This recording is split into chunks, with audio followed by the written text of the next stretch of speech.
Oh, yes, sir, and yes, ma'am. You have woken up to a Friday on Hook 'em Up with Ian Rod B. That is right. Rod B, what's that make it?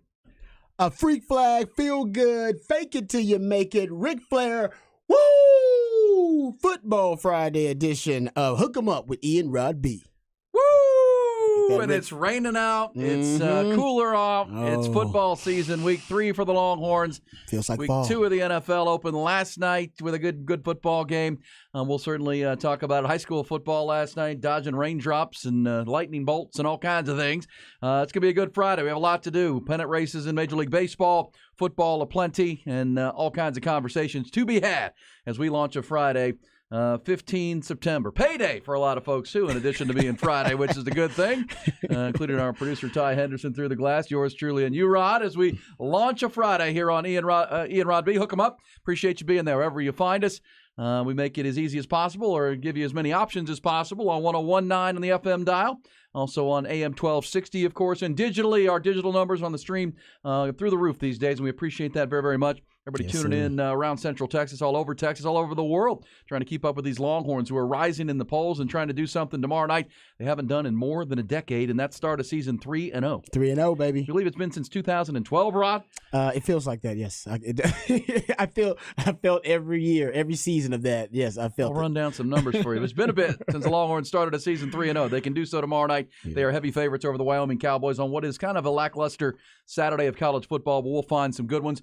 Also, week 2 of the National Football League. You also can find us, of course, on our website. If you want to watch the program, you have 2 options. You'd like to watch shows like ours. We've got the cameras set up, and we're here. You can go to our Twitch channel at our website at hornfm.com. You can also just listen there at the stream of the website, or Twitch or stream at hornfm.com.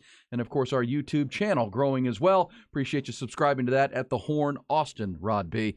And it's going to be a good one. We had some fun with Patrick Davis out at Wings Up last night, getting ready for the football game.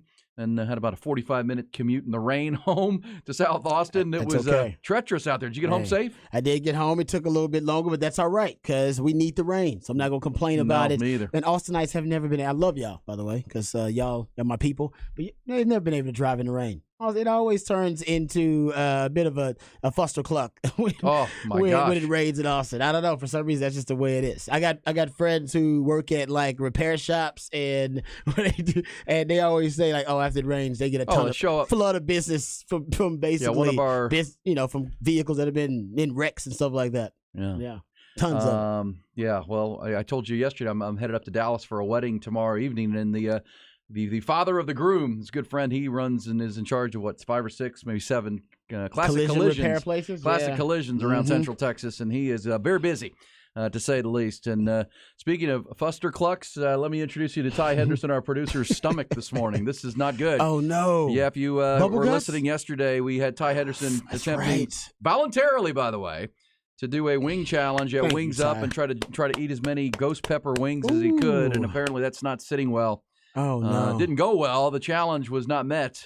Not even close. Pretty feeble attempt, as a matter of fact. But in the end, come on, the man's hurting over here.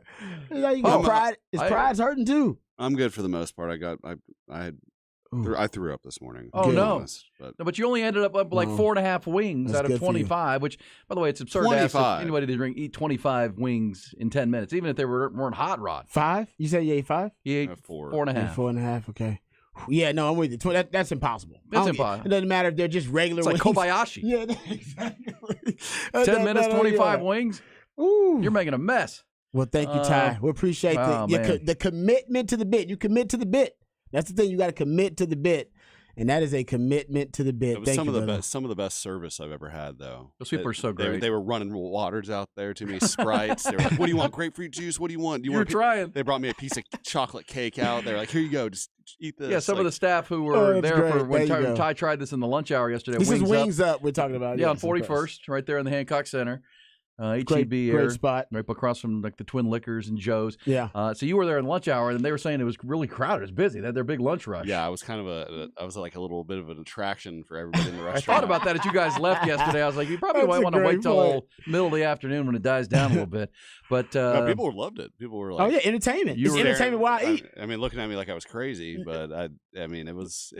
It was pretty bad. I did not expect those wings to be that hot. If you think you can eat hot wings, you should go try those. Ghost pepper. Ghost pepper wings. Okay. Well, they're hotter than fire in the whole wings? Yes. Ooh. By a lot. Are they, because you've done this before, correct? I haven't done this challenge. Not that particular one. Not at Wings Up, but you've done it other places. But you've done other wing challenges. Yes. Okay. And we're able. So they, this one you said was the toughest. That's the Mount Everest then. That's the Mount Everest. I mean, if you go on our Instagram or Twitter or YouTube and look at the video, you can see my face. When it hits, I instantly get sweaty and start crying. Well, so you threw up this morning. I'm sorry for that. Did you eat anything else yesterday? We apologize, man. That's yeah. I made steak hibachi.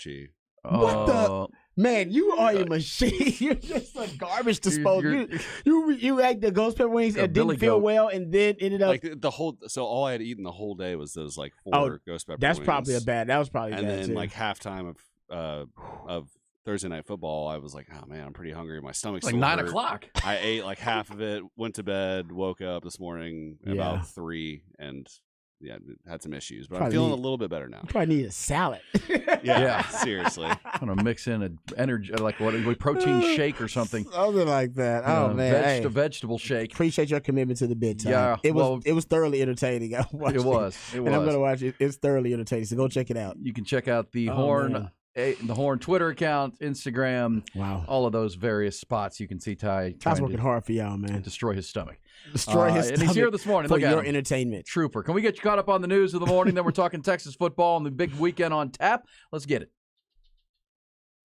Top Gun Rentals and Lawn Equipment bring it to you. Start with Texas football. The now 4th-ranked Horns looking to open their season, as we said, 3-0 for the first time in more than a decade tomorrow night. They host 2-0 Wyoming at DKR. Not only the Longhorns on the rise in the national polls off their big win at Bama, they're also pretty healthy headed into week 3. During his weekly Thursday availability with the media, Texas head coach Steve Sarkisian said freshman running back C.J. Baxter's availability will be a game-time decision ahead of tomorrow night's 7 o'clock kick. True freshman from Florida has been the starter in each of the first 2 games for Texas, but has failed to finish either. Left the Rice game in week 1 with just 5 carries and a rib issue. Then last week had 11 carries for 31 yards, caught 4 passes for 21, but was seen hobbling off the field after the game.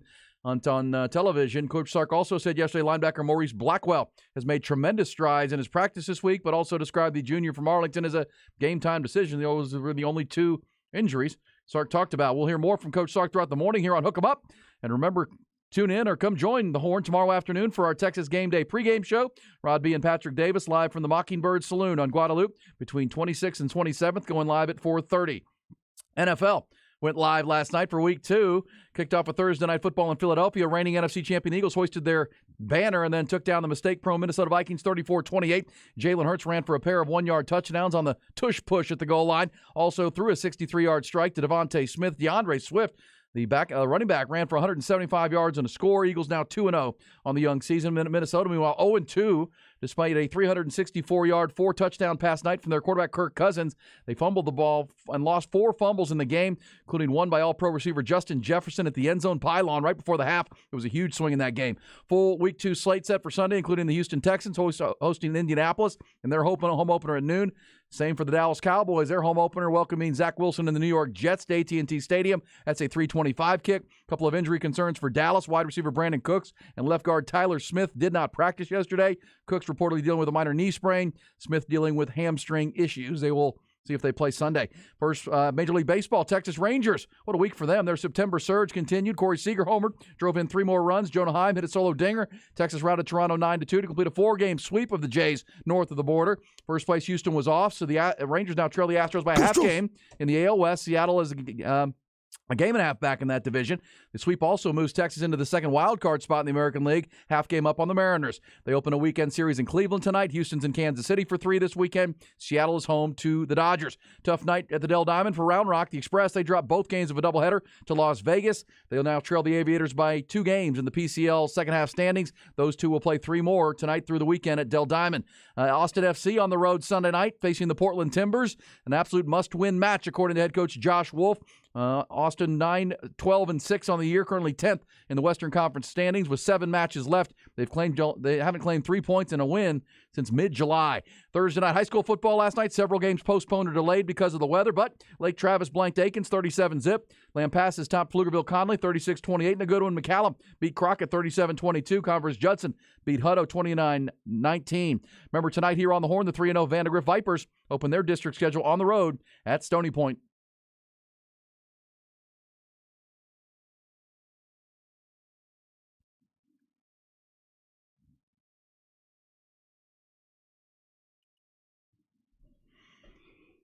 I told you, if there's any team that was primed for regression, it's the Minnesota Vikings. Yeah, 11-0 in one-score games a year ago. Yeah, just all the stats, right? They were 11-0 in one-score games. 8 of their 11 one-score wins required a fourth-quarter comeback, which is also, you don't get that many in a season. First team in NFL history last season to win 13 games and have a negative point differential.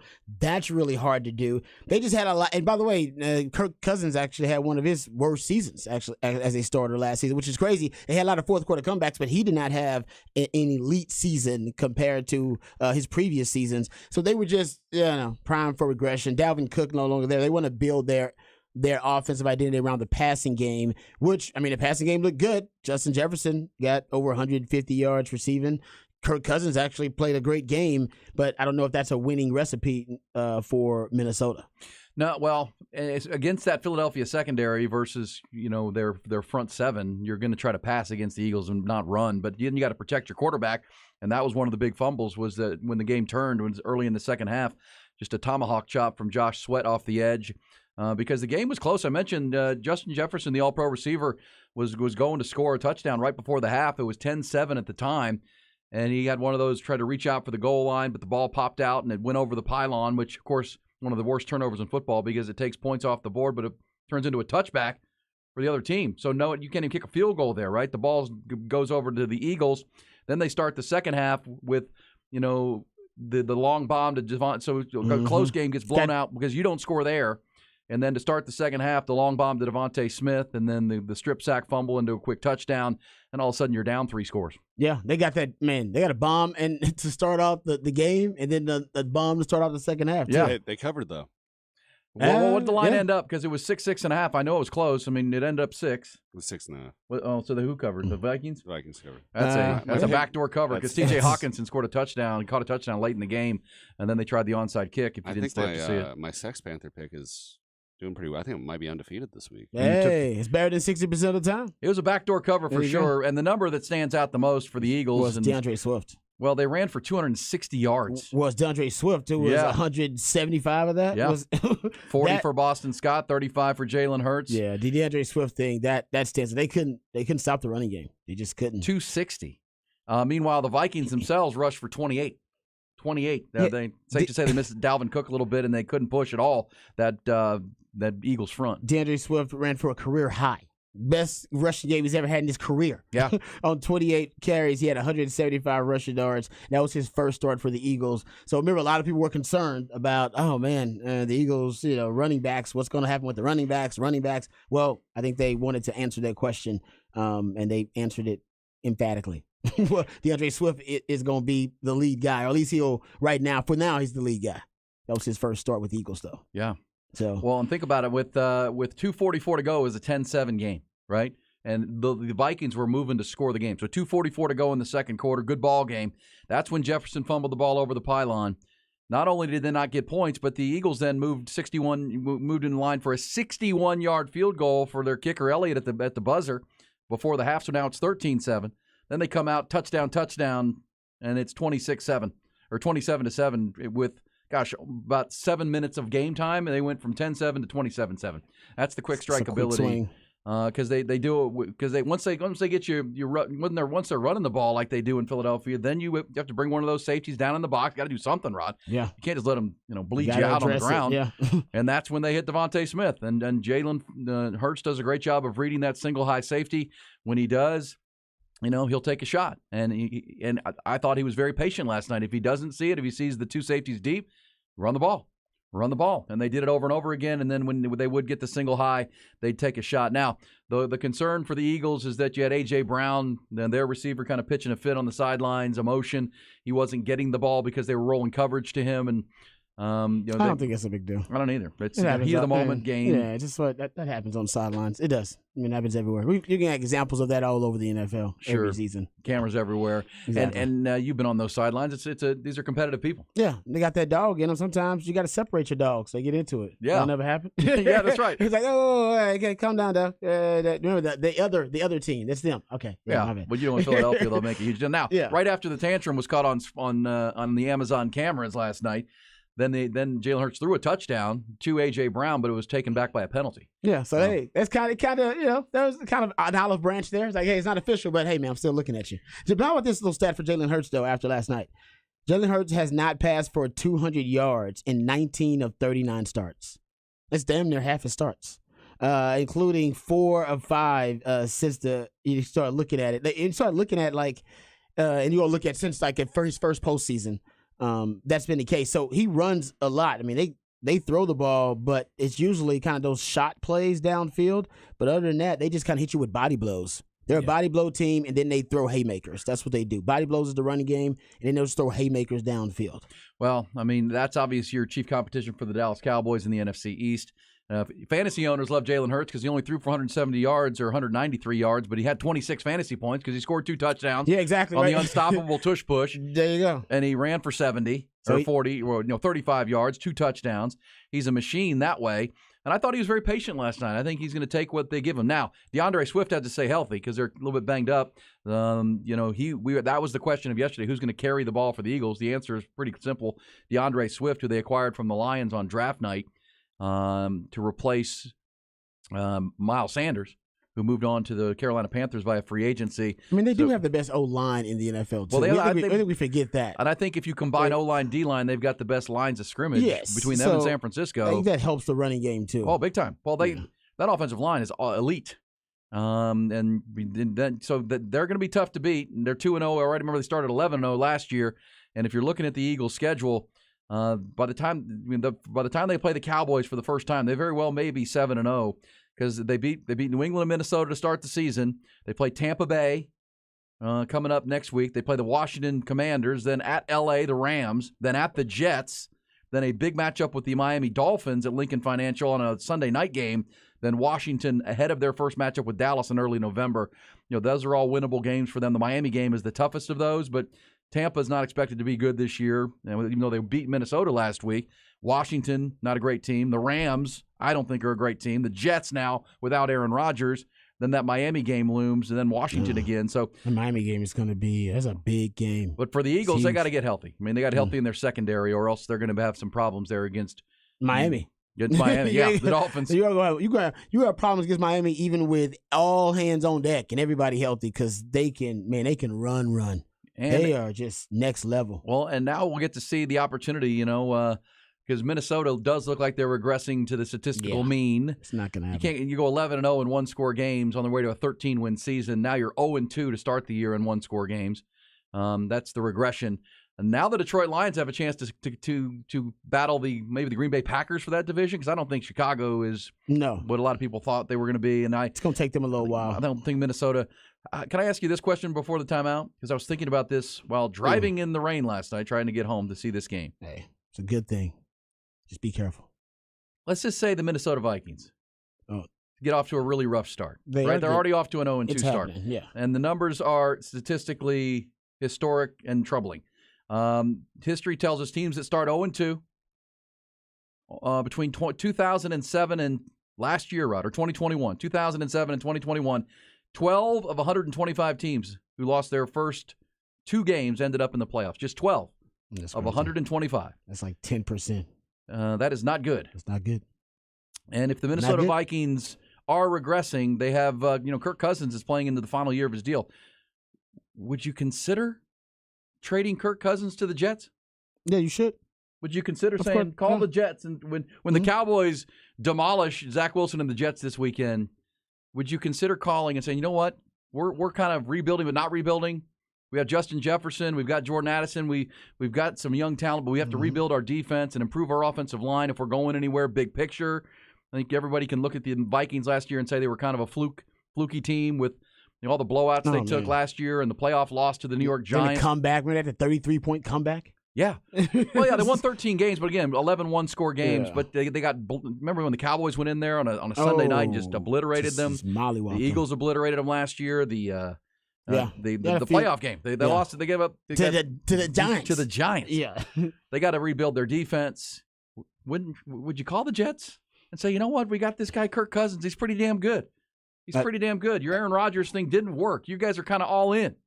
I think you're right. But the only problem with that is you better do it quickly because there's rumors that the Rams could do it if their wheels come off. Yeah, and that the Titans are thinking about, if our wheels come off, we got to see what's up with this kid. Was it Malik Willis, the back up there? And then Will Levis. Then Will Levis, yeah. And then Ryan Tannehill's like, hey, man, let's ship Ryan Tannehill out of here. Let's see what's up with these youngsters we got. Well, and the other part of that is, you'd have to get a quarterback and maybe get Zach Wilson in return if you make a trade. But remember, so you better hurry up. That's a good. No, I agree with you. You're right. But they're not the only team thinking that. Yeah, because the Jets feel like with that fan base and the media in New York, you gotta do something now. You hyped them up too much. Mode, yeah. You hyped them up too much. Now you're right. Now they want something. It's like they're just salivating for something, for some success of any kind. So I'm with you. That's a good point. You got to go all in now because you got this roster too with all these. Remember they had that great rookie class. Yes. And they want to sign that rookie class. Right now you got Sauce a discount. Gardner, Garrett Wilson. Yeah, you got to sign that group at one point. Right now you got them at a discount, but you're gonna have the highest paid receiver and the highest paid corner in the next 3-4 years. Well, and the problem is I don't know where the cap situation is for the Jets, but it seems like they can work this out with Minnesota because Cousins is playing out a 1-year extension he signed with the Vikings. It's not a bad idea. During last season. It's worth $35 million. It's fully guaranteed. But you can eat some of that if you're the Vikings to acquire some draft picks from the Jets. And we'll see. I know. Early drama, babe. You got to have the soap opera, Rod. No, I love it. Got to have the soap opera. Right. You remember because, by the way, what do you always say? The quarterback days of our lives? Yeah, quarterback days of our lives, baby. Well, and you have to consider that the Jets are kind of all in. They have to be. And, they might give you something good for Kirk Cousins. And Kirk Cousins, as we saw Monday night with Josh Allen, the turnover machine. What do you call him? Red Hot Chili Pepper? Give it away now. Yeah. Well, they showed in that game they don't need a Hall of Fame quarterback to win games in New York. They just need a pretty good quarterback, which is just what that guy is. Yeah. Kirk Cousins. He's pretty damn good. That's why Shannon liked him so much. Shanahan loved him. They wanted him in Washington, and he wanted him when he first got to San Fran, too. Loved him some Kirk Cousins because it's exactly what Shadow was. Hey, I need somebody to just manage this game. All right, can you manage the game within my system? That's all I need. But I love that idea. It's a good idea. I'm with you on that. And this says Kirk Cousins can't play in primetime. Well, dude, he threw for 370 yards and 4 touchdowns. I know, but he doesn't win. They talking about his record. How about this? In primetime games, as an underdog, he's 3-13 now in his last 16 games, and against the spread, he's 5-11 in his last.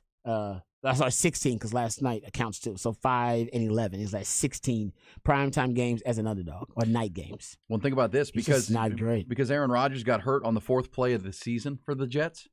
Those draft picks, they're going to keep those draft picks, Rod. They're going to keep their first-round pick. Yeah, because he didn't play. I think he's got to play 60 or 70% 65% of the snaps. Yeah, something which like he's that. not going to do, obviously. Not happening. And there's a second-round pick that's contingent on 65% of the snaps, too. So the Jets protected themselves for this exact scenario. Yeah, so the Green Bay Packers lose on that one, too. But that means they would have something like a second-round pick that they could send to the to the Vikings to get this deal done or something like that. We'll see. That's early drama. Yeah, they need O-line help too. Yeah, that's a good point, Ricardo. They need some. They need O-line help. That's what they need to invest in. They've been cheap. There's certain things in life you don't skimp on, right? I always talk about it: surgery, condoms. All right, tools. Tools is another thing you shouldn't Never skip go on. Cheap toilet tools. paper. Don't go cheap toilet paper. Don't skimp on the O-line. It protects your most valuable asset. Yeah, insurance also. Don't skimp on it. Go ahead and get the good stuff. If you're a Vikings fan, you don't want to give up on your season too soon. But if you lose to the Chargers this next week in week 3, because the Chargers are coming to town, if you were to start 0-3, then I think you start really thinking about it. And 0-3, because then you got your 0-2 stat says you got no shot. 0-3, man. Well, because remember they got the Chargers this week, which will be a tough game with Justin Herbert. And they got 10 days off to get ready for that game. Now then they go to Carolina to play the Panthers. Then Kansas City comes to town. I mean, we'll see. There you go. There's the NFL is up and running for week 2 with a good game in Philadelphia last night. Take your thoughts. DeAndre Swift, Jalen Hurts, huge games. See, Philly can beat you just in so many ways. They're pretty multiple. They're versatile in the ways they can win. You can shut down one part of their offense. They can beat you running the game. They can beat you with defense. Yeah, I mean, if they can get healthy in their secondary, because right now the Cowboys are much healthier, even though they've got the Tyler Smith and the Brandon Cooks injury. Cowboys, the acquisition of Stephon Gilmore, that guy stays healthy. Cowboys are going to be hard to move the ball on the defensive side of the ball. And that's what the NFC is all about. The Eagles, the Cowboys, and the 49ers as the 3 premier teams. All right, we come back. We'll go behind the burnt orange curtain for the first time on this Friday. It's a football Friday here on Hook 'em Up. Rod will take us there. Also, I'll get you some What the Facts just before the end of this hour. First of 5, Austin's only morning sports conversation, 5 hours a day, 5 days a week, is right here on the Horn.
We'll get you some what's the facts just before the top of the hour.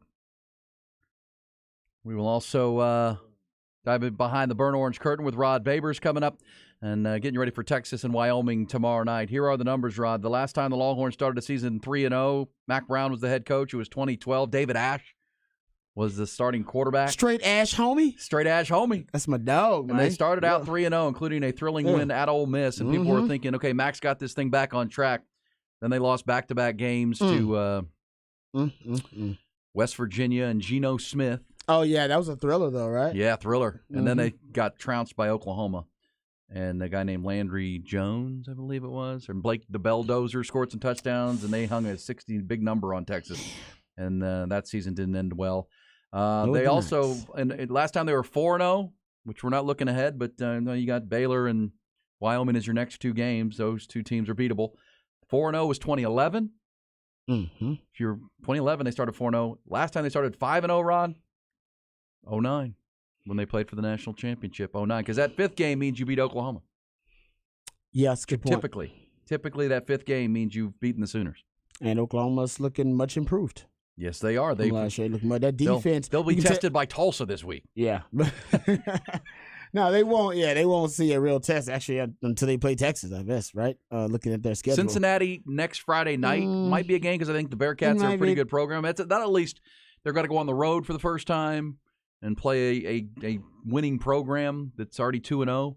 Now Luke Fickell's at Wisconsin now, but I'm not saying that's one but that'll be that'll be their best test before Texas. That'll be their best test. Yeah, I don't think they really get tested, so we don't know if there's any substance to it or how improved they are, but they are improved. I've been paying attention to Oklahoma.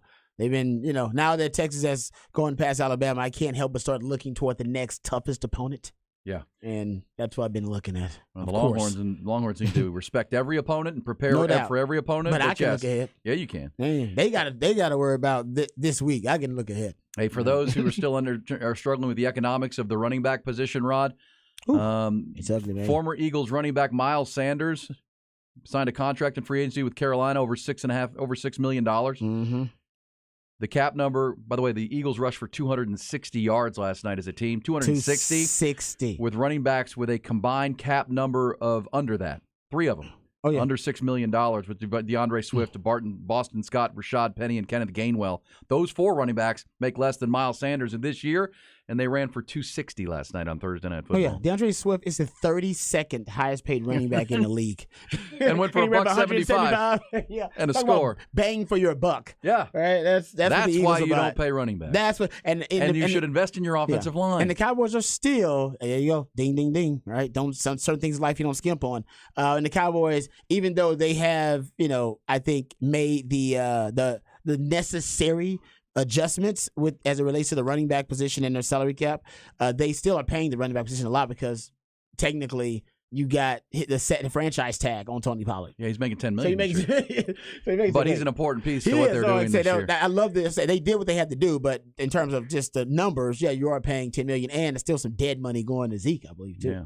All right. As you said, the versatility of the Eagles in Week 1, DeAndre Swift had 1 carry for 3 yards. Last night, they needed him.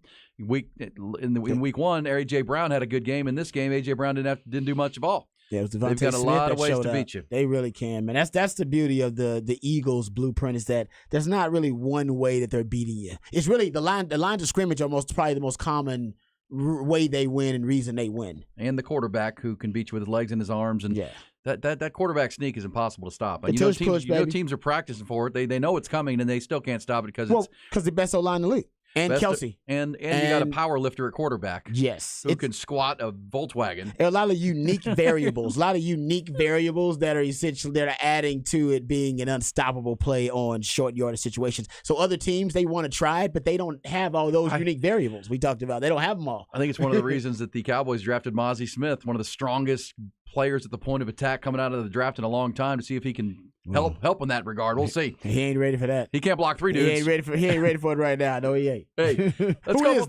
Who is? 2 touchdowns running for Jalen Hurts last night on that same play. Let's go behind the burnt orange curtain and talk some Texas football.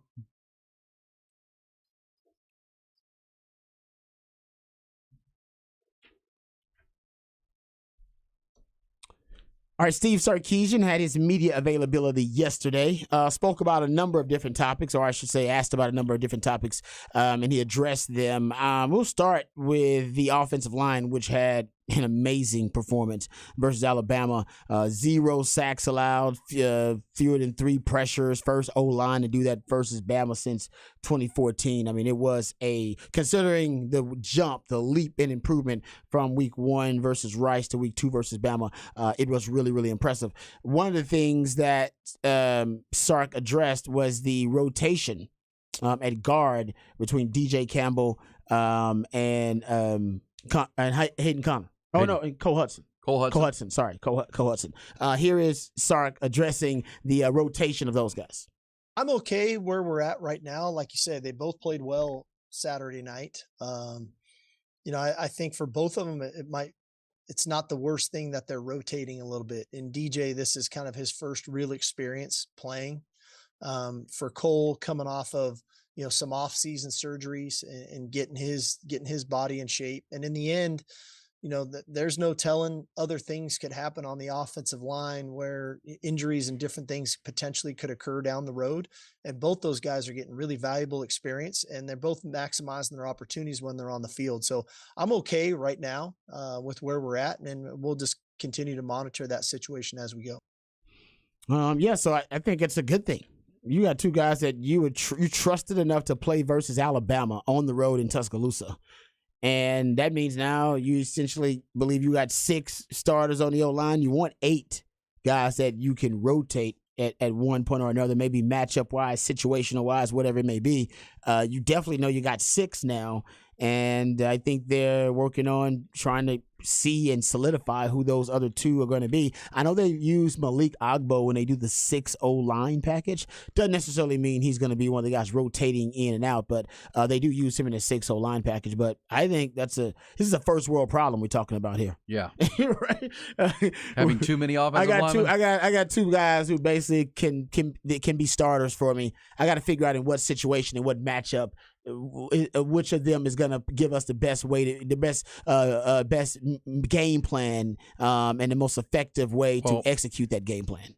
And my naked eye on this, Rod, watching it, you could do it with your deep dive. It feels to me like DJ Campbell's better in the run blocking, the run game, more of a road grader, and maybe Cole Hudson a little bit better in the pass protection. That's true, but you don't want to give it away, though. No, you don't want to give it away. No, give it away now. You need to be versatile and be able to be both. And, but yeah, that is a good problem. That's a first world problem without a doubt for Texas. And that's, to me, one of the big keys or big things you're watching for in this game.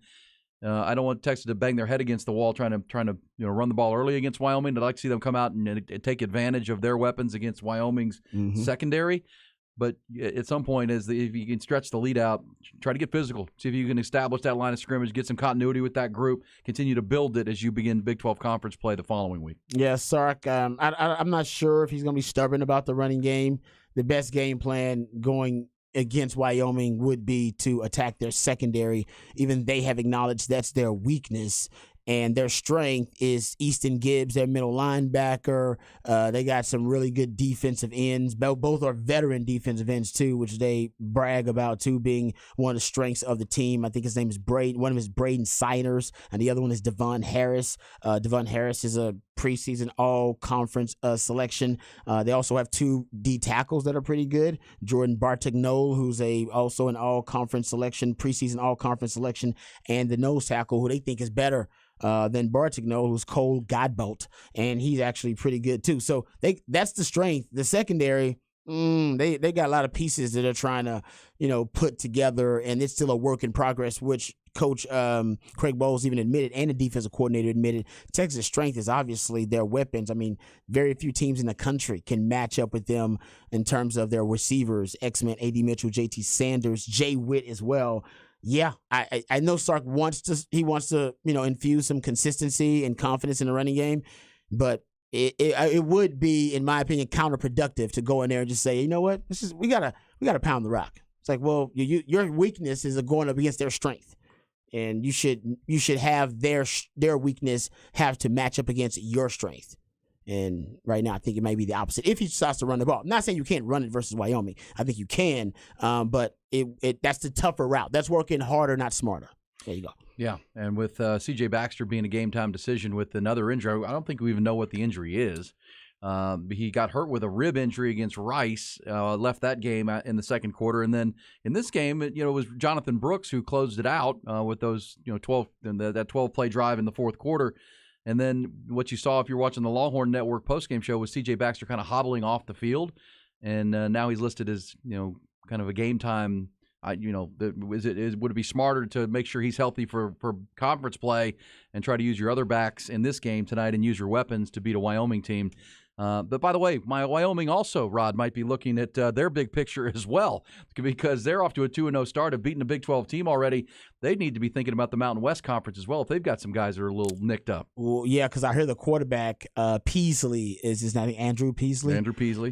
He's dealing with a shoulder injury right now, and he's the lifeblood of that offense. He makes a lot of plays, gritty. Yes, exactly. Gritty gamer. Makes a lot of plays in crucial moments. He's not necessarily a great quarterback, but he is a playmaker at that position for them. And, yeah, they're pretty good. They're going to think about making a run in the Mountain West Conference, so they may limit his run game. He actually is a big runner for them. He actually, you can argue in the first 2 games of the season, he's been their most productive runner.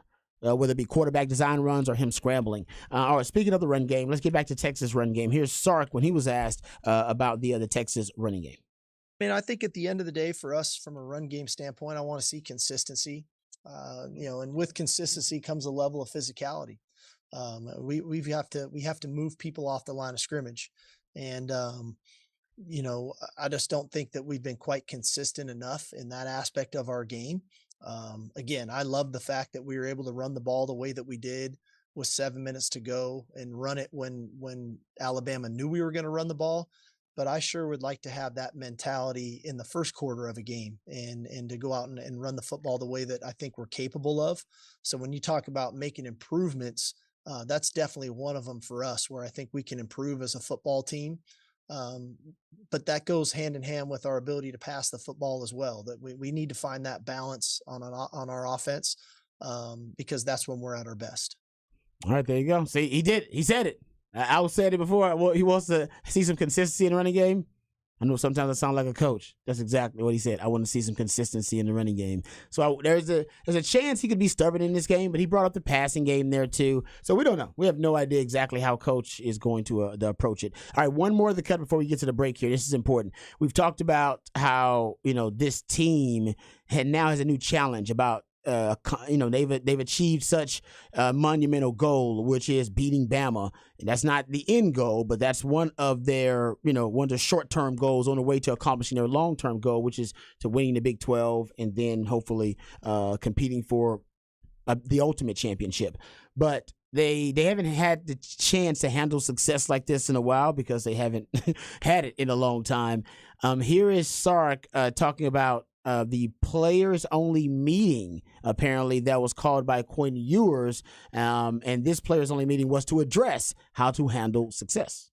Yeah, what I thought was really cool this week, we did our traditional Monday morning meeting where we recap the game. And, I show, about 18 or so plays to the entire team, coachable moments, teachable moments, or things that we did well. And then I turn the page in that meeting and I get into what I think is going to take this week to play well. And interestingly enough, I got a text from Quinn later that day. Do you mind if we have a players only meeting Tuesday morning before we start? And so, of course, so the fact that, Quinn, that leadership committee wanted to have a players only meeting to make sure that they were reiterating the message about getting refocused on what we need to do this week, I thought was a great sign for us. Yeah, and we got the Jalen Ford tweet from a couple of days ago.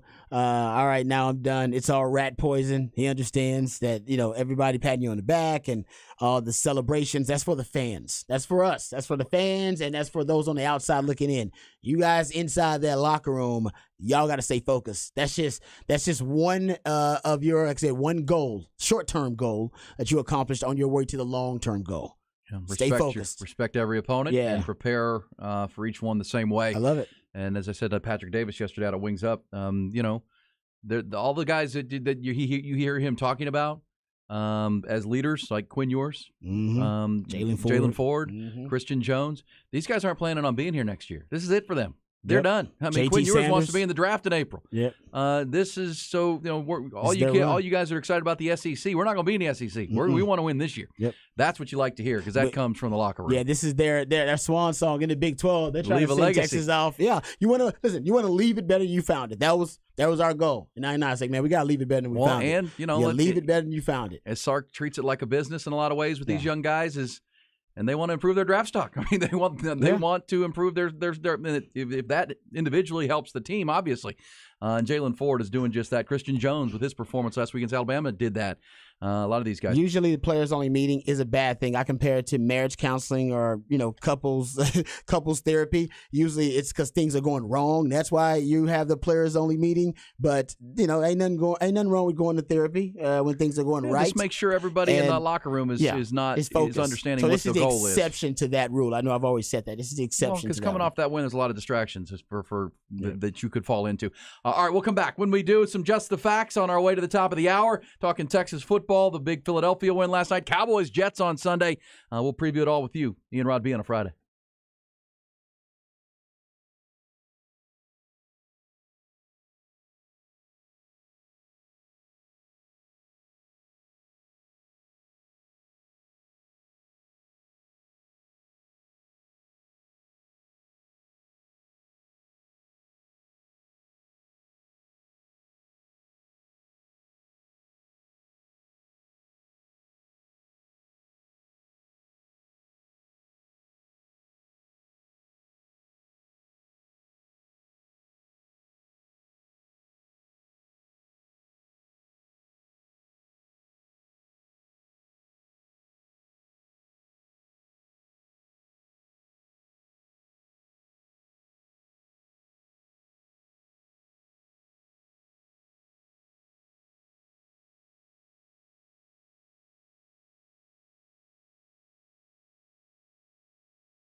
Ian Rod B. Hook 'em up on a Friday.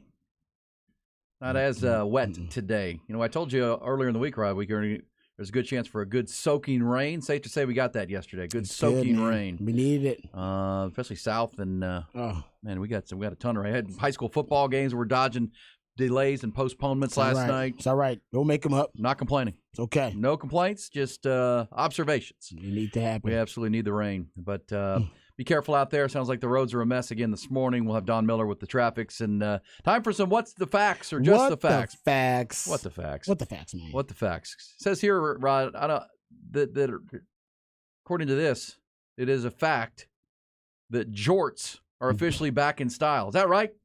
Jean shorts? I've seen, actually, yeah. I saw some. Gen Z is apparently obsessed with jorts. Saw some last night at Wings Up. On a man? No, on a woman. Okay, I'm fine with the short. I mean, come on. What's better than that down on game day? The short Daisy Duke, tight cutoffs, and boots. Cowboy boots on? All in. Yeah, I'm all about it. But you talking about for dudes? Dudes. Oh, dudes in jorts. No. Dudes in jorts. Nah. I can't. No. No, I cannot support that. I can't advocate for that. You can't advocate for jorts. No. You don't wear shorts very often at all anyway. I don't wear shorts pretty much. That was the last time you saw me in shorts. I haven't. Never. Yeah, there you go. Is there a reason for that? I just, I don't know. I don't feel comfortable in shorts. I don't think I look good in shorts, so I never wear shorts, even in the summer in Texas. Very rarely. Even when I work out, I wear pants. Interesting. I wear pants. I wear pants and long sleeves when I work out. Only thing showing when I work out is my neck and up and my hands. That's it. Okay. That's even in the summer. I don't know. I'm weird. I don't wear. I'm a weird person. I agree with this. I don't wear shorts a lot, and I live in Texas. There you go. What the facts? Well, I'm assuming if you are a dude, an adult male, like kids, if you're a kid, you can wear whatever you want. Yeah. Especially when you take your blue jeans and cut them off. I'm fine with that. You can wear them down to the creek, man. You can get dirty. Do you think? It's too damn hot to wear jeans when you're out playing. I get it. But adult male, if you're wearing jorts, that means you probably have a braided belt and you wear socks with your sandals. Not to be judgy. No, I'm with you, but I can't. I don't like jorts. Jorts on a guy, that's probably not the move. But you know what? Each his own. Just people out there like, whoa, come on, man. I got where I go to. Are we talking about the jorts that are these like the kind of jorts that you hemmed up? Or are we talking about the raggedy jorts where you cut some jeans? No, these are actual jorts. Like they made them this way. They made them this way. You bought denim them. Shorts. You didn't cut jeans and turn them into jorts. I'm okay with the cut jeans, man. Yeah, that means you're just using a garment, making it extend its life.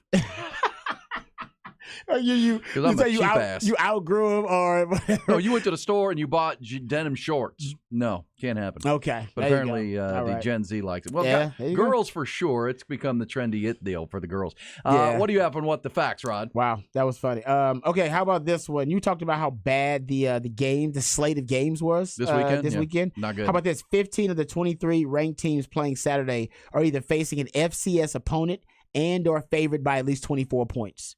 Yes. The only ranked teams favored by 7 points or fewer are K-State at Missouri and Tennessee at Florida. Yeah. So there you go. You take your lady on a date for Saturday. There you go. As we talked about. It is not good. Not good. Hey, how about this? Jalen Hurts now has 28 career rushing touchdowns. That's tied for the most through a quarterback's first 50 games in NFL history. He's got 28 touchdowns. And how many of them are on that tush push? It's unbelievable. That I would like to see that because, honestly, in terms of first down, the first down touchdown rate of the tush push has got to be unbelievable. Because they get a first down damn near every time they do it, and when they're on the goal line, they get a touchdown damn near every time they do it. And on fourth and short, if they've crossed midfield, they almost go for it all the time. Why wouldn't you? Yeah. Why stop it? Why wouldn't you? Yeah, exactly. Well, and the stat you gave yesterday, What the Facts, Rod, Justin Jefferson did eclipse 5,000 career receiving yards. He marks 52 games into his career. That ties the Hall of Famer Lance Allworth for the fewest games needed to get to 5,000. Yeah, no. It's also his fifth career game of 10 receptions and 150 yards receiving. That's the most by any player before his 25th birthday. Yeah, him and Randy Moss, the only players in NFL history with 5,000-plus career receiving yards prior to turning 25. And he started off the season with 250-plus yard games already. He had 9 for 150 in week 1. Week 2, 11 for 159. Yeah, he had as a machine. 11 for 159. But That fumble at the goal line right at the pylon was a costly play in this football game. We'll recap that coming up. Also, the other scores from the night, including baseball. Rangers, Capital, what a week they had. What a series in Toronto. We'll talk some pennant race baseball, some NFL, some college football. And this says John Cena is a Jorts legend, single-handedly keeping them cool to wear. There you go. Way to go, John Cena. We'll be back. It is hour 2 of 5 hours a day, 5 days a week here on Hook 'em Up.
Man, what a Friday it is. Traffic sounds like it's a mess. That's a fact. It always is when there's a little bit of rain and get a lot of rain, then it's really a mess. Be careful out there. We'll get you there. Lock it in on the Horn app. 1019 AM 1260. Be patient. We'll talk football. Rod's got a rant coming up. Bullish or BS this hour. And all things Friday, which makes it what, Rod Babers? It's a freak flag, feel good, fake it till you make it. Ric Flair, woo! Football Friday edition of Hook 'em Up with Ian Rodby. That's right, baby. And not only, Rod, is it Friday and Football Friday at that. Mm-hmm. It's also payday for a lot of people. If you get that bi-monthly check in the direct deposit. Damn right. It's also we all need that. Not just National Cheeseburger Day. It's National Double Cheeseburger Day. Whoa, Who doesn't whoa, like whoa. a double cheeseburger? Hold up. It's both, or is it just National Double just Cheeseburger Day? Double. So there is a National Cheeseburger Day. I'm sure. And I'm then there's assuming another. there is. Okay. National. I don't go double. I don't go double anymore. I don't think I go double anymore. I'm a single. I add bacon to it. I add to because I have that's a lot. That's a carnivore. See, I do have extra meat on there, but I don't go double anymore. You ever put the fried egg on it? No, because I don't like those types of eggs. It's like a runny egg, right? I like it over easy, a little overcooked. I don't like the runny. I like all my eggs fried hard and like scrambled put away hard. wet. No. That's how I get my road hard. That's how I used to get my wings at Pluckers. Yeah. Oh yeah. Yeah, get them fried hard and extra wet. Extra wet, baby. That's the way I used to order them. They'd be like, "Excuse me, sir." I'm like, yes. Because one of the things I like to do is I try to limit the bread intake when I can, Rod. So I'll get the double, but then I'll use the lettuce for like the top of the bun, and then I'll just eat it like that.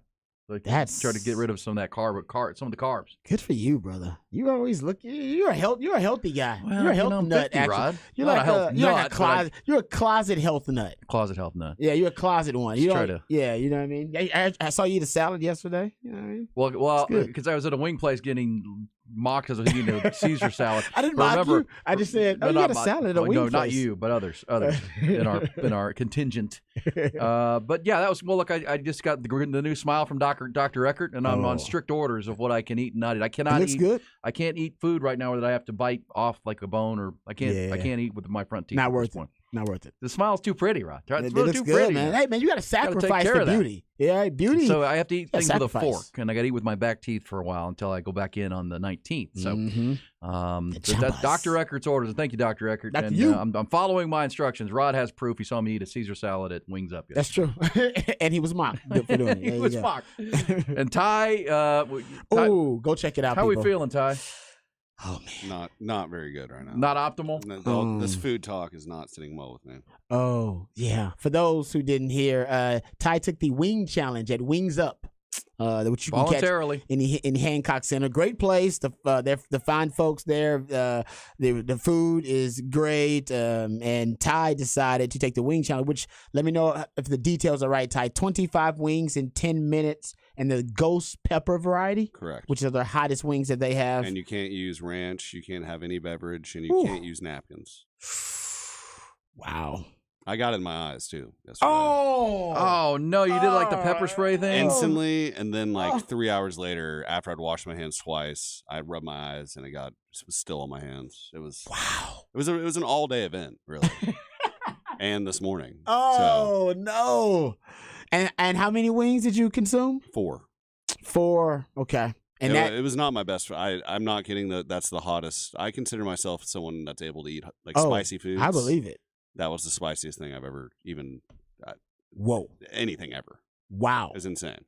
See, and there've been repercussions as a result, consequences. Yeah, but if you consider yourself a food challenge person or someone that can eat some spicy food, go try those ghost pepper wings at Wings Up. I like spicy food, but I don't want to sweat when I eat, and if I got to sweat when I eat, then it's just too spicy. I got sweaty when I eat. I don't full sweat within a minute. Exactly. Biting the first one. Yes. Well, you're drenched in water. Well, listen, it's all for content. We appreciate that, Ty, for the content. Commit to the bit, Commit to the content. On Instagram and social media, but he's not doing well today. He did that for you guys. I know. He did that for y'all's entertainment. Come on, now, I will say it was a little dark in the Wings Up. It was. On the video. You guys look like you're in some seedy back room or something. But it was awesome. Good job, Ty. And Great I'm sorry job, you're feeling Ty. bad, brother. Yeah. Sorry you're feeling bad. Yes, I drink some water and eat a salad. I was going to take them to go and try to and bring them up. Try to have y'all just take a dab of it at the end of the show, but you probably wouldn't have done it anyways. Honestly, to taste how hot it is, I might have taken it. I need somebody else to try it and report back to me because I need Wings to know Up, if I'm feeling Hancock Center like a wimp or not. 41st. Yeah. It's a great spot, but I would not try the ghost pepper if I was y'all.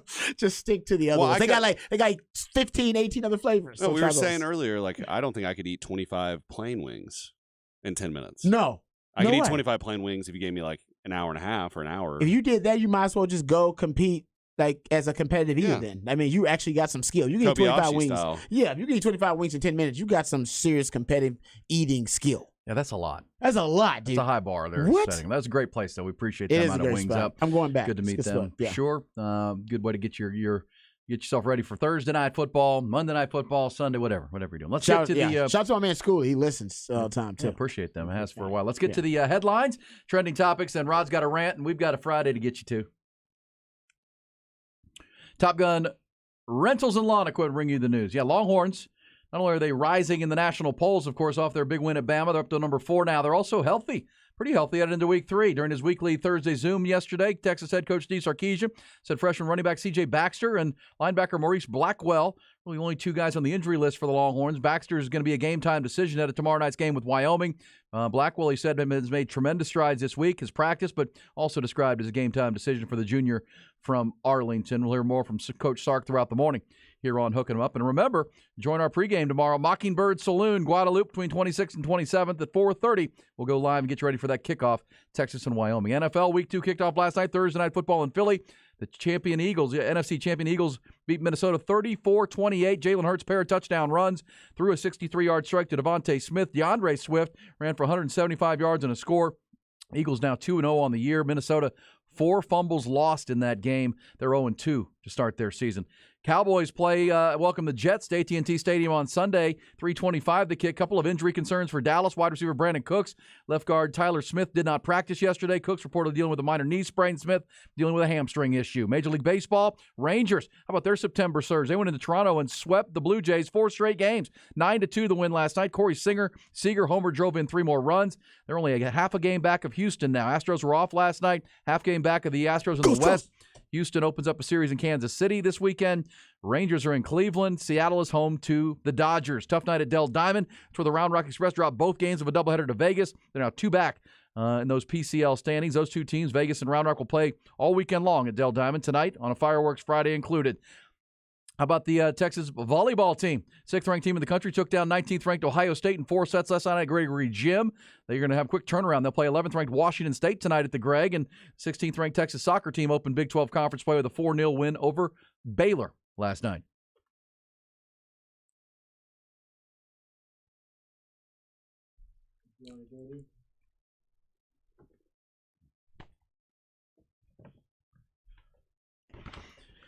All right, Rod, on this Football Friday, in addition to my new smile, I'm wearing my 40 Acres brand apparel. Yes, you are representing. Yeah. Wearing the burnt orange. Check it out on the Twitch or the YouTube. Looking good. Love this shirt, and it's one of the most comfortable shirts I've ever worn. I'm not saying that. No, it's true, because I got the same one. I mean, it is really good. Every time I put it on, I'm like, God dang. It feels it's so comfortable. Oh, man, it does. So comfortable. I'm with you, brother. And it looks damn good, and all that. That's what you want. Exclusive at the University Co-op, the 40 Acres collection. Check those out. Get your shirts for game day and gear, and you're going to be there today, Rod. Yes, sir. I'll be there around 3 o'clock. Me and Bobby Burton doing a live stream. Stream. No you guys, question.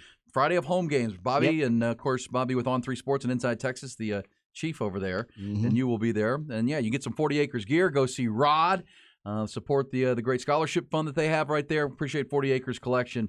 And this is a good-looking shirt. And, again, it's just, man, I would wear it every day if I could. I'd be like Bo and Luke Duke back in the day. The Dukes of Hazzard. You ever watch Dukes of Hazzard, Rod? I love Dukes of Hazzard back in the day, That's what I liked about when I was a kid. I was like, Mom, they wear the same clothes every day. I could wear the same clothes every day like Bo Duke. Oh, man. But I would wear this every day. You'd wear it every day. Oh, shirt. No. It's great. I got enough of them now. I could wear 40 Acres every day. Not the same shirt, though. Not the same shirt. You know what I mean? Okay, now I get a few more shirts from my man Jeff over there. Yeah, I've been wearing it now for like 3 years or something like that. So I've accumulated a few of those 40 Acres apparel shirts. They're fantastic. Nice. It's my go-to game day outfit, no doubt. Okay, before we get to the rant of the day, I want to talk about the Cowboys a little bit in this matchup versus the Jets. With the injuries to Brandon Cooks and Tyler Smith, I wonder if Cowboys fans are a little concerned about going up against that Jets defense, which is a top 5 defense in the league, and the injuries to guys like Brandon Cooks and Tyler Smith, and we'll see exactly where they are before game time. But I wonder if Cowboys fans are a little bit worried about that offense being constipated. You know what I mean? where everybody hitting a lull essentially against that really good. Well, because defense. CeeDee Lamb's going to be locked up on Sauce Gardner. I wonder if you'll follow him a little bit in this game because Sauce is among the best, if not the best, cover corner in this league. Yes, the second-year man out of Cincinnati. And they got the other corners good too. DJ Reed's really good too. This too. is where the Brandon Cooks injury is particularly concerning. Because that was the third option. They ain't got three of them. And then you got Jake Ferguson's trying to replace Dalton Schultz, who was always a reliable player for Dak Prescott in the passing game. And then Tyler Smith, who they're getting more and more concerned about with his hamstring that he's dealing with, your second-year guard. So you're right. And the Jets are going to try to ugly this game up. Their only chance as a 9-point underdog at AT&T Stadium with their offense as it is right now is they got to keep this game low scoring and see if their defense can give them some short field. Play defense and run the rock. Yeah. I think we all know exactly. And by the way, the running game, that's been a concern for the Cowboys. And if you want to put Zach Wilson in a position to be successful, you want to limit his pass attempts. If Zach Wilson's passing the ball a lot, yeah, exactly. If he's throwing the ball a lot, then you're going to lose. Against the Cowboys, not only are you going to lose that game, but you're going to end up with whoever your third-string quarterback is potentially playing in that game. So I think they're going to try to mitigate the risk and limit the exposure for Zach Wilson and run the football on offense. And you're right, they're going to play ball control, and they're going to try to win it with their defense. Well, over-under that game is 38.5. So under 40 points total is what Vegas is saying, which tells you both teams kind of want to play the same style of game. Yeah. But, you're right about that. So we'll see if they can get that. But, Cowboys put 40 on the board themselves last week, and they didn't have to do much offensively, right? I mean, he only had 14 carries for Tony Pollard. He ran for 70 yards and 2 touchdowns. Dak Prescott only threw the ball 24 times, completed 13 for 143. But the game was won by your block kick for a touchdown, your fumble return for a touchdown.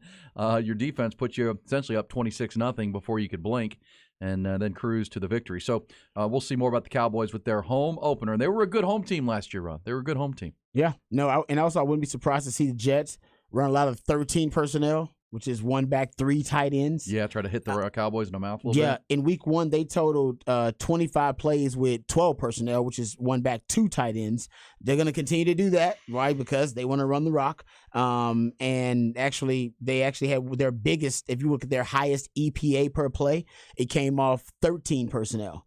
So I think you're going to see a lot of 13 personnel, 12 personnel, try to run the rock versus the Cowboys. And that is the best way to neutralize Micah Parsons.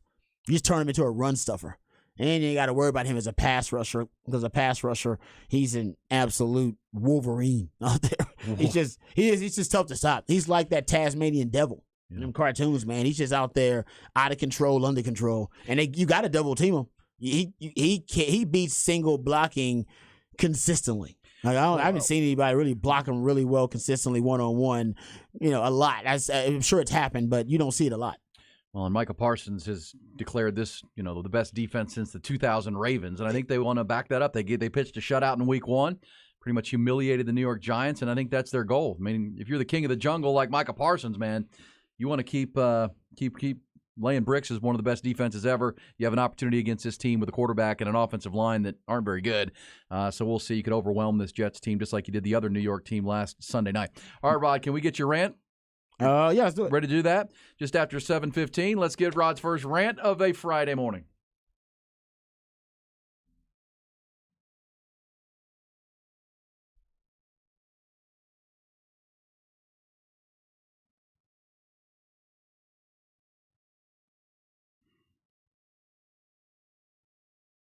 All right, this could also be a rant too. Cowboys, this was not a good stat from last week. They had the highest drop rate in the NFL highest drop rate for a game in Prescott's NFL career, which was 16.7% of their targets they dropped. It's not good. Yeah, and it was raining, but yes, you got to catch the football. Yeah. They got. And by the way, Longhorns are dealing with that too. Longhorns put the ball on the ground a lot too versus man, if Alabama. They could have caught the ball on Saturday night. They'd have blown that game fumbles, out. Yeah, you don't want to see the ball on the ground that much. Anyway, getting back to the rant of the day. yesterday, toward the tail end of the show, the Jay Norvell audio came out, and oh man, it has now gone viral just like we thought. And the game day folks are loving it because now they got material, they got content leading up to that game to hype it up. But if you did not hear the audio, Jay Norvell, the head coach of the Colorado State Rams, he is obviously getting his team ready for that rivalry game versus the Colorado Buffaloes, in-state rival there. And he was on his coach's show talking about the matchup, and he had something to say about the attire, the wardrobe of Deion Sanders. Here's Jay Norvell. And I sat down with ESPN today, and I don't care if they hear it in Boulder. I told them I took my hat off and I took my glasses off, and I said, when I talk to grown-ups, I take my hat and my glasses off. That's what my mother taught me. So... All right. Yeah. Can I hear that again? Because I'm trying to figure out who he sounds like. He sounds like somebody to me. We play that one more time. There's Jay Norvell, the former Longhorn assistant for a year under Tom Herman. Or Charlie Strong. I sat down with ESPN today, and I don't care if they hear it in Boulder. I told them I took my hat off and I took my glasses off, and I said, when I talk to grown-ups, I take my hat and my glasses off. That's what my mother taught me. So, John Gruden, man, he does that. I kind of hear it now. Somebody. Yeah, John that's Gruden. a good one. No, not Gruden. Somebody. Who? Oh, he sounds like the. We need some dogs. Cat in the house. Does he? Coastal Carolina coach. I got to listen to like the. Remember at the beginning of the Coastal Carolina coach rant when he's talking about setting it up with the dog. We got 2 dogs. Well, we got these cats. I gotta hear it. Let's do them again. I would have to hear it. and I sat down with ESPN today, and I don't care if they hear it in Boulder. He's right. I told them I took my hat off and I took my glasses off, and I said, when I talk to grown-ups, I take my hat and my glasses off. That's what my mother taught me. So. He's got a good ear because actually I heard it that time. I did. I Coastal heard it Carolina. that time. Honestly, if you go get that quote, honestly, you're right. We'll do that later. It sounds. Somebody said it sounds like Jimbo. No, he also sounds like a fool. It sounds like somebody who's his mouth is writing a check that his RS ain't gonna be able to cash, or his team won't be able to cash. Okay, so Deion had a response. Deion, so it sounds like Steve Mariucci. Hey, Mooch used to be my coach in Detroit. Actually, you're right. It does kind of sound like him because you start off kind of stammering, and it's like the pace of the speech. Anyway, but getting back to it, Deion Sanders, of course, heard about it, saw it on social media. Somebody brought it to his attention. Whatever. Here is Coach Prime talking about how now it's personal for him. Sir, I'm minding my own business, watching some film, trying to get ready, trying to get out here and be the best coach I could be. And I look up and I read some bull junk that Dan said about us. Talk to us. Once again, talk to us. Why would you want to talk about us when we don't talk about nobody? All we do is go out here, work our butts off, and do our job on Saturday. But when they give us ammunition, they done messed around and made it what? It was just going to be a good game. They done messed around and made it personal. It was going to be a great test, a battle of Colorado, but they done messed around and made it personal. Because yesterday we played you the pregame speech for Nebraska, and that was their mantra. They made it personal. I'm going to protect my boys, my people. And I guarantee that's going to be a marketing phrase. They'll be on merchandise and stuff like that forever. All through Boulder. But for Deion, it's amazing. Like I said, it almost feels like it's like pre-fight hype. Like he's almost like got the mind of a boxing promoter, and that his games keep getting hyped up. I mean, the game against Nebraska ended up getting damn near as many viewers as the Texas-Alabama game. Like you had damn near as many Americans watching washed up Nebraska program and Colorado coming off a 1-win season with Deion as you did watching the Texas-Alabama game. Does that make sense to anybody other than Prime hyping it up? And by the way, it was a lot of hype, but about, like I said, the NBA-ification kind of college football too, where there was trash talk happening between the two squads, right? Shedeur Sanders was upset that he thought Matt Rhule said some things that were referring to Deion Sanders or that were disrespectful to Deion Sanders, and then they were on the field and they at midfield, and Shedeur Sanders thought that was disrespectful, and Matt Rhule said they were just praying, and Shedeur said they weren't praying. You had a lot of petty stuff going on. That's what happens in the NBA, a little petty stuff going on. But what we know now about the new entertainment kind of ecosystem and the way things work with eyeballs, petty works, petty sells. We saw it from the women's national championship game in college basketball. all the trash talk from Angel Reese and from Haley Van Lyth and all Caitlin Clark and the You Can't See Kim Me, Mulkey. Tony Yayo, Kim Mulkey, part of it too.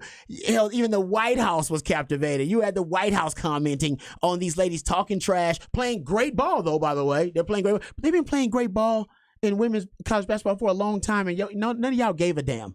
But in that game, they got 9.9 million viewers, more than the Sugar Bowl, Orange Bowl, Cotton Bowls, more than LSU, Bama, more than, you go look at, they had more viewers than the 2021 NBA Finals, than the 2023 Thursday night football games. Everybody was captivated because of the petty trash talk that basically promoted the matchup. Well, because then you have a villain, and you've got created storylines. You create a storyline. That's why you tune into soap operas. That's why you tune into reality television. You're looking for conflict. There's now conflict, and that's why this game is going to get huge ratings because now and it's a night game. They have to be a sellout in Boulder. Oh, it's going to be amazing. And think about Jay Norvell. I mean, good for him. Think about what he said, though. I mean, I don't want to make too much out of it, but it's kind of a personal shot. It's like, my mama raised me this way. Well, now you're somewhat insinuating that Deion's mom did not raise him properly. Is that what we're going here? Are we trying to say? I mean, that's a man-to-man kind of insult deal. That it's like, why? What are we doing? I mean, do you think Deion Sanders he's a good coach. He's off to a good start. Does a nice job. I'm not sure why Jay Norvell at all felt the need to go there. He just said, but Deion said it's personal now. Yeah, you made it personal. That would be personal. You made it personal. I mean, it's working, right? All of this stuff is working for Deion. With the pre-fight hype stuff is working. Oh, sure. The ratings are there now. You go look at the ticket sales, at least the ticket prices for the Colorado games. It's unbelievable. Now I think they have the highest ticket price in the country now on average. I'm not making it. It's supply and demand. There's only X amount of tickets and seats, and if you want them, you're going to pay for them. They surpassed Ohio State. The average ticket price for Colorado right now is $517. Yeah, it's the most expensive ticket now in college football. Isn't that crazy? That's up from $112 average ticket price last year. That is and you're talking about it. You're talking about a place outside Denver, Colorado, and Boulder, Colorado that they couldn't give tickets away. They don't care about football there. They don't care about football. They care about Deion. Do you realize in a 1-11 season last year, that one win was not over Colorado State. Colorado State beat them last year. So this is a revenge game too. Now Deion wasn't there last year. None of these players were there last year either. No, but they're taking it personal. Now it's the in-state rivalry. It's an in-state battle. Personal, baby. It's one of those. And then, by the way, as far as the ticket prices, the seating capacity at Folsom Field, I bet it's probably half of what they seat. Yeah, it's only 50,000. So that when you only have 50,000, Ohio State has over 100,000. They'll be expanding that pretty soon. Yeah, I think that when those renovations going to start? This spring coming up next spring? So when there's 50,000 and 100,000 people would like to go to the game, that's why the ticket prices are rising. The most expensive ticket in college football, guys, is in Boulder, Colorado. Let that sink in. Let that sink in, the fact that probably only Notre Dame right now has gotten more nationally televised games, or as many nationally televised games as Colorado. Let it soak in that last game against Nebraska was the most bet-on college football game of the week, of the season so far. And you know what? Speaking of whoever wins the game, and Colorado is favored. You don't think everybody's going to stay to watch the coach's handshake after the game now? No doubt, yes. And Deion will be wearing his glasses at night? Oh, you know what they should do? All the players, after they beat Colorado State, they should have sunglasses and hats ready on the sideline. They all put them on. And they walk out. They do the handshake with sunglasses and hats on. Like, what's up, man? What's up? Well, and I'll also say for Jay Norvell, his team may get the loss, but people are talking about Colorado State, and they never have before. So there's some free advertising there, too. Move. That's why I said my conspiracy theory is, honestly, Deion's calling these coaches and saying, hey, listen, man, it's good for both of us. Our programs get, no matter who wins, let's just hype it up. Give me a little bit. Hey, Matt Rhule, just go to the middle of the field. You ain't got to do whatever. Just go there. We'll take it from there. You just go there. We'll take it from there. Hey, Jay Norvell, I just need you to give me one. Give me a little red meat. Trust me, I'll take it and I'll turn it viral and I'll turn it into a storyline. And I'm not saying this is happening. Your program will have more eyeballs than it's ever had before. Yes, it will be the most watched game of the weekend. Don't you want that? And like I said, Deion's a marketing mind. Y'all have to understand, this guy's been doing this. He's been thinking like this forever. Yeah. Since coming out of Florida State, he was thinking about prime time. He literally said, I got to make an alter ego. And they said, why? He said, my alter ego will make more money. than Deion. Primetime will make more money than Deion. Nobody wants to pay Deion. You will pay primetime because primetime gives you added value. Primetime brings reporters and media outlets that want to cover just primetime, which is basically what he's doing here. It's the same recipe that he had as a player that got him more money and more endorsements as a player. He's just bringing that now to Colorado. Hey, we'll come back. There's Rod's rant in the 7 o'clock hour. We will have more of this talk. Take your thoughts on it. Specs text line 512-337-3776. Also on a kind of a week of college football. We'll talk Longhorns and Wyoming, but also the NFL. Great games around the National Football League on Sunday. We'll preview them coming. It's Ian Rod B.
All right, we know on Sunday the Cowboys face the New York Jets, right, Rod? Yes, sir. But we have the famous sound clip from the NFL draft a couple years back where the former New York Jet was unable to spell his team he played for.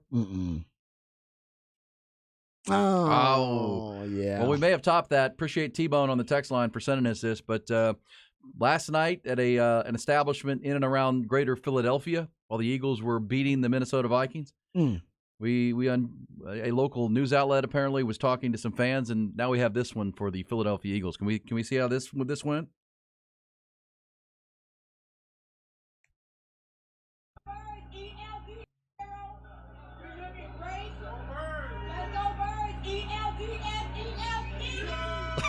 Hello, what? E-L-G.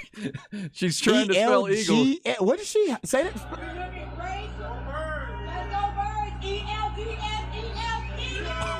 I don't think she knows. That's not how you spell it. E-L-G-S-E-L? I don't know what she said. Is that what she spelled? What does that spell? Elgisel? Elgisel? You can kind of see her face too. Like she's halfway through. She's like, I don't know how to spell this. She's had a couple cocktails, it appears. If you know how to listen, if you don't know how to spell something, don't start spelling it.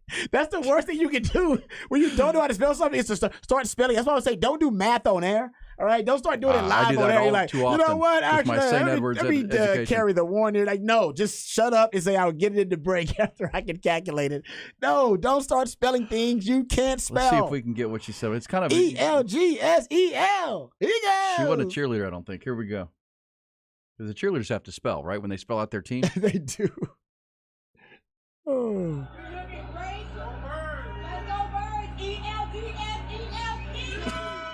She lost it. She went off the rails quick. E-L, Exhale. Wow. Excelsior. Come on. Now she's going to live on in infamy now. Now it's going to be famous. That drop will be everywhere now. That's every time the Eagles play badly, you play that one. Before we talk some Eagles-Vikings and how it turned into a 34-28 game, that the Minnesota Vikings somehow covered that game. They were down 27-7 at one point, but got the backdoor cover for T.Y. through there, who's dang. That's what Vikings fans are saying, because that team regression it's happening. Y'all are watching the real time. Try to tell y'all that they were the pick for regression. Everybody saw it coming. 13 wins was fraudulent for them last year. 11 of those being what? One score games, and then 8 fourth quarter comebacks on those one score games. Come on, guys. That you don't do that 2 seasons back to back. Hey, Eagles fan, all you got to say is fly, Eagle, fly. Fly, Eagle, fly. That's all you got to do. All right, real quick, Rod, before we talk about this game. Excellent. And can I play the Jay Norvell sound? First, we're going to do Coastal Carolina coach. Let's do this. Okay? Coastal Carolina coach. I don't even remember his name. Dave something or other. He's fired now. Mm-hmm. But the famous quote we play every year on the anniversary. Dogs. We need some dogs. But here's how it starts. Trying to get our 2 boys ready to carry them to golf tournament before practice, right? 12 cats live across the road. Our door's open. Screen's broke. We need to get a new screen door, but the screen's broke. Okay, there we go. Screen's broke. So here's Jay Norvell. Now, Dave's whatever coach is kind of a Southern guy. He's got the drawl, and Jay Norvell's from Madison, Wisconsin, so he's got but he's hung out in the South a lot. The accents are different, but here, cadence is key, Rod. Here we go. And I sat down with ESPN today, and I don't care if they hear it in Boulder. I told them I took my hat off. And Bradley, it does. Talk fast. The cadence is the same. Yeah, I agree with that. Yes, the pace. The pace. I'm still getting a John Gruden cadence. I think that's what. I got to hear John Gruden on it now too. I'll find you some John Gruden. It could be, but I heard when he talked about I need some more dogs. I heard that. I was like, dogs. Well, Deion's got dogs, and they're playing Jay Norvell. As for the Minnesota Vikings, the 4 turnovers last night, Rod, were the killers, right? I mean, you had a quarterback throw for 364 yards and 4 touchdowns, no picks, but the 4 fumbles lost. They lose this game. The other number that just jumps off the page is rushing. 260 yards rushing for the Eagles to 28. 28. Come on. I'm telling you, that Eagles defensive line, I mean, it's just so sick. Deep. Yeah, it How really about Jalen is. Carter meeting dudes in the backfield? Like right at the handoff point. Jalen Carter, the rookie. Yeah, because gave you those numbers about the ball get off and the BGO. Ridiculous. They basically have the best BGO of any team's defensive line in the NFL, and you can see it. They get a jump.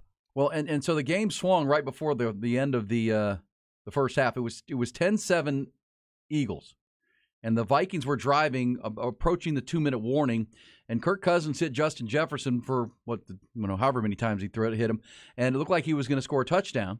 and he was running to the pylon, dove to the pylon, and as he was diving, the ball came out. And so he didn't have control of it. The ball went over the pylon, so that turned into a fumble. Not just lost the ball, but it gave it to the Eagles at the 20-yard line. It was a touchback.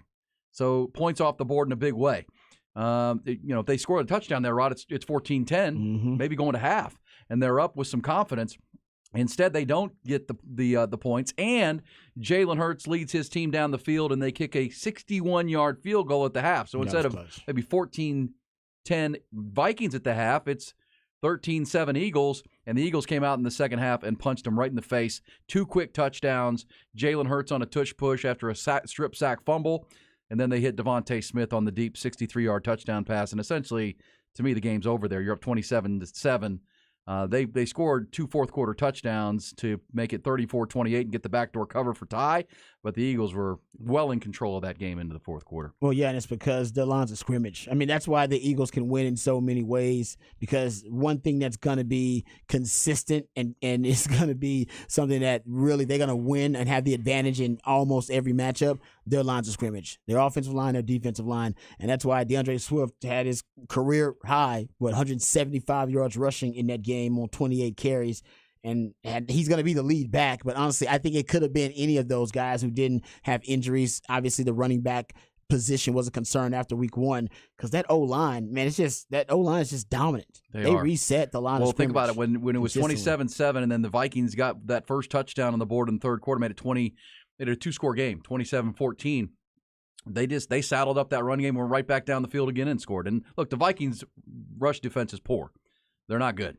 By the way, the Vikings giving up 260 on the ground will tell you how good the Patriots defense is. They held the Eagles offense in check last week. That Patriots defense for Bill Belichick is really good. The defense hasn't ever fallen off. Yeah, they're still salty. Yeah, I don't think the defense has fallen off. Even with the Brady transition, it was the offense that had an identity crisis. So those are 2 good wins for the Philadelphia Eagles to start the season. Cowboys look to go 2-0 as well and match them on Sunday against the Jets. They will. There's no way the Cowboys can lose that game. I would agree. 9-point favorite now. If Aaron Rodgers were playing, it'd be a 3-point line. Yes, if they do, then we got some there are major issues, or maybe like an injury or some major injury or something. But yeah, the Cowboys defense, I just don't see how the Jets have balance on offense. Well, that's the question we talked about yesterday at Wings Up with Patrick. The Cowboys had 7 sacks of Daniel Jones a week ago. Would you take over or under 7 sacks of Zach Wilson, whoever's playing quarterback? I'm going to say under just because I don't think the Jets want to throw the ball. I think they're going to, that's their worst fear. I'm like, no, man, we are not. Zach Wilson ain't throwing. We may run it. We may be like Texas with Bijan last year. Sometimes they would run it on like 3rd and 6. Yeah, we're running it. Somebody said that pylon rule, worst rule in football. I was thinking the same thing, but at the same time, I can't come up with a better. What's the better solution? If he doesn't control the ball, you can't score a touchdown. Yeah. The ball went out of bounds, but you can't put it on a yard line because it's in the end zone. No, people. It's one of those rules people hate, but yeah, you said, what's a better idea? I like it. It's not something that happens very often. When it does, it's like, it's a killer for your team. Yeah, it flips the game. It takes points off the board. I just don't know what the answer is. It's like a loophole. There's nowhere to place the ball because there's no yard line now. Because that ball is basically in purgatory when it goes. No one controlled the ball when it went out of bounds. So who gets the ball? You can't give it. Yeah, I think that solutions that you just got to. And Kirk Cousins said I probably should have made a better pass, but at the same time we're taught to not stretch out for the pylon. I mean, it's just what they work on because it's just such a penal rule. It's just such a killer. Oh yeah. If you can't, don't risk it. Even if you don't get there, we're at the 1 yard line. Exactly. The worst case scenario is you're going in first down on the 1 yard line. That's the worst case scenario. We can live with that. Yeah. What we can't live with is the dramatic shift in momentum when you were going in to score a touchdown and then you fumble right before going in to try to hit the pylon and then they get the ball back at the 25-yard line. And it's like, hold on, what 20. happened? Talk about sucking the life, right? Sucking the life out of a team like that takes all your momentum and away. Then their kicker gets a 61-yard field goal at the end of the half. That's a swing. That's a swing. That's and too much. Then 14 quick points in the third quarter, and that was a TKO.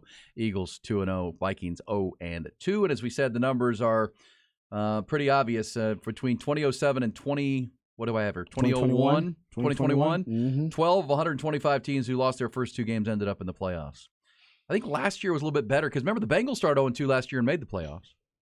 It's doable because now they play the extra week. But at the same time, 0-2 starts, not optimal.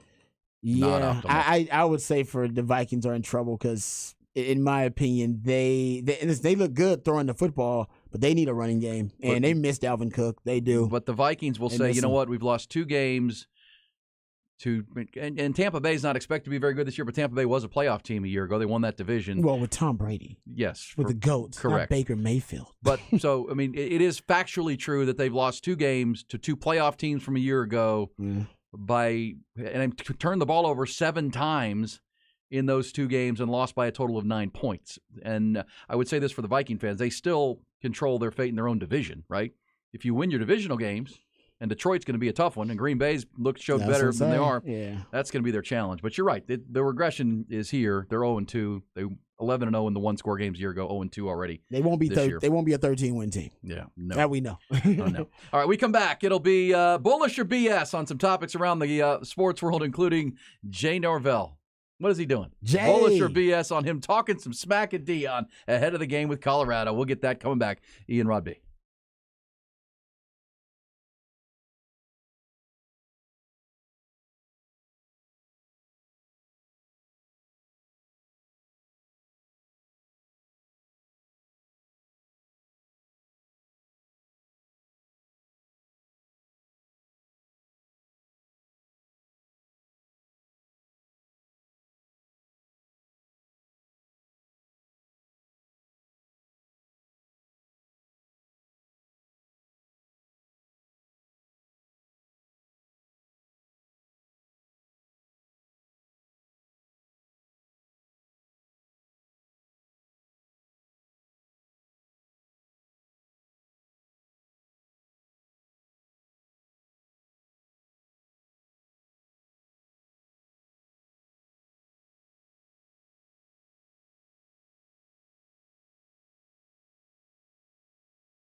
Time for bullish or BS.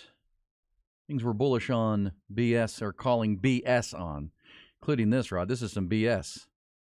Just had a look at. I have 2 fantasy football leagues, Rod. One I had T.J. Hawkinson in, so I'm feeling all right. 18 points out of my tight end, 2 touchdown catches. It's not bad. Then I just looked at my other league. I'm playing a guy who started Jalen Hurts and DeAndre Swift. Ooh, I'm in a hole. Damn. I'm in a hole. Damn it! God. Not out of it though. It's not over. Oh, man. That's not good. The quarterback who had 50, he's got like 54 points before I even started a player. And Swift had a career day. Yeah. Like he had his Guy best. had 1 carry for 3 ever. yards last week. That's the way it goes. That's the way fantasy football. Keep hope alive. Yeah.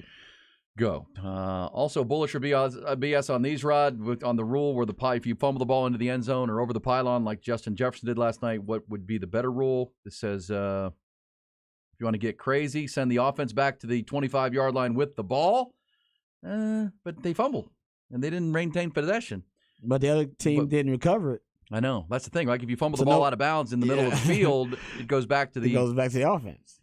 Somebody said, give the offense the ball 1st and goal at the 20. How about that? That's a punishment because you've got to try to score a touchdown, but you still have a chance for a field goal. But 1st and 20, your punishment is you lose 20 yards. All the way back down the field. You bullish on that or BS? Good with where it's at? Actually, I don't mind that because I do think the punishment now is too harsh. Agreed. To lose possession, that's harsh, man. That's a harsh punishment. I do wonder if there can be something a little bit more, moderate in terms of the punishment and sending them back to the 20. That's And then you got to drive all the way back down the field to get those points again after you've already exhausted yourself, I'm sure, from the last drive trying to get down to the goal line. I'm not opposed to that.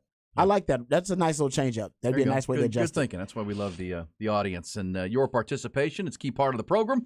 You're on Hook 'em Up with Ian Rod. Okay, how about this? You bullish or BS on this? The new owner of the Phoenix Suns apparently he's going to give away TV antennas for free local viewing of the games. Yeah, Matt Ishbia. The Phoenix Suns are giving away free antennas for televisions to fans in the Valley, assisting many in viewing the games for free. The franchise's new television deal with Gray Television on Arizona's Family Channel 3 will be the home for all 70 non-national exclusive Suns contests in the regular season, as well as all 5 preseason fixtures. This means that local fans will be able to watch the game for free, but many modern televisions don't pick up the local channels that the rabbit ears on older televisions in the past used to provide. Yes, if you go to their website, you fill out a form, they'll ship you the antenna for free. Nice. There you go. But think about Matt Ishbia, who's a business guy for sure. By making the games free to watch locally, roughly 2 million more people could watch the Suns games. And you'll make your money back on selling advertising. More people watching the games, more local advertising. Because it's the way you used to be, Rod. When we were growing up, you could watch your local games on local TV, not cable, and have to pay for the package. Now you're just going to get a free antenna. I'm very bullish on that. Everybody's bullish on that. Come on, man. Free 99. Ty, what do you have for us in bullish or BS? Anything? Your stomach is BS. Yeah, no, I'm struggling. Usually on Fridays, I'm struggling for another reason, but today it was the wings. They're bullish or BS. Wings up, hottest wings in Austin. Well, no, I'm going bullish because Ty's had a lot of food challenges and wing challenges, and I ain't seen Ty or heard Ty hurting this much. That was worse than the 40-yard dash. Yeah. Oh, man. Like the way I felt the next day, which also wasn't good. On the pylon roll, our texter says, why would the defense get penalized for forcing a fumble at the goal line? Hold on to the damn ball. That's true too. That's exactly. There is. I don't know if there's a right or a wrong answer to it. That's the beauty. Well, because think about it. When it happens to your team, you hate it, but when it happens against your team, you love it. Exactly. That could be a 14-point swing in 2 minutes. Right no doubt. True. What happens to your fantasy football team when Justin Jefferson doesn't get that 6 points? Come on, man. Get yourself in that end zone. Hold on to that damn ball. Hold on to the ball. What was that Denzel and Remember the Titans? Hold on to the ball. Hold on to that ball. That's every football movie. That's every football program. Every football movie had that scene. Hold on to the damn ball, son. We'll be back. We roll on 5 hours a day, 5 days a week here on E and Rod B. Hook 'em up.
Friday is here. It's a little rainy, and the traffic sounds to be a mess. But that's okay. It's the weekend. We'll get you there. Weekend that includes a lot of one-sided college football games, it looks like. As we told you yesterday, use this Saturday as maybe a get some points, man. Some points day. Points with wifey. Next weekend, you want to be all football all the time. This weekend, maybe get some honeydews done. Some quality time. Some quality time in. Now, it is a weekend that also includes home openers for the Houston Texans and Dallas Cowboys in the National Football League on Sunday. Also, Texans-Colts. Texans are an underdog again. Only about 1 point, though, I thought, right? Yeah, it's a pick'em game, essentially. They're basically a 1 point dog. They've been an underdog, I believe, in 25 straight games. The Texans have. They've been rightfully an underdog. They've earned that. 25 straight. I was a Texans fan. I'm the one keeping up with this, but still. No. Thank you very much. There you go. Also, home opener for the Cowboys Sunday afternoon with the Jets, and Longhorns playing their second home game tomorrow night. Texas State Bobcats home opener tomorrow night. They're playing Jackson State. Of course, Deion Sanders was at Jackson State before he was at Colorado. And T.C. Taylor now coaching that team. So, G.J. Kinney saw the Eat 'em Up Cats getting down there. Oh, they're excited, man. I saw some of the hype videos they putting out there. I ain't seen a Texas State hype video in a minute. Hey, they're 1-1. I'm sure they put them out there, Baylor, but and they don't go viral usually. Now they're going. I follow them on Instagram now. Exactly. Now, got me. They're coming, like the hype videos are coming across my timeline. I'm like, I don't follow Texas State. Why are the hype videos coming across my timeline? Ty's like people excited. His ex-girlfriend's made it big, and now he wants back in, right? Hey, you know what? Because he went to Texas State, got his diploma there, but he lived on West Campus and pretended to go to UT. No, UT is just my high school sweetheart that I always got on my list. But Texas State's my wife. Everybody's got to have a side piece in sports. Steady girlfriend. That's your side piece. Everybody's got your sports side piece. My sports side piece is the Cowboys. I'm a Texans fan, but my side piece is definitely the Cowboys. Like the Cowboys? I follow them so much I have to for my job. I'm basically a quasi. Across the desk right now. Do you think this guy likes the Cowboys? I know, but I have to be a quasi Cowboys fan because 80% of my listeners are Cowboys fans. If I don't know about the Cowboys, people don't want to hear me. You can know about the Cowboys, but you don't gotta like them. Exactly. I know more about the Cowboys than I do the Texans, just because nobody cares about the Texans. And y'all don't want to hear me talk about the Texans for 3 hours. I talk about the Cowboys for 3 hours. That is the #1 TV star on America's #1 TV show. Fair. So knowing about the Cowboys, that's something you got to know if you're just an NFL fan or analyst. The Texans, come on now, that is definitely niche. You know what I mean? Like you gotta be from H-Town to love that. So I asked Aaron this a few months back, but do you think there's more Texans or Cowboys fans in Houston? Cowboys. You said Houston a few months ago. If it was Oilers, if it was Oilers, I'd say if the Oilers were still in Houston today, it would be Oilers fans. But that disjointed kind of move by the Tennessee Titans, or at least the Oilers that became the Tennessee Titans. There are a lot of Oilers fans that basically decided they were done with any Houston, Texas football team, and some of them went with the Titans and decided, all right, now I'm a Titans fan. So you basically split the fan base there. Yeah, and in a lot of ways. The Texans have been so bad of late, but exactly. There's just so many people in Houston, right? They've come from everywhere. I would say it's pretty close, but there are a lot of Cowboy fans there for sure. But you're right about Oilers and then Texans, and then the allegiance to them. They split it, man. But when they came back as a franchise 21 years ago with the Texans, they had waiting lists for season tickets. They had a sellout streak. That's because the city's so big, though. That's just because the city's so big. That's you gonna get that in a major market when you have an NFL team, the #1 television product in America. It's really tough not to be. Texas has been selling out and been sucking for a while. Plenty of Texans fans, but they just don't have much to root for right now. As you said, they've been underdogs 25 consecutive times. Yeah, not good. Cowboys are a 9-point favorite over the New York Football Jets. I don't like that. You don't? Mm-mm. Cowboys are a covering machine. You start getting close to double digits. That's one of my main rules of betting on NFL football is if it's double digits, always take the underdog. The Cowboys are tied for the best record against the spread since 2021. They're 24-11, and they're the league best 18-8 as a favorite over that span. Nobody's better at covering the spread than the Cowboys. Well, and I'd say this: give me that little number. That number's there, but also the number of teams that you gave earlier in the week, the teams that win by 21 or more in week 1. Only like 8-20 against the spread the following week. There's a bounce back factor, and then there's almost that it came too easy against the Giants. But this Jets team has their own drama that they're dealing with their quarterback out, and now Zach Wilson back in at starting quarterback. What are they going to do? The panic is on, and now you got to face this group. And the other part of that is your offensive line isn't that good. This Cowboys defense is ferocious. Coach 66 makes a good point. There are a lot of Saints fans in Houston too because of Katrina, and all that migration there. So yeah, and my mom and dad are from Louisiana, so a lot of Louisiana folks. Period. In H-Town. Good point about the Saints. That's valid.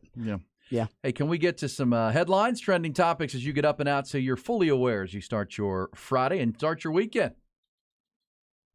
Top Gun Rentals and Lawn Equipment bring it to you. Start with Texas football. Longhorns, of course, rising in the national polls up to number 4 after that big win over Bama. They're also pretty healthy. Head into their Week 3 matchup with Wyoming Saturday night. During his weekly meeting with the media yesterday, Texas head coach Steve Sarkisian said freshman running back C.J. Baxter, his availability of a game-time decision. Of course, the freshman from Florida has been the starter in each of the first 2 games, but has failed to finish either game. Coach Sark also said yesterday that linebacker Maurice Blackwell has made tremendous strides this week, practice, but also described the junior from Arlington as a game-time decision. I'll hear more from Coach Sark coming up. Remember, Rod and Patrick Davis going live from the Mockingbird Saloon tomorrow on Guadalupe between 26th and 27th. That's at 4:30 for our Texas Game Day pregame program. NFL last night, Minnesota in Philadelphia to open up Week 2. Thursday Night Football, the reigning NFC champion Eagles get the victory 34-28. They built a 27-7 third-quarter lead and hold on as the Vikings tried to make a rally. Their biggest problem was turnovers. 4 fumbles lost on the game. Meanwhile, Jalen Hurts ran for a pair of touchdowns. DeAndre Swift, the running back, 175 yards and a score. Eagles 2-0, Vikings 0-2. Baseball, Rangers, how about 4 straight wins in Toronto? They sweep the Blue Jays. They are now a game and a half up in the AL wildcard race. 9-2 was the final last night. Rangers trail the Astros by a half game in the AL West. Seattle is a game and a half back this weekend. Big series, they all are at this point with 2 weeks to go. Houston is in Kansas City for 3. Rangers are in Cleveland. Seattle's home to the Dodgers. Dell Diamond, tough night for the Express. They dropped both games of a doubleheader to Vegas. They're now 2 games back in the Pacific Coast League second half standings. Those 2 will play 3 more games through the weekend. Out in Round Rock, Austin FC's on the road Sunday night facing the Portland Timbers. Absolute must-win match, according to head coach Josh Wolf. They're 9-12-6 on the season. Currently 10th in the Western Conference standings with 7 matches to go. High school football last night. Several games postponed or delayed because of weather, but Lake Travis blanked Aikens. Lampasas beat Pflugerville. McCallum beat Crockett. Converse-Judson beat Hutto 29-19. Tonight on the Horn, the 3-0 Vandergrift Vipers open their district schedule on the road at Stony Point. Texas volleyball, 6th-ranked team in the country, took down 19th-ranked Ohio State in a good match at Gregory Gym last night. Quick turnaround. The 5-2 Longhorns now face number 11 Washington State tonight at the Greg. Also last night, 16th-ranked Texas Soccer opened their Big 12 conference schedule with a 4-0 win over Baylor.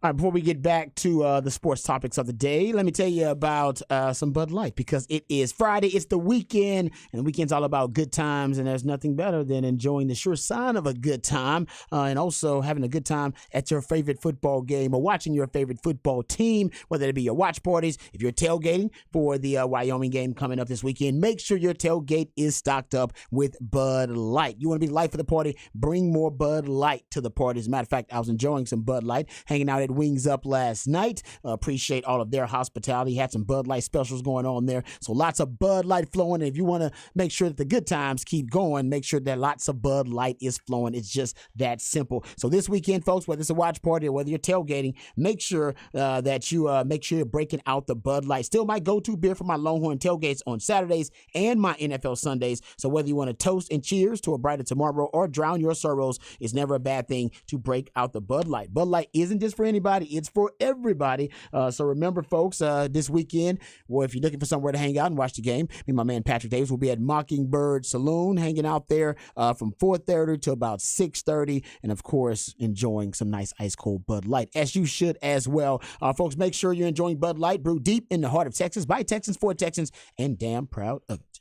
Hey, quick note: Austin FC is home on Sunday night. Home on Sunday night. My apologies.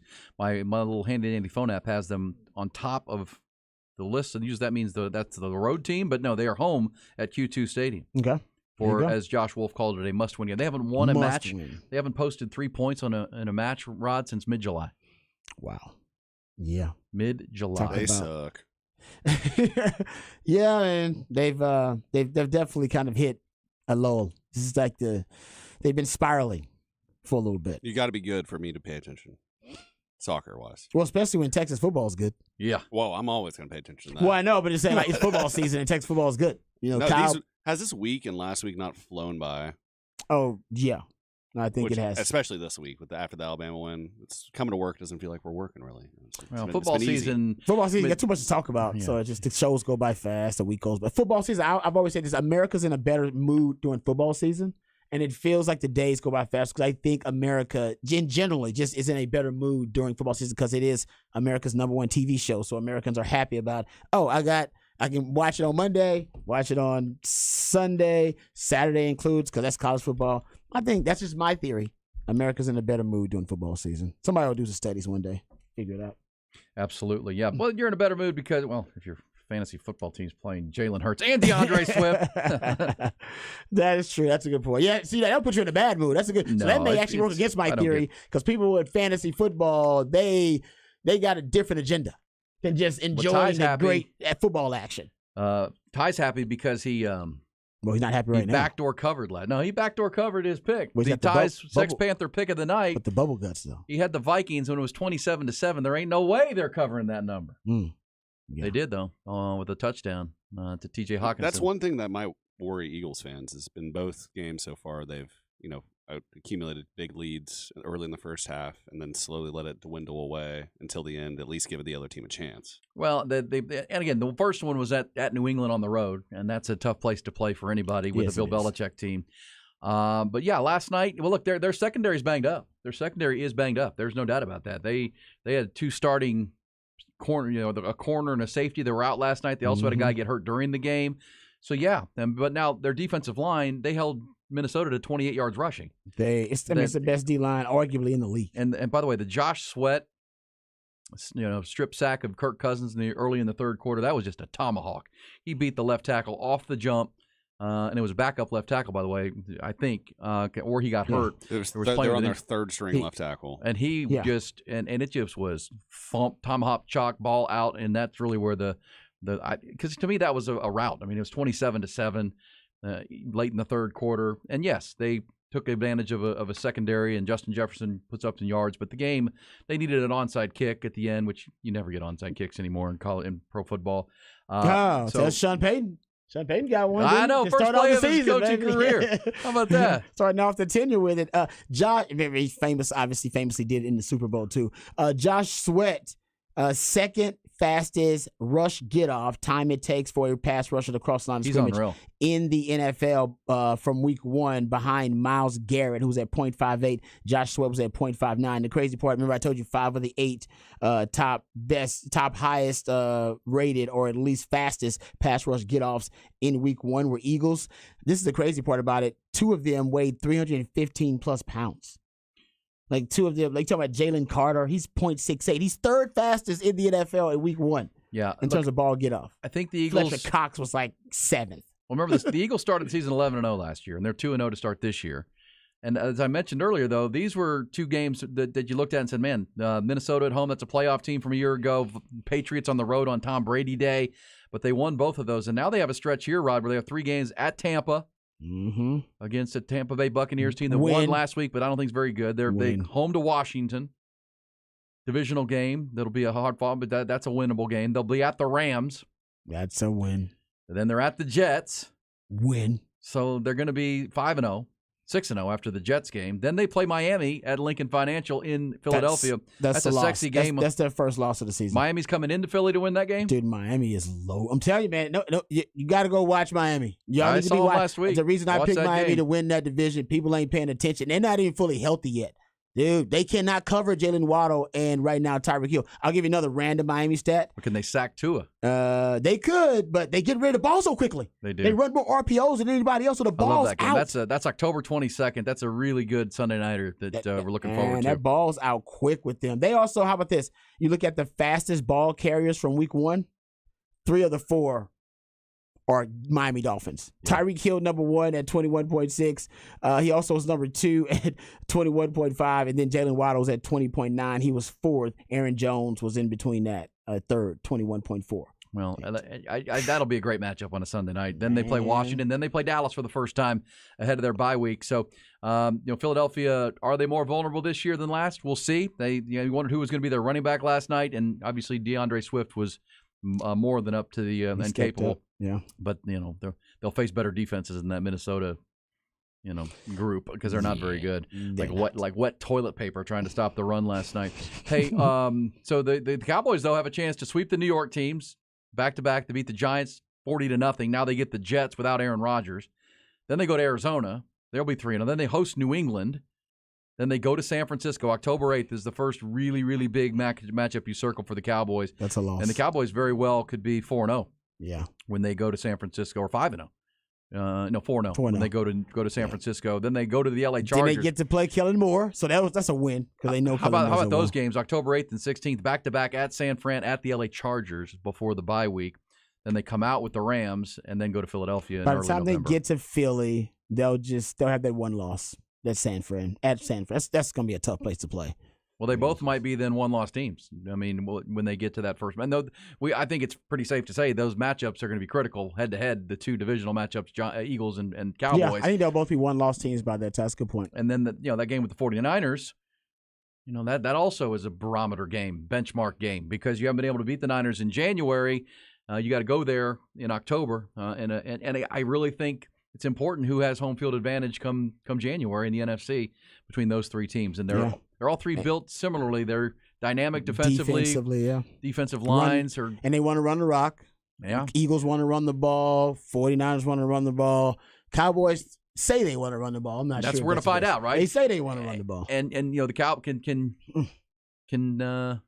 Tony Pollard be a little mini Christian McCaffrey in this league for the Cowboys this week? I think he can. Yeah, well, if he is, then they're going to be okay, I think, because he's their most dynamic weapon along with CeeDee Lamb in that offense. Keep in mind, though, and I said this before, by the time the Cowboys play the 49ers, what would you say it's like week 6 or something like that? Week 6 or 7? 49ers week 5. Week 5?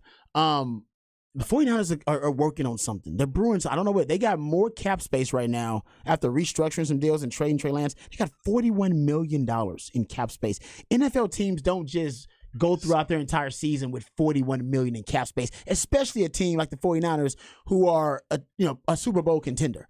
So they're going to do something with that $41 million in cap space. I just don't know what it is.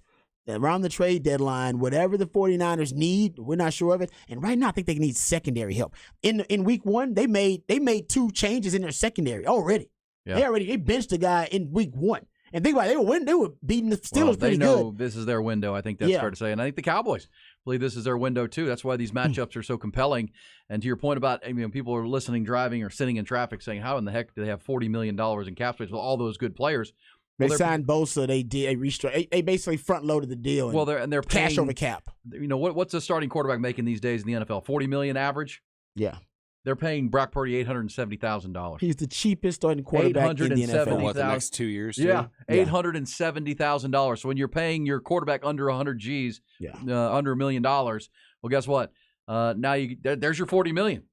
Yeah, you have all these good players, and then you got $40 million left because your quarterback's making under $1 million. It's like having a rent control department in New York City. Yeah, it's like what? I'm paying $500. Meanwhile, the Cowboys are near paying Times Square. I was like, rent control. And the Cowboys are paying their quarterback $40 million this year. Yeah, exactly. The Eagles are paying their quarterback $40 million. Yeah, this year. You're paying top penthouse prices on that one. Yeah, and last year in January, he outplayed your $40 million quarterback. In the playoff game. And that's the problem at this point. But, that's the luxury that the 49ers have. And they've traded Trey Lance, so that's off their books. And, you're right. Trade Lance to the Cowboys. They have an opportunity, if they need to make a trade and to go get somebody and bring in one of the biggest challenges with making trades in October is you don't have the cap space to bring in a big-name player who's got a lot of money on. Right? Well, 49ers have built that. Cowboys, though, also, I thought the Cowboys did their aggression in the offseason, right? Yeah. Acquiring Stephon Gilmore, acquiring Brandon Cooks, who's a little bit questionable for this game Sunday with the slightly sprained knee. So, the Cowboys made their moves. But the Cowboys are taking advantage of the trade market, too, which is smart. It is smart. They traded for Gilmore, traded for Brandon Cooks, traded for Jonathan Hankins, actually, even before all that, traded for Trey Lance. They've been, traded for Nbignagany. in Benogany. Yeah, the touchdown. Yeah, the touchdown. It actually paid off for him. Block field goal. So, the Cowboys. I like the Cowboys' moves in the trade market. They figured out now, all right, they hate free agency. They're open about it, too. Like, hey, man, they think that the worst value acquisition is in free agency, so you don't get any value. They believe the best value you get is the draft, which they're right about that. Undrafted free agents, they're right about that. But now they're exploring trades as another means of talent acquisition. So, and it's paid off for them. Yeah. I mean, they've killed it on the trade market. They have. Got great value. The only question you have when you bring in the players they have is health, right? For a 31-year-old corner like Gilmore and Cooks for the long haul. Now he's got a little injury. So, yes, but I do love what the Cowboys did this offseason. And, again, they stack up. The 49ers play the Rams this weekend at L.A. They're going to start with back-to-back road games for the Niners. Cowboys at home to play the Jets.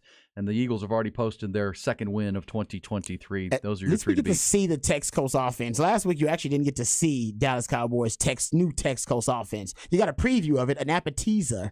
But now you get to see didn't really have to do much. Well, now you get to see it against a top 3 defense in the league, top 5 defense in the league, easy. Yeah. And the Cowboys defense is out to prove that they are the best defense in the league. Well, so this will be a little bit of a measuring contest too between the two. Oh, trust me, those two are thinking about it. And this will be our first real test to see what Dak Prescott is in this offense, right? Because this is where he struggled against elite defenses, elite coverage, which Sauce Gardner and that secondary can bring. Got a guy like, but think about this, Tyler Smith. Their left guard is dealing with a bit of a hamstring. He didn't practice again yesterday. That's troubling, man. And you're dealing with Quinnen Williams here. Yeah. Zach Martin is on the other side, but Quinnen Williams is an elite player at defensive tackle. If you watch the Monday night game, and if you could get over the Aaron Rodgers situation, and Quinnen Williams dominated that game. Yeah, I mean, he was wrecking shop. They made him the second highest paid D tackle in the league. Yeah, so the Cowboys will deal with that, but the Cowboys obviously have their own game records on their side of the ball. I like this matchup. I do, but that concerns me. If I'm a Cowboys fan, those two things concern me, right? Because the reason you got Brandon Cooks was to, I always say this about Sark, but you can apply it to any football, present the defense with a mathematical equation they cannot solve. Right? They can't stack the box. Then they can't. They actually can't put Sauce Gardner on one of their wide receivers and pretty much think they're gonna cancel him out, right? So the Jets can do that, but then they got to worry about Gallup. You gonna let Gallup go 1-on-1, or you gonna let Brandon Cooks go 1-on-1? Can't double all those guys. Present them with a mathematical equation they cannot solve. Well, without Brandon Cooks, if he's not there, man, now you got Sauce Gardner who can cancel out one receiver, and then you can just double the other guy. Or roll coverage to the other guy. Makes you wait, and then you don't worry about Jake Ferguson. I mean, you could, but why would you game plan to stop him when he's not a true threat yet? Yes. So that makes you easier to defend the passing game. And now the running game, we know for the Cowboys, I mean, going up against the Jets, that's no easy task. It's one of the better defenses in the league. So by the way, now you know where to attack the O-line if Tyler Smith doesn't play. Yeah, and we saw their backups in training camp. Not great. So we'll keep an eye on that. Is Tyler Smith going to start that game? Cowboys-Jets, 3:25 Sunday afternoon. Vegas has it as an over-under 38 points. So Vegas is looking at this like a 17, 20-10, 17-13 kind of ball game. The line is 9, and the over-under is 38. That would tell you they're not expecting the Jets to score many points, Zach if any, Wilson. because the Giants scored 0. All right, we'll come back. When we do, we go behind the burnt orange curtain. We hear from Sark. Rod will take us through that. Sark met with the media. His weekly Sark meets on Monday, and then on Thursday he does a Zoom after their morning practice. We'll hear Sark's thoughts headed into the Wyoming game. How do you turn the page? Who's stepping up to lead them through the Alabama rat poison and right into this game with the Wyoming Cowboys? Rod will feature that next here on Ian Rod V.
A good debate on the text line from my mistake in my headlines earlier this hour. Somebody said, soccer puts the home team on top on the schedule listings because the home team is hosting the road team. And somebody said, why does soccer list the home team first? Freaking Euros. It's actually us. Americans are the weird ones in that sense. Yeah, that's true. In most cases. Weird is judged. It's the most popular sport in the world. So weird is subjective. You know what I'm saying? Well, what's weird to some is not weird to others.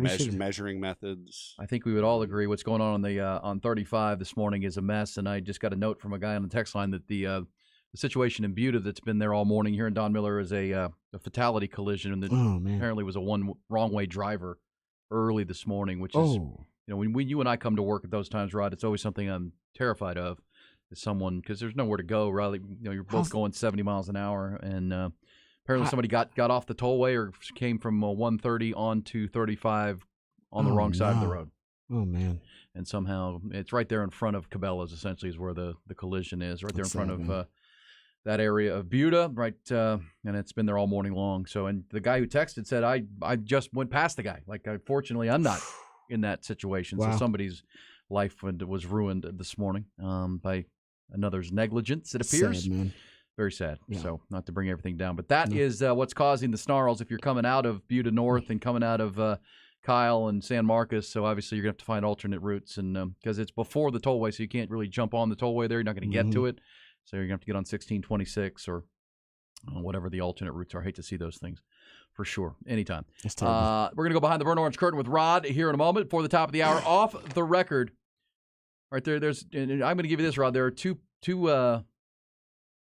Hollywood types, movie makers and actors celebrating the birthday. Were born on the same day. I want to get I'm going to tell you coming up and off the record. Okay. I'm going to get your thoughts. More impactful for you in Hollywood. Also, maybe your favorite films that they've been a part of. I'll get you that coming up.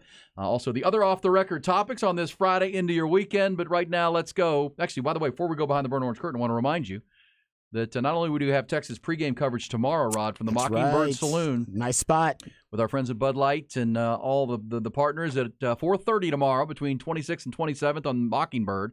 At the Mockingbird Saloon. We'll be there pregame. It's you and Patrick. Mm-hmm. From 4:30 until the Texas Rangers game, when the Rangers play the Guardians up in Cleveland. We'll carry it all the way to about 6:15 and get first pitch of the Rangers ball game. But you today, Rod, are going to be down on the drag at the Co-op. Oh, yeah. Me and my man Bobby Burton will be hanging out there with the On Texas Football Longhorn live stream. We'll be doing it at 3 o'clock live from the Co-op on the second floor is where we were last time at the Co-op. So come check them out. Come look at some of that 40 Acres apparel that you can get at the University of Texas Co-op as well. Just come on out there and have a good time. Usually about an hour of a broadcast. We're just previewing the game and the matchup of the weekend. Talking Texas football. Very cool. Yeah. And On Texas Football, the Inside Texas YouTube channel. All right, Rod, let's go behind the BOC. Let's do it.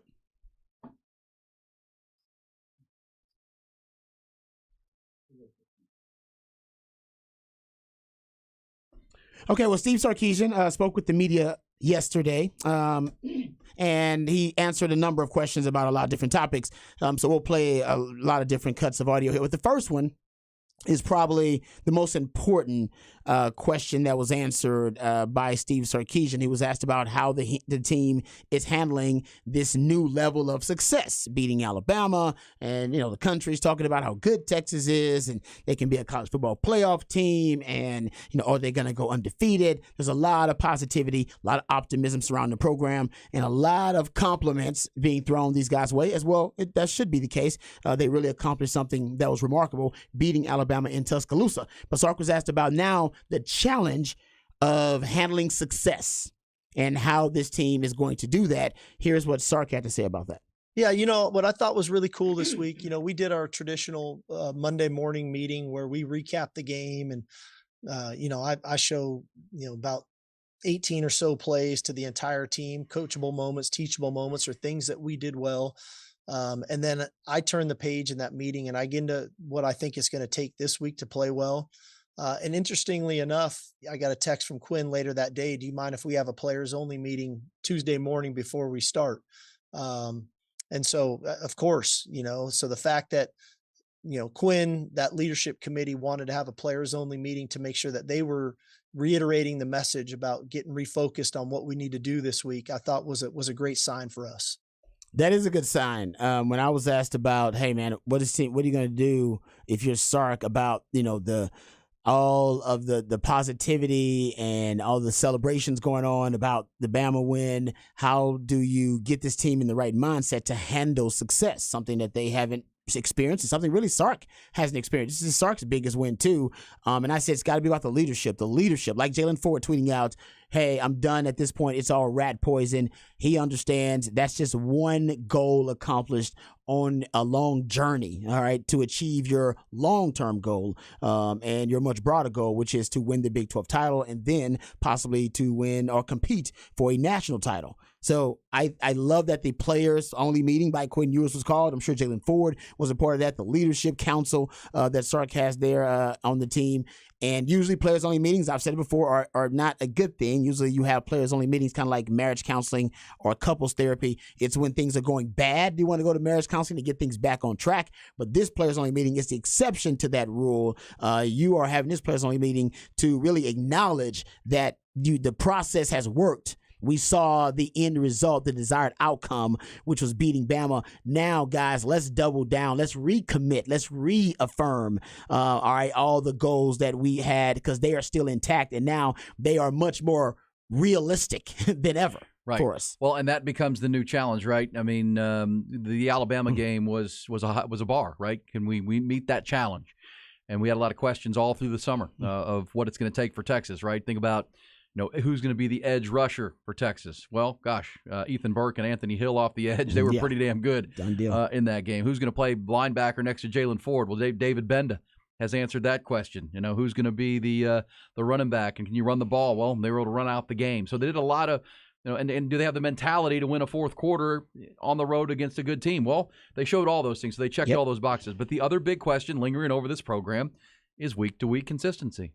It's being able to follow up wins and get into because as you said to me on Monday, Rod, they can't possibly be as prepared for the next 10 games as they were for Alabama. They had all offseason to prepare for it. Exactly. So now it's about the routine of honoring and respecting the next opponent, putting the work in to handle your business and not be a team that beats Alabama but then loses a couple of games along the way and derails what could be a great season. Yeah, you don't want to peak too soon, and you don't want that to be the peak of the season for Texas football. So getting back to week-to-week focus for this team, week-to-week game planning preparation, the Wyoming Cowboys are the challenge this week. Here's Sark when he was asked about the Wyoming Cowboys and that team taking on the personality of its coach. Well, I think first of all, as you guys have heard me say before, I think teams ultimately take on the personality of their head coach. And Coach Bowl has been doing it a long time. And he's been doing it at a high level at multiple places. He's always been really successful. His teams have always been gritty, hard-nosed, and tough. They play a physical brand of football. And this team is no different. They love to run the football. They love to do it a variety of ways with the personnel groupings, the shifts, the motions to come downhill at you. And then they utilize the play action pass, and they utilize the quarterback legs to take advantage of that. I think defensively, it's a really veteran group. This is a very smart defense. As much as they are tough and hard-nosed, they're very intelligent in the way they go about their business. They've got a really good pressure package, especially on third down and in the red area that they execute really well. They do a good job defending the run. I don't think that they have given up 100 yards yet in the season, stopping the run. And then they have confidence in their DBs to cover people. So ultimately, again, I think all those things are kind of a byproduct of who the head coach is. And if you can go back through Coach Bowles' career, all his teams historically have played that way. And this team's really no different than that.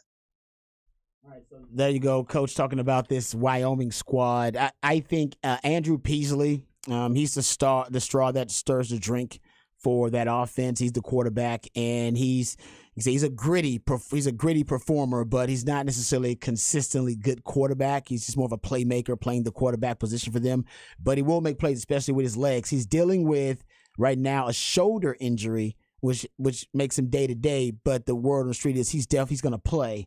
And if he plays, he adds a different second reaction element to that offense. When the play breaks down, he can make something out of nothing. He did that a lot against Tech, and he is a big part of their run game. So whether they're going to have quarterback design runs or him as a scrambler, he's a big part of their run game. I don't know if they'll have as many design runs for him if he's dealing with an injury, because they have really some bright prospects in the Mountain West Conference this season. Starting off 2-0, they're not going to beat Texas, but they got arguably the best defense in the Mountain West Conference. Some people believe that could be the case. And it starts with Easton Gibbs, who's the Mountain West Conference preseason pick to be Defensive Player of the Year.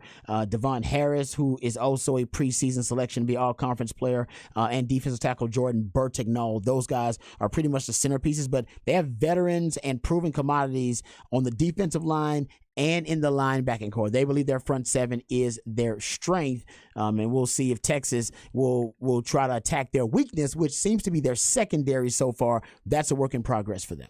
Well, Craig Bohl, the coach for Wyoming, as you mentioned, I mean, this guy is a winner, right? He won 8 national championships at North Dakota State when they're Division II. Then they transitioned to Division I up to FCS, and he won 2 national championships at that level before going to Wyoming. So this guy knows how to win.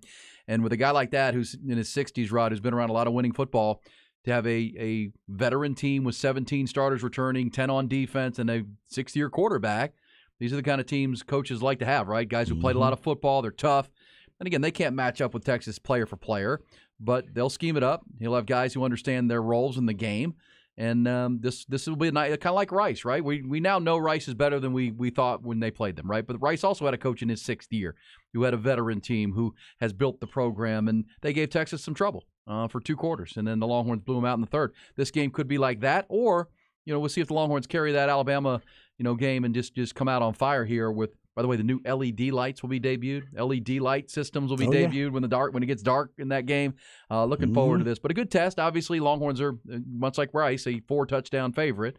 And I think that'll be pretty close. Much like the Rice game. Are they going to cover it? Will be coming down to the 4th quarter. Yeah, the truth is, just like the Rice game, Sark planned on playing Arch. And we didn't get to see Arch because Rice went on a 9-minute drive, kept the football, scored a touchdown. That was not something Texas had planned on. And Sark admitted he was a little disappointed in that. Same thing in this matchup versus Wyoming. The plan is to get Arch some quality snaps before he ends up redshirting. Yeah, because Malik's going to get his. So Malik got his in Rice. He's the backup. The backup's going to get it. We're talking about the 3rd-string guy. Yeah. That's the whole point, right? If Arch gets in the game, then everything went according to plan. That means you got a really comfortable lead. So you got Quinn out early. Then you got Malik enough reps where you thought, okay, Malik got some good work in, and then you know what? Let's give Arch some snaps. Let's give him some snaps. That means everything went according to plan. If Arch does not get in there, everything didn't go according to plan.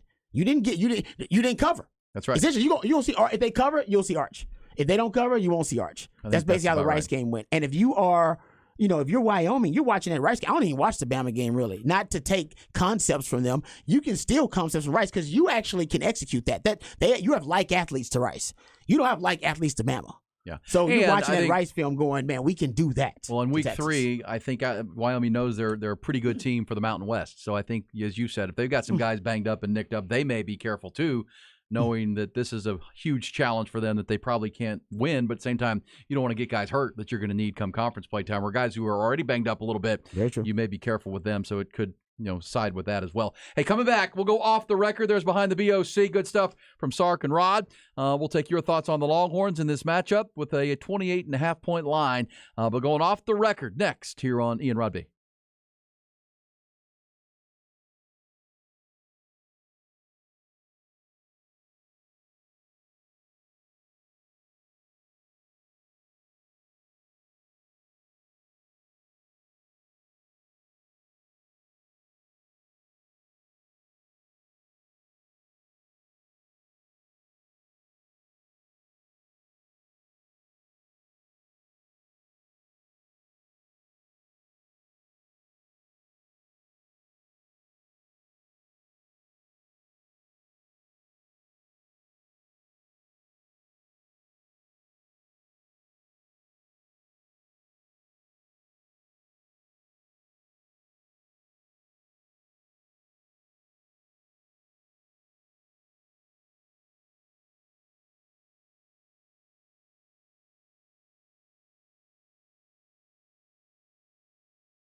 I'll tell you what doesn't suck, Rod Babers, off the record.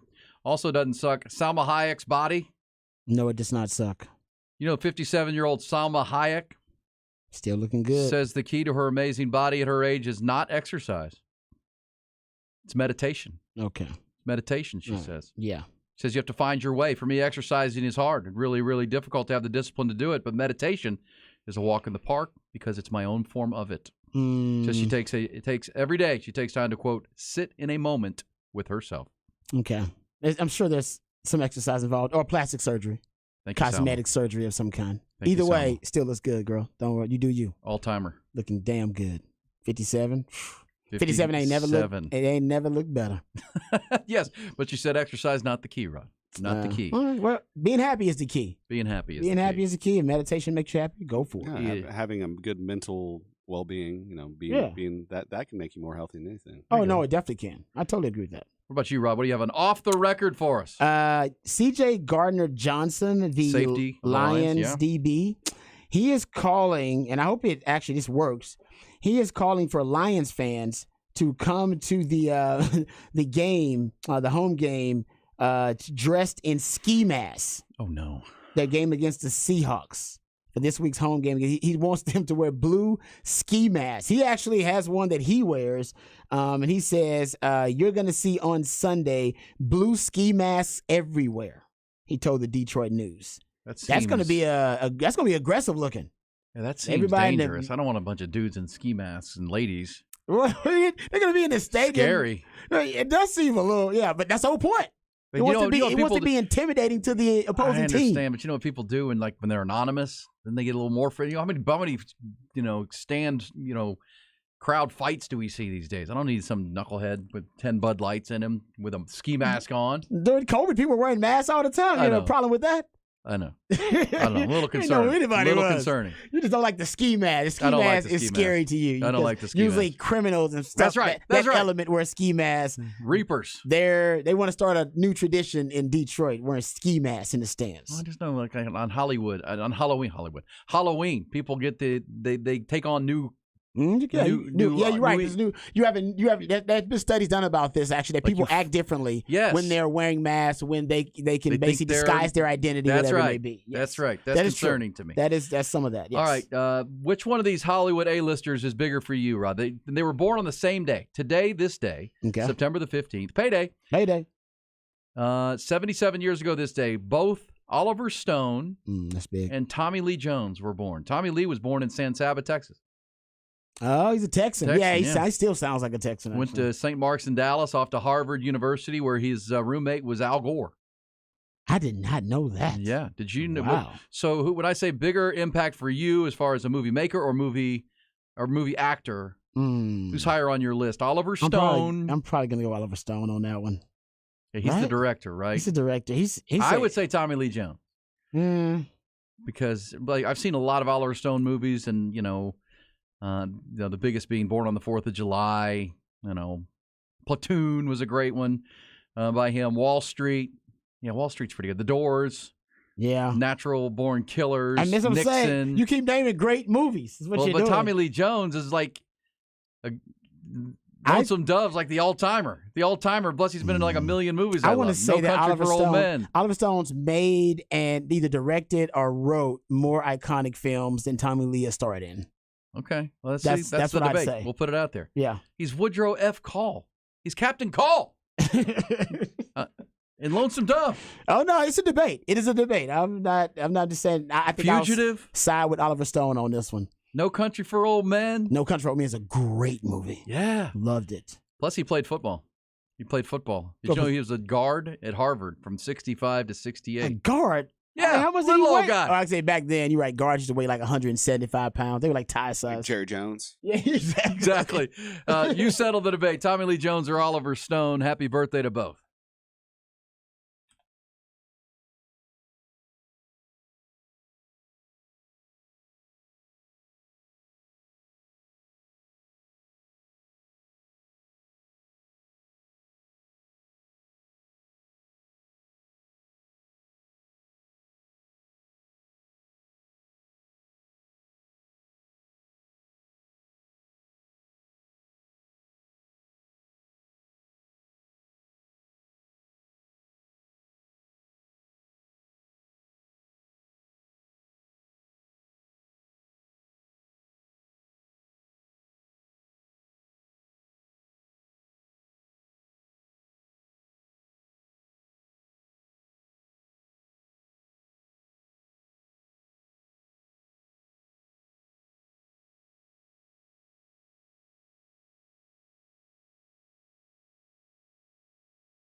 Tommy Lee Jones, hands down, Miss says. This says Oliver Stone, JFK.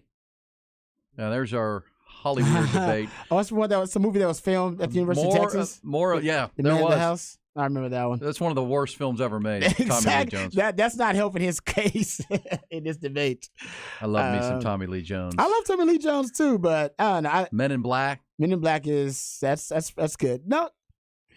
Yeah, I'm a fan. And it's easier for an actor to make movies than it is for a director. Because you remember their roles, right? Movies. Gus McCrae. Yeah, you're not. Yeah, exactly. Gosh, I saw a movie. I love baseball, so he played Ty Cobb in a movie called Cobb.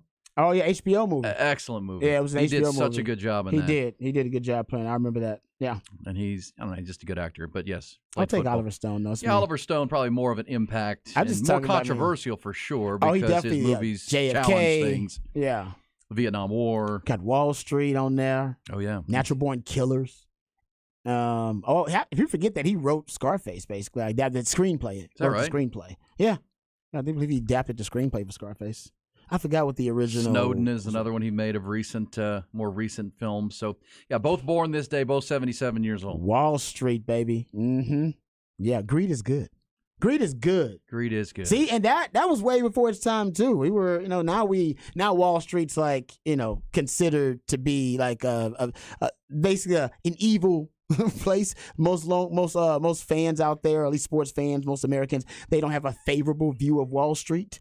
That was before that tide turned on Wall Street and kind of showed people kind of what was going on and the attitude. And now there's been that, and then on Wall Street overall. Wolf of Wall Street. Yeah, the greed is good. Our show we like on Showtime, Billions, Rod. Billions that I caught up on now. It's in that. Yeah, you're right. It's very much in that motif. But then I think of Augustus. I think of Captain Call and Augustus McCrae, Robert Duvall.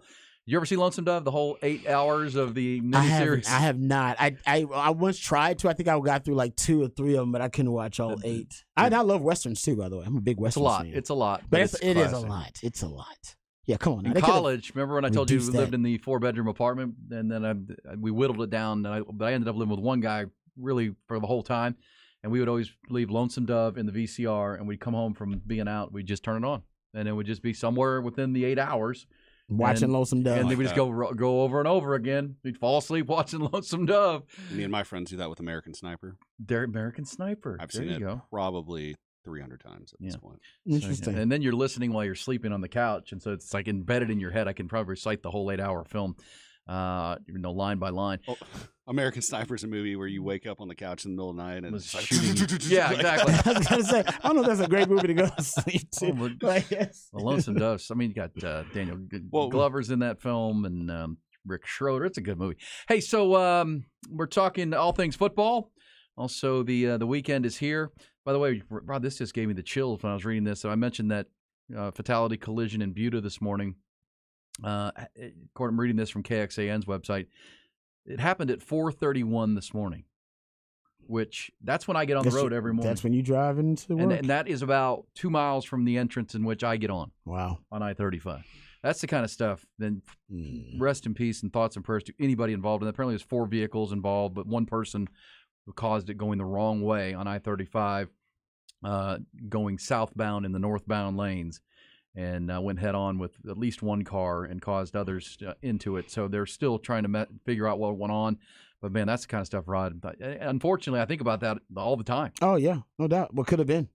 I know. What tragedy that you avoided. I mean, every morning I get on the freeway, I'm thinking I'm always trying to look way ahead. You should. Just to look for headlights on the wrong side because I wouldn't know what to do. Just stop, like get off on the shoulder and sit there. I don't know, but a lot of times you don't see that coming, and it's too late. And pay attention to your surroundings, man. You never know.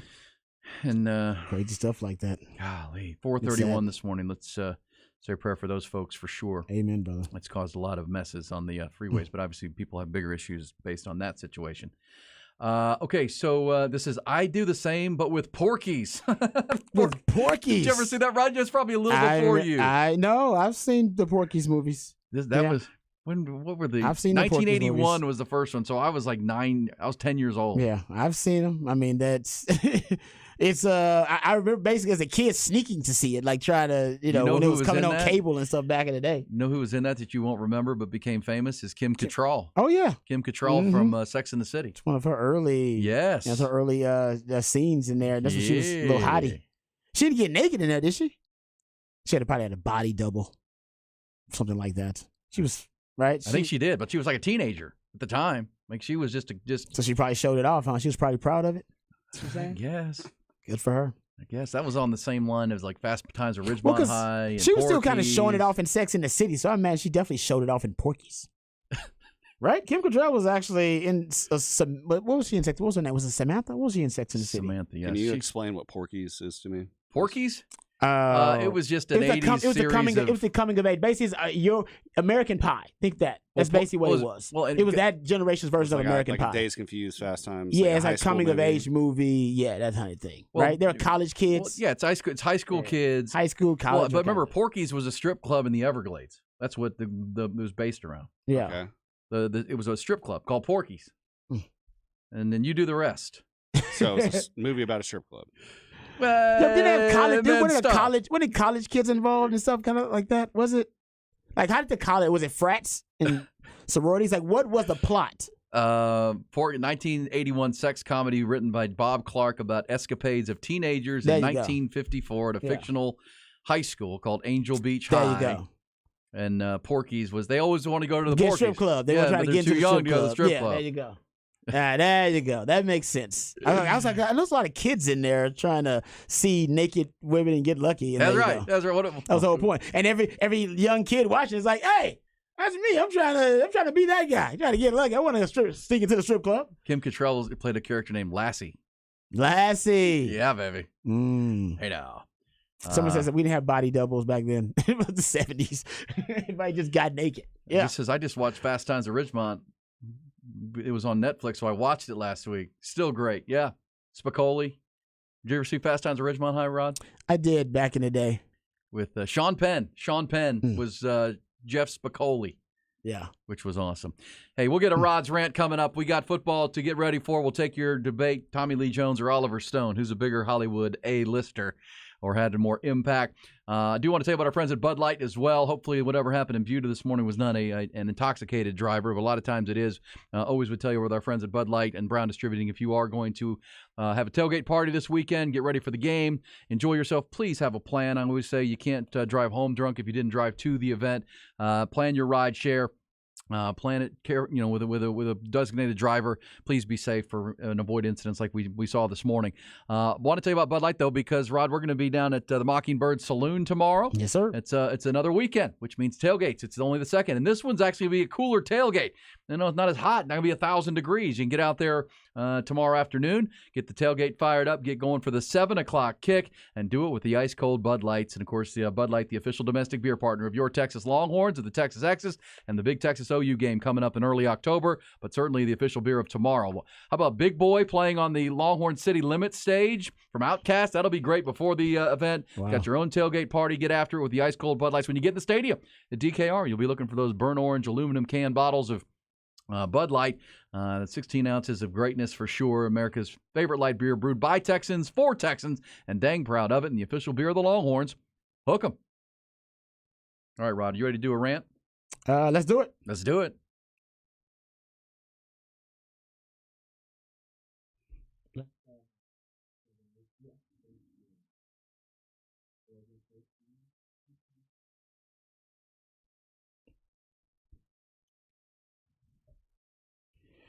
All right. Did you say Big Boy was playing Longhorn City Limits? Big Boy? Yes. That was announced yesterday after we...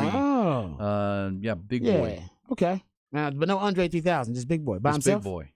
Interesting. I remember they did do solo projects. Do you remember the solo project of Big Boy? Was it jamming? Yeah. She Hates Me. He did a song with Kid Cudi one time. That's pretty good. Okay. 7-time Grammy winner. Yeah, that's a big name. In the group. In the group. The group. He has a few. Well, I don't know if he won Grammys for him. No. He won Grammys for the stuff he did in the group. So, 7-time Grammy winner. Yeah, in the group. In the group, he was a 7-time Grammy winner. Antoine, Andre, Big Boy Patton. No, I'm sure he's got some jams, but like most of the jams are from the group. That's why I was like, is it Outkast? Oh no, it's just Big Boi. It was like, okay, so is he performing Outkast songs? I guess so. It's at 3 Without o'clock. Andre 3000? He's just gonna perform his verse. It doesn't say what his set list will be, but a hip hop pioneer, it says here, with Chris Del Conte. He is in the group, within the framework of the group. It's one of the greatest hip hop groups of all time. As an individual, that's what it says right here. One half of Outkast, 7-time Grammy Award winner, sold over 25 million albums. In the group, within the group. No, so I was wondering, like, is he go do the songs? Basically, just his. I don't know. Anyway, I'm an old man ranting there. Okay, let's hear from Jay Norvell. Ranked the 7th greatest duo of all time by Rolling Stone. It's one of the yeah, exactly. It's might be the greatest hip hop duo of all time, but like I said, it's the group.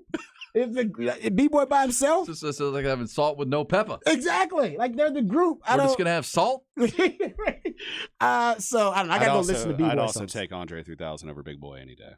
Yes, as a just pure talent. Oh, for sure. I think everybody agrees. So yes. So you're talking about the lesser talented member of the group. I'm like, but I'm sure it's going to be great. I'm not hating. So you will not be at the Big Boi concert at Longhorn City. So to make this no.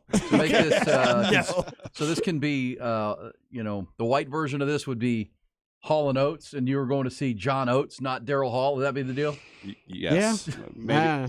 Maybe we can have a more current example. I'm not hating on Big Boi at all. I'm just thinking of duos. Yeah, because Hall & Oates sold 1 million records in the 80s, but it was all Daryl Hall, right? John Oates was just a little guy with the mustache. Here's a good one. It's like Harry Styles and One Direction. Okay. Well, like he was the only person in like, we won 10 Grammys with One Direction. Like, Harry Styles. Yeah, exactly. Won those Grammys. It's like Destiny's Child, but you're seeing. Well, Kelly Rowland was good too. Is she in Destiny's Child? Yeah, Kelly Rowland was in Destiny's Child. Beyonce, Kelly Rowland. She had a couple of hits, no doubt. I like Kelly Rowland. She had Dilemma with Nelly. Remember that one? She also had that song with Little Motivation. I want to be a motivation. That one? Someone says Big Boi won 2 Grammys for his first solo album. Best rap performance. We're going to come back with some Big Boi. There you go. Solo on the way I'll back. play some Big Boys. All right. I'll do more research on Big. I hadn't heard Big Boi's solo Here's album. one. Wham. George Michael and that other guy. I just don't. I'll plead ignorance. I'll do more research to see if Big Boi is Garfunkel. Give Big Boi's individual projects have been really good. Anyway, let's get back to the rant of the day. Let's hear from Jay Norvell. He went on his own rant of sorts. He actually was speaking on his coach's show for Colorado State, and he actually made a comment that got Deion riled up. Here it is. And I sat down with ESPN today, and I don't care if they hear it in Boulder. I told them I took my hat off and I took my glasses off, and I said, when I talk to grown-ups, I take my hat and my glasses off. That's what my mother taught me. All right. And he was critical of the hat and the glasses, even though now there have been several pictures and videos that have surfaced of Jay Norvell doing interviews and his media availability with his visor on. So maybe not a hat, but it's a visor. No, maybe it's the same thing. Coach Prime, of course, heard about this, saw it, whatever, and Coach Prime decided that he wanted to respond, or at least he was going to put out a response via social media. He's talking to his team, but here's Coach Prime and what he had to say to his team about Jay Norvell's comments. Sir, I'm minding my own business, watching some film, trying to get ready, trying to get out here and be the best coach I could be. And I look up and I read some bull junk that Dan said about us. Talk to us. Once again, talk to us. Why would you want to talk about us when we don't talk about nobody? All we do is go out here, work our butts off, and do our job on Saturday. But when they give us ammunition, they done messed around and made it what? It was just going to be a good game. They done messed around and made it personal. It was going to be a great test, a battle of Colorado, but they done messed around and made it personal. All right, so now it's personal for Prime. Yeah, they didn't poke the Prime. You probably shouldn't poke the Prime. But what I will say is that I think this is actually good for both Colorado State and for Colorado. I know some people are saying basically this is just motivation bulletin board for Deion and that Colorado State's going to get blown out. They probably will get blown out. Maybe they will, and maybe they won't. Colorado State does have a bye week right before this game. So it's possible that Jay Norvell's got something up his sleeve, and maybe with the world watching, you can shock the world. All right, to shock the world, you need the world to watch. They beat them last year, but it was a totally different Colorado team. Totally different team. Yeah, and exactly. And totally different Colorado State team too. But I'll say this: it does and like I said, I don't know if Jay Norvell is this brilliant, but maybe he is. Right now in college sports, we're starting to see this. We saw it with the women's college national championship game with Caitlin Clark and Angel Reese and Haley Van Lyth, when these very talented women started talking trash and adding the element of the kind of the petty element, right, that we all appreciate. And it kind of captivated the nation, and they ended up getting 9.9 million viewers for that national title game, all because they were talking trash and doing the Tony Yayo, John Cena, you can't see me thing. I think Deion's having a very similar effect on college football, where there's now a lot of pre-fight hype, a lot of pre-game hype from, Shedeur Sanders talking about Matt Rhule and what did Matt Rhule's comments that he said in the offseason. We're going to bring those back. And all of this pre-game hype is definitely adding to the viewership and the interest of these matchups with Colorado and Deion. And if it has the same effect, and we're seeing it, right? There are as many people watch that game against Nebraska, Colorado-Nebraska, as watch the Texas-Bama game. And they were both close to the same amount of viewers. That's crazy. Because Texas-Bama was a primetime game that people had been anticipating for an entire season. Our blue bloods. And yet Colorado and Nebraska's kind of a defunct blue blood, they end up getting close to the same viewership, all because of primetime, but mostly because of the pre-fight hype. Just like a boxing promoter. And we saw it work with the women's national title game. They got more viewers than any MLS game, any Stanley Cup game since any Stanley Cup final since 1973. Better ratings in the Orange Bowl, Sugar Bowl, 2021 NBA Finals, 2020 World Series. You get it. It was the most watched, one of the most watched programs of the year. Period, for a sports. Certainly, there wasn't a football game. Yeah. So the point is, I think Deion understands the marketing world, and I do think if he's not out on the grassy knoll actually contacting these coaches, I think he understands how to take advantage of these marketing opportunities. And now he's going to bring more eyeballs to this Colorado State game, just because we want to watch the petty. We want to watch the NBA-ification of these other sports, which is a lot of pre-fight hype.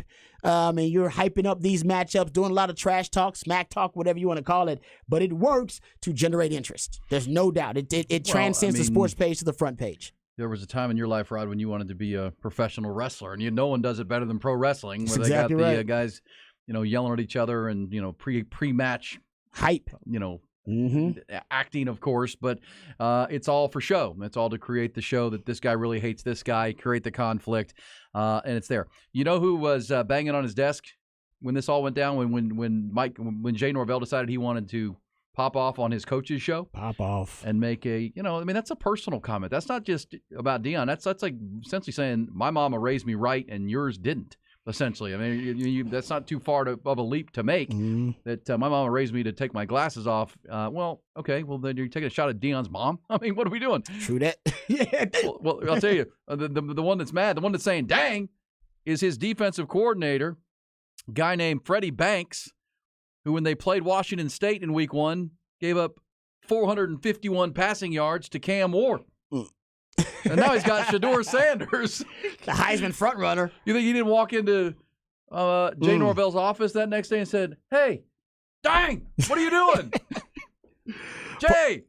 What if he shocks the world though? E, you got the world watching now. They gave up a 50 burger to Washington State. I don't know that you can improve that quickly. Not a chance. Yeah, you gave up a 50 burger. You did. Go ahead and take Colorado minus 24.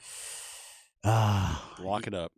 Give me that Shannon Sharp again. That's what the defensive coordinator said. He walked into Jay Norvell, and Jay's trying to calm him down. He said, "No, man, what are you doing? I got to face Shedeur Sanders. This guy's an NFL player." And in the offseason, it just as if Deion needed more material. Then in the offseason, they got Oregon coming up after this game. Don't forget, Dan Lanning took a shot at Colorado in the offseason. Not necessarily Deion, but took a shot at Colorado when they decided they wanted to up and move back to the Big 12. Do we have this sound tie? Here is the Oregon head coach, Dan Lanning, from this offseason. Not a big reaction. I mean, I'm trying to remember what they won to affect this conference. I don't remember. You remember them winning anything? I don't remember them winning anything. Boom. Dang.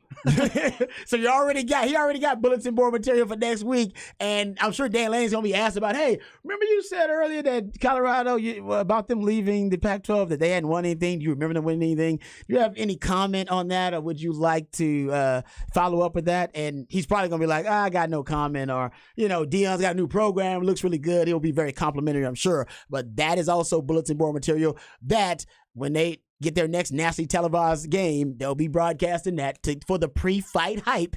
And once again, America will be riveted. We'll be captivated by it because something about hyping those fights up and something about the trash talk going on in between the two parties that we just can't get enough of. Well, why do you think you can't get enough of I mentioned wrestling, but in boxing matches, they always get in fights at the weigh-in. Yeah, and they get you don't think that stage? You'll nose to nose? Yeah. Come on, man. You guys were about to fight. Why are we fighting at the weigh-in? You should start having dual press conferences with Deion and the opposing coach every week. Honestly, it's personal. Brett Yarmark might do it. You joking? Brett Yarmark in the Dana White role in the middle, holding him back. Listen, somebody just said, I think College Game Day is in Boulder this week. Colorado College Game Day is there, and right now I'm looking up over Rod's head. Yeah, and they're in Boulder right now talking to Shedeur Sanders and Travis Hunter. The new Stephen A. Smith morning ESPN show is there right now. And you know who else is there? 60 Minutes. So 60 Minutes is now, all right, we got to jump on this. That's how you know it's truly transcended from the sports page to the front page. Sure. And let it sink in, folks. Right now, Colorado has the most expensive average ticket price for college football games in the country.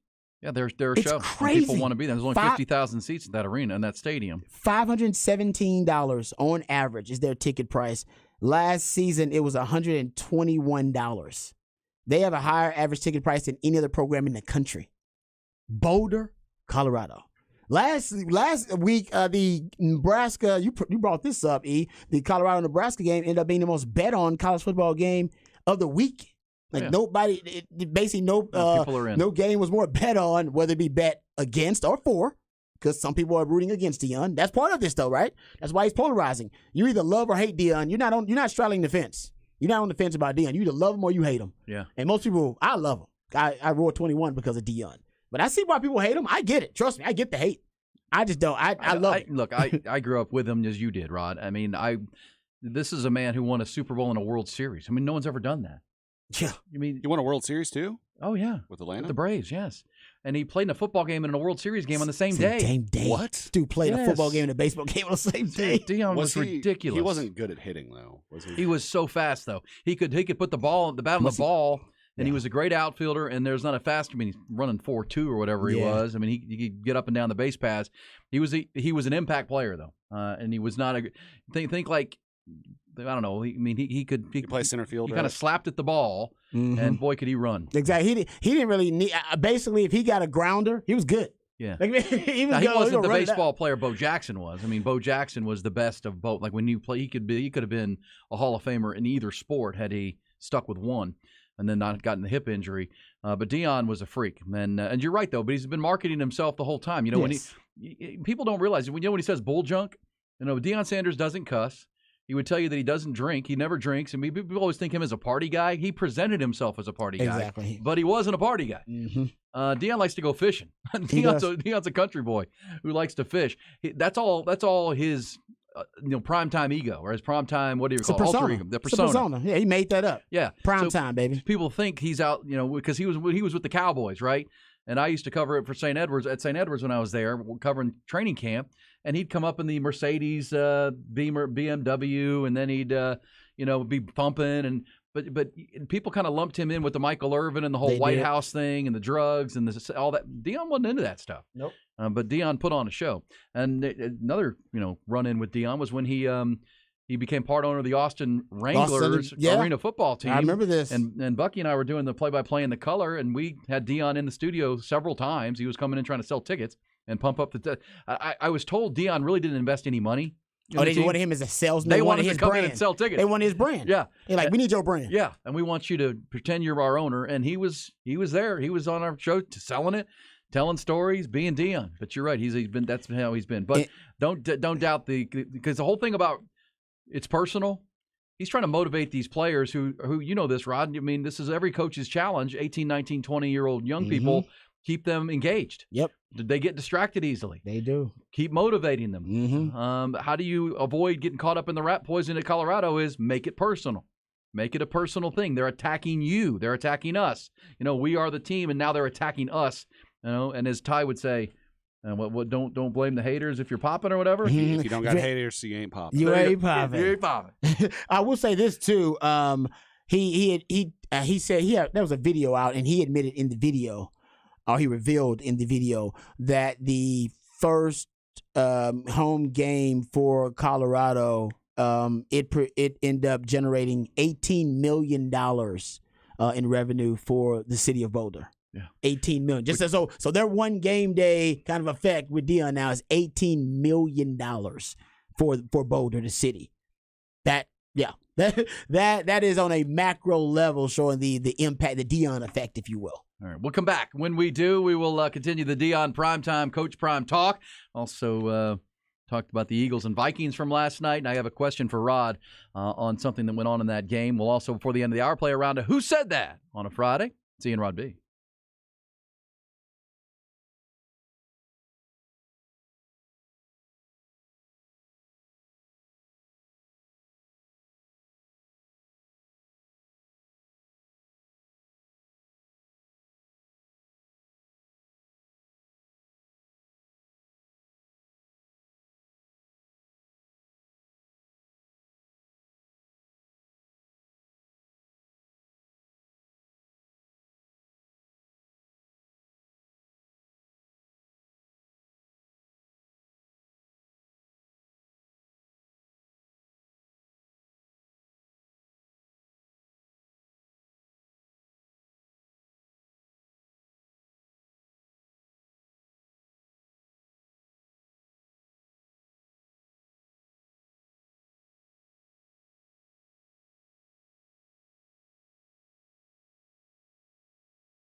Hook 'em up. 1019 AM 1260. The Horn. There's a little solo big boy, Rod Babers. A little solo big boy. What's he saying? I don't know, man. Give me some Andre 3000. This song was on the NBA 2K11 soundtrack, and Jacob Standard sent it to me earlier, and it brought me way back. Many of times have I heard this song as a kid playing that game. So Yeah. he has more hits than I thought initially. So I forgot about this one completely. Okay. All right. Rod B, not a fan of Big Boy. Clearly, I think he's very talented. I'm saying sometimes within the framework of the group, he is great. But I don't know individually if I'm a Big Boy fan individually. Yeah, he is. Can you even name one of the albums? Yeah, he is. Name me a Big Boy album. Can you name them? Sir Lucius Left Foot, the son of Chico Dusty was the debut album. The second album, Vicious Lies and Dangerous Rumors, and the third album, Boomyverse. Boomyverse. Only three? Only 3 albums? Only 3 individuals, it says here. Okay. I believe. All right, coming up, we will go. Oh, no, there's The Big Sleepover. Is that another one that came out in 2021? It's hard to keep up, I'm not going to lie to you. Hey, coming up for the top of the hour, we'll play a round of Who Said That. Also, before coming out of the top of the next hour, Ty and I'll go head-to-head on our Big 5 picks of the college football weekend. We both went 3-2 last week, so we'll try to build on that. Also, a couple of questions from the game last night. Minnesota Vikings. We had the debate about the rule with the pylon and the ball not in control and how you could fix it. That created a pretty good debate. I'm with you, Rod. I just think it's the rule, and I don't know that it's. You just got to hold on to the ball. I don't know what else the officials can call if no one has control of the ball and it goes into purgatory, as you called it, right? It's out of the end zone. Yeah, nobody recovered it. Who's the possession go to? Yeah, so they get that. But also, there's now, I saw this, a tweet from oddshark.com that says, true or false, the tush-push formation should be banned from the NFL. No. BS. Yeah, it's BS. No. No. You can't, if you don't like it, stop it. So nobody can stop it. Hey. So usually when you can't stop it, you end up copying it and you decide to do it yourself. Right. They're not doing anything that anybody else, that every team in the league can't do. So you don't have a quarterback who's a power lifter with his squats, and you don't have the best offensive line in football. And then, you could argue that the rule of pushing from behind could be banned.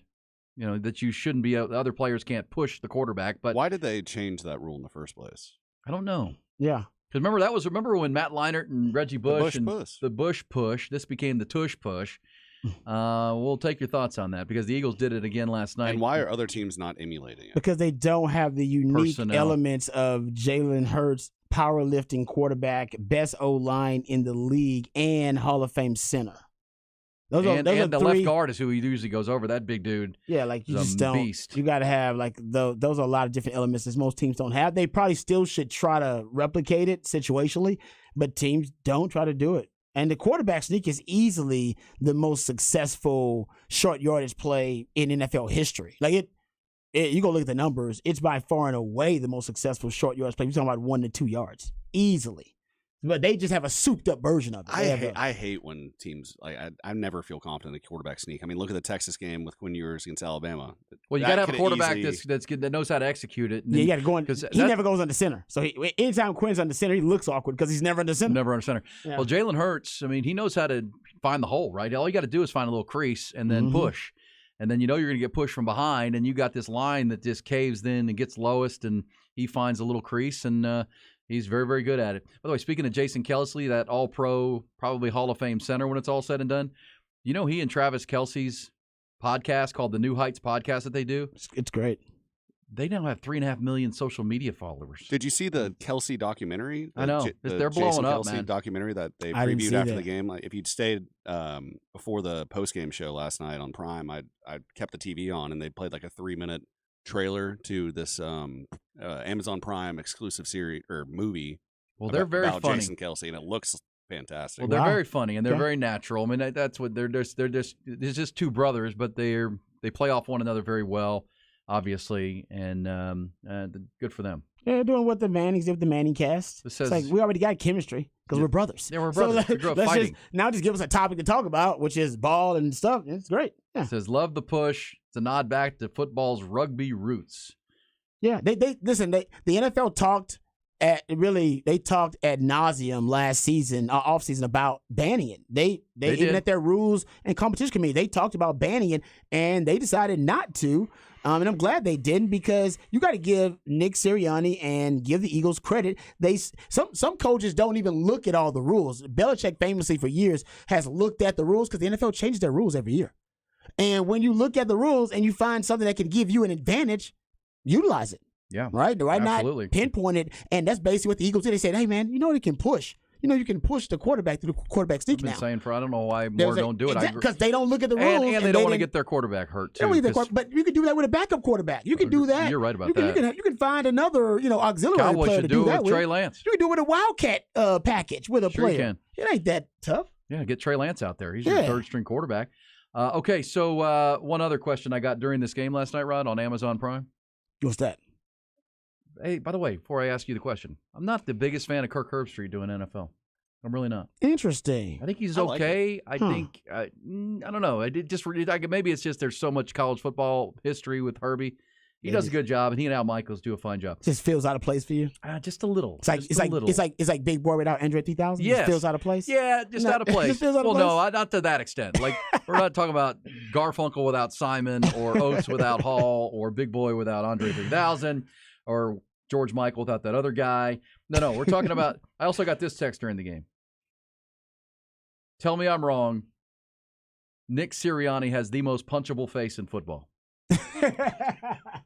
In all the football, college or pro? As a Cowboys fan, I agree with that. We're not advocating punching anyone, by the way, but that's the test I got. At pregame of the Super Bowl. He was shedding caught up in legitimate the moment. Nick Sirianni.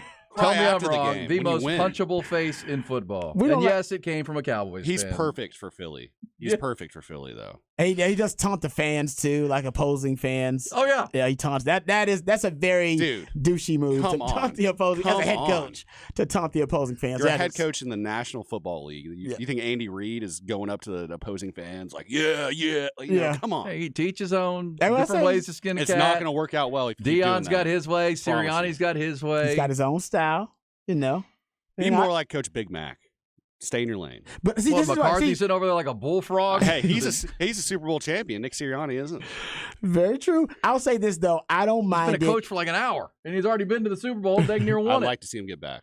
I don't mind it because some people are upset with that because of Dion. They're like, Dion, man, you need to quit being the non-traditionalist, right? Quit being so unconventional. Be more conventional as a coach. Don't talk. Don't do all this stuff. Quit wearing hats and sunglasses. I kind of like when coaches decide to do it their own way.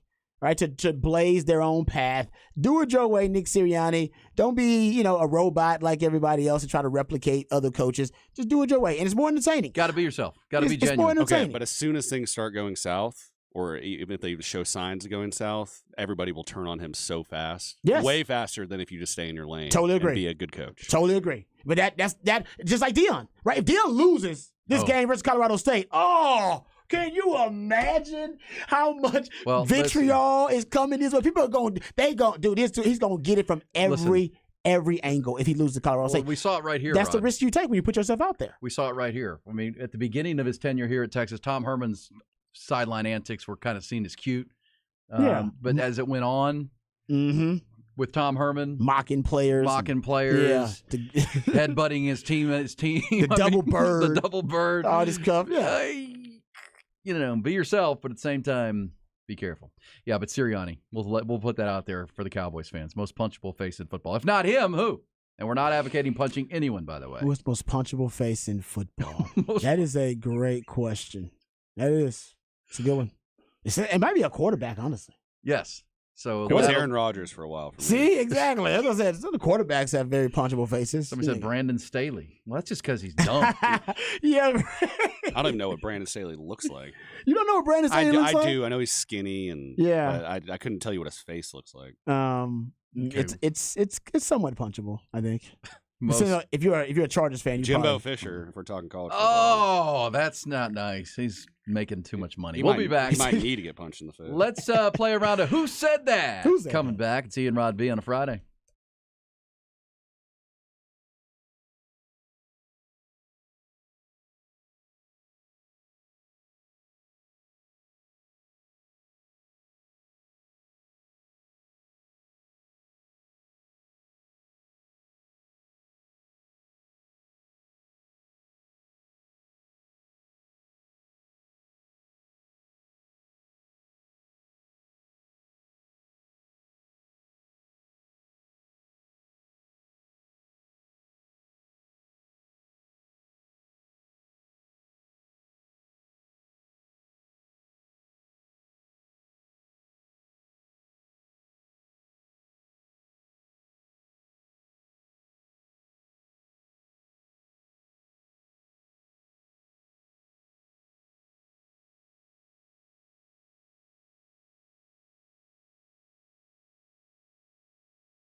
Oh, this says NFL announcers with a punchable face. Joe Buck.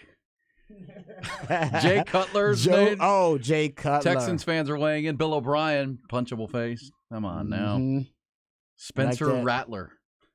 This says Patrick Mahomes' brother. Oh, man. Patrick Mahomes' brother. That, you know what? You might have nailed it there. I think everybody's had a moment like, man, I want to punch that dude. Go sit down somewhere. At least he finally messed up to where he's not in the limelight he's like, anymore. Or have to take him like getting actually arrested. Like, if somebody as considering like a sexual predator. Yes, exactly. That's what it took for you to go sit down somewhere and just enjoy the fame of that your brother now his has wife achieved. His wife needs to do something to where we can get her out of the picture as well. No, she's been much better lately, though. She's been much. Even with her now. fried chicken comment. Yeah, they were like doing an interview together. They were like having fun. But she has. That was funny that she didn't even know that he wants. What did he say he wanted? He goes, fried chicken, and he goes, nope. Nope. Now she has kids. See, so yeah, you got to be. It kind of grounds you. You can't be out hanging out with, brother Jackson because you got your own baby. Yeah, that's a great point. Yeah. Hey, can I play something for you, Rod? Who said that? Who said that? A little round of audio, and we try to discover who it is. This is a Hall of Fame tight end talking with a fringe Hall of Fame wide receiver, and it's pretty funny. So I think you'll probably guess who it is. I don't mean to be in your personal business. I just in case for me, if I want to say I want to dibble in my stash and I want to take the kids somewhere and put them in a private jet. We go on vacation or something. Yes. Like, what's that gonna run me? By how much? What's that gonna run me? It all depends on how big the jet is and how far you're going. Okay, let's say, I need a big one because my kid. I got older kids. So you want a G5, G6. So you're talking about probably 10, 15, 20,000 an hour. Whoa! Rewind. 15 to 20,000 an hour. An hour, yeah. Oh nah, man. Shit. Oh my bad. Bang. It's all right. It's okay, my man. There you go. Yeah, and if I'm not mistaken, that is Ocho Cinco. Yes. And Shannon Sharpe. Yes. Ocho Cinco famously, you can go look it up. He claims like during his rookie contract, he would save money by only eating from the facilities with the Cincinnati Bengals and staying there, like sleeping on the couch there. And beyond that, he only eats McDonald's. Oh, does he That's really? the thing I saw recently. He said if he had to give up either McDonald's or sex, he would give up sex. Yeah. Okay. I'm gonna need Ocho Cinco to rethink Not that. Not bullish on that. Yeah, exactly. They so that's funny because that's Shannon Sharpe explaining to Ocho Cinco how much it is to fly in a private jet, to fly private. Yeah. And you know how Ocho people not go going broke. there. That's how you can go broke. If you say you just refuse, I'm not flying with the Gen Pop, I'm gonna fly private all the time. You're like, how did that guy go broke? That you can go broke just saying I'm gonna fly private everywhere I go. $20,000 an hour? Yeah, exactly. It was like, hey man, you went broke. That's how you go burning broke. cash. How did it There's happen? a great Ron White skit about that. Yes. Yeah. Chad Johnson claims he slept in the Bengals stadium for the first 2 years of his career. Was he Baker Mayfield? He claims he did. Even though he made a lot of money, remember, so he just tried to save some money. I'm sure you all know this story, but Jay Leno never cashed his checks from the Tonight Show. Never cashed one of them. But don't the checks have a date on them? Don't they have an expiration date? He never touched a dime of his Tonight Show money. He made money on his stand-up tours, and that's what he lived on. So he never spent them. He cashed them, didn't spend them. Never spent them. He said, just put them right in the bank and never looked at them. NBC's The Tonight Show says from the moment he's always been a working guy, right? He loves the cars, and he made his money on his stand-up, and he never spent any money he made for being the host of The Tonight Show, which is a pretty good check. Frugal, man. That's a damn good check. He reportedly earned as much as $30 million a year at the height of his career on The Tonight Show. That's amazing. Yeah. That really is. Saved it all. Okay, I got one for you. Diversification. All right, another piece of audio. All right, ready for this? Yes, sir. I got one. All right. You actually should know this, but this will be tough. I'm listening. He's a Texas football player. Let's see if you can get it. Who said that? This year is just something special about the bond we have, the connection we have with each other. You know what I mean? I feel like that was like our big part of our off season, just bonding and being with each other and enjoying the moments. You and the rest of the D line, like, what is your favorite thing to do together? Together? Probably meetings. Meetings? Honestly. Nobody likes meetings. No, our meetings be pretty fun. Are you guys Is your position coach going nuts? Well, Coach Davis doesn't seem like he's going to put up with a lot in the meeting room. Coach Davis really laid back, man, when you get to know him. All right. Okay. Who said that? Is that T'Vondre Sweat? Hey, man, brother. Good job. T-Sweat? T-Sizzle? T-Sweat. He was on, I believe it was a college football podcast. I'll get you the podcast in a second. T-Swizzle's making himself some money here in the first part of this season. Andy Staples, thank you very much. He's making himself some cash. Yes, he is. Improving his draft stock at 360 pounds, but jumping around like a dancing bear. I know y'all can't see the video, but he's so big, it looks like he has shoulder pads on. I initially thought he was sitting in his dorm in his shoulder pads. And imagine that guy with pads on. Yeah. Massive human being. Oh, shout out to CB who did send me the Ocho Cinco story. That he also bought fake jewelry. All of his jewelry was fake. He never bought real jewelry. Ocho but he Cinco. said people would think it was real because they know how much money he was worth, so they never questioned his fake jewelry. Brilliant. Love it. That is brilliant. It is. It's just smart, man. It's just smart. Yeah. Love it. Love that dude. Can I play this for you now? You're not going to know who this is, but Okay. I want you to judge it. This is we played the year earlier, the Philadelphia Eagles fan who couldn't spell Eagles at all. But also last night they were excited. So I guess on the local news, a Philadelphia Eagle fan decided to break out in an Eagles rap. I want you to judge it, Rod. No. You're a fan of hip hop. Dumb button.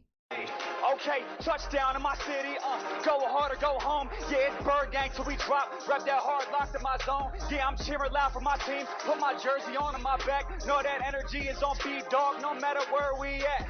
Line up on that field, yeah, pound of rock and go long, boy. We walking into your end zone. That fight song is our song, boy. First down on first down, whole roster on, can't touch me. You'll never take me out, but I still bleed green if you cut me like Philly at the top, we here to stay. Put the work in, guys. There you go. There you go, Rod. What do you think? It's not terrible.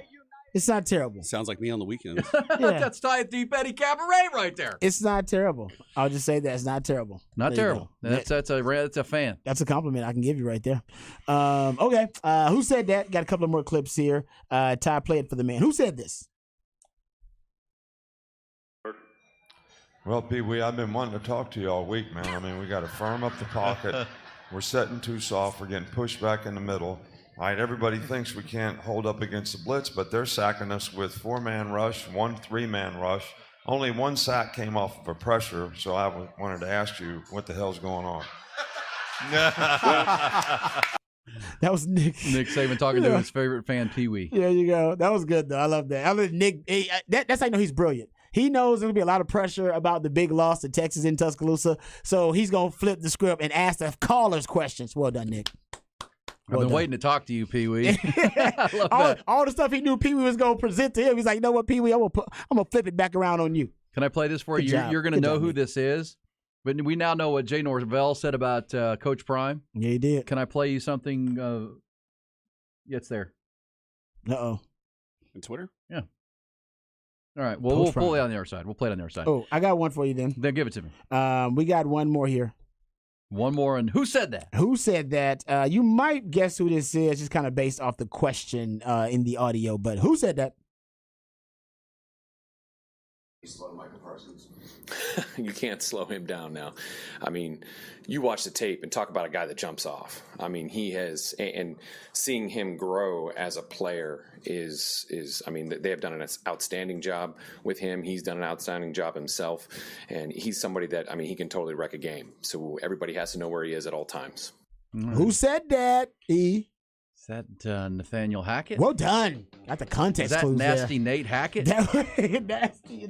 Is that his new nickname? No. I'm about to say. Well, maybe if he has a great game plan versus this Cowboys defense, maybe we'll start calling him Nasty. Yeah. Nate. What's the chances of that happening? Not very much. So he's not going to be called Nasty Nate. He'll be Nathaniel.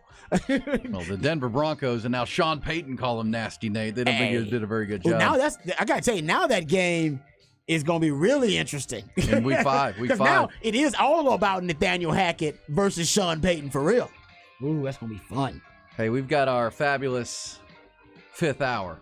Oh, the 5th quarter. 5th quarter coming. You never know. It's our wild card hour. And it's the 5th hour of the 5th day of the week, which means it's our 25th hour. This one could get interesting. Go nowhere. We got Texas football chatter getting you ready for a not the best college football Saturday. Kind of a lackluster college football Saturday. A lot of heavy favorites versus overmatched competition, it appears. We'll get into that. Also, the biggest games of the NFL weekend. coming back. See you and Rod Beal. Hook 'em up on a Friday.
Ian Rod B. It took him up. Final hour of a Friday. That makes it the 25th hour of the week. 5 hours a day, 5 days a week. You do the math. We're right here for you.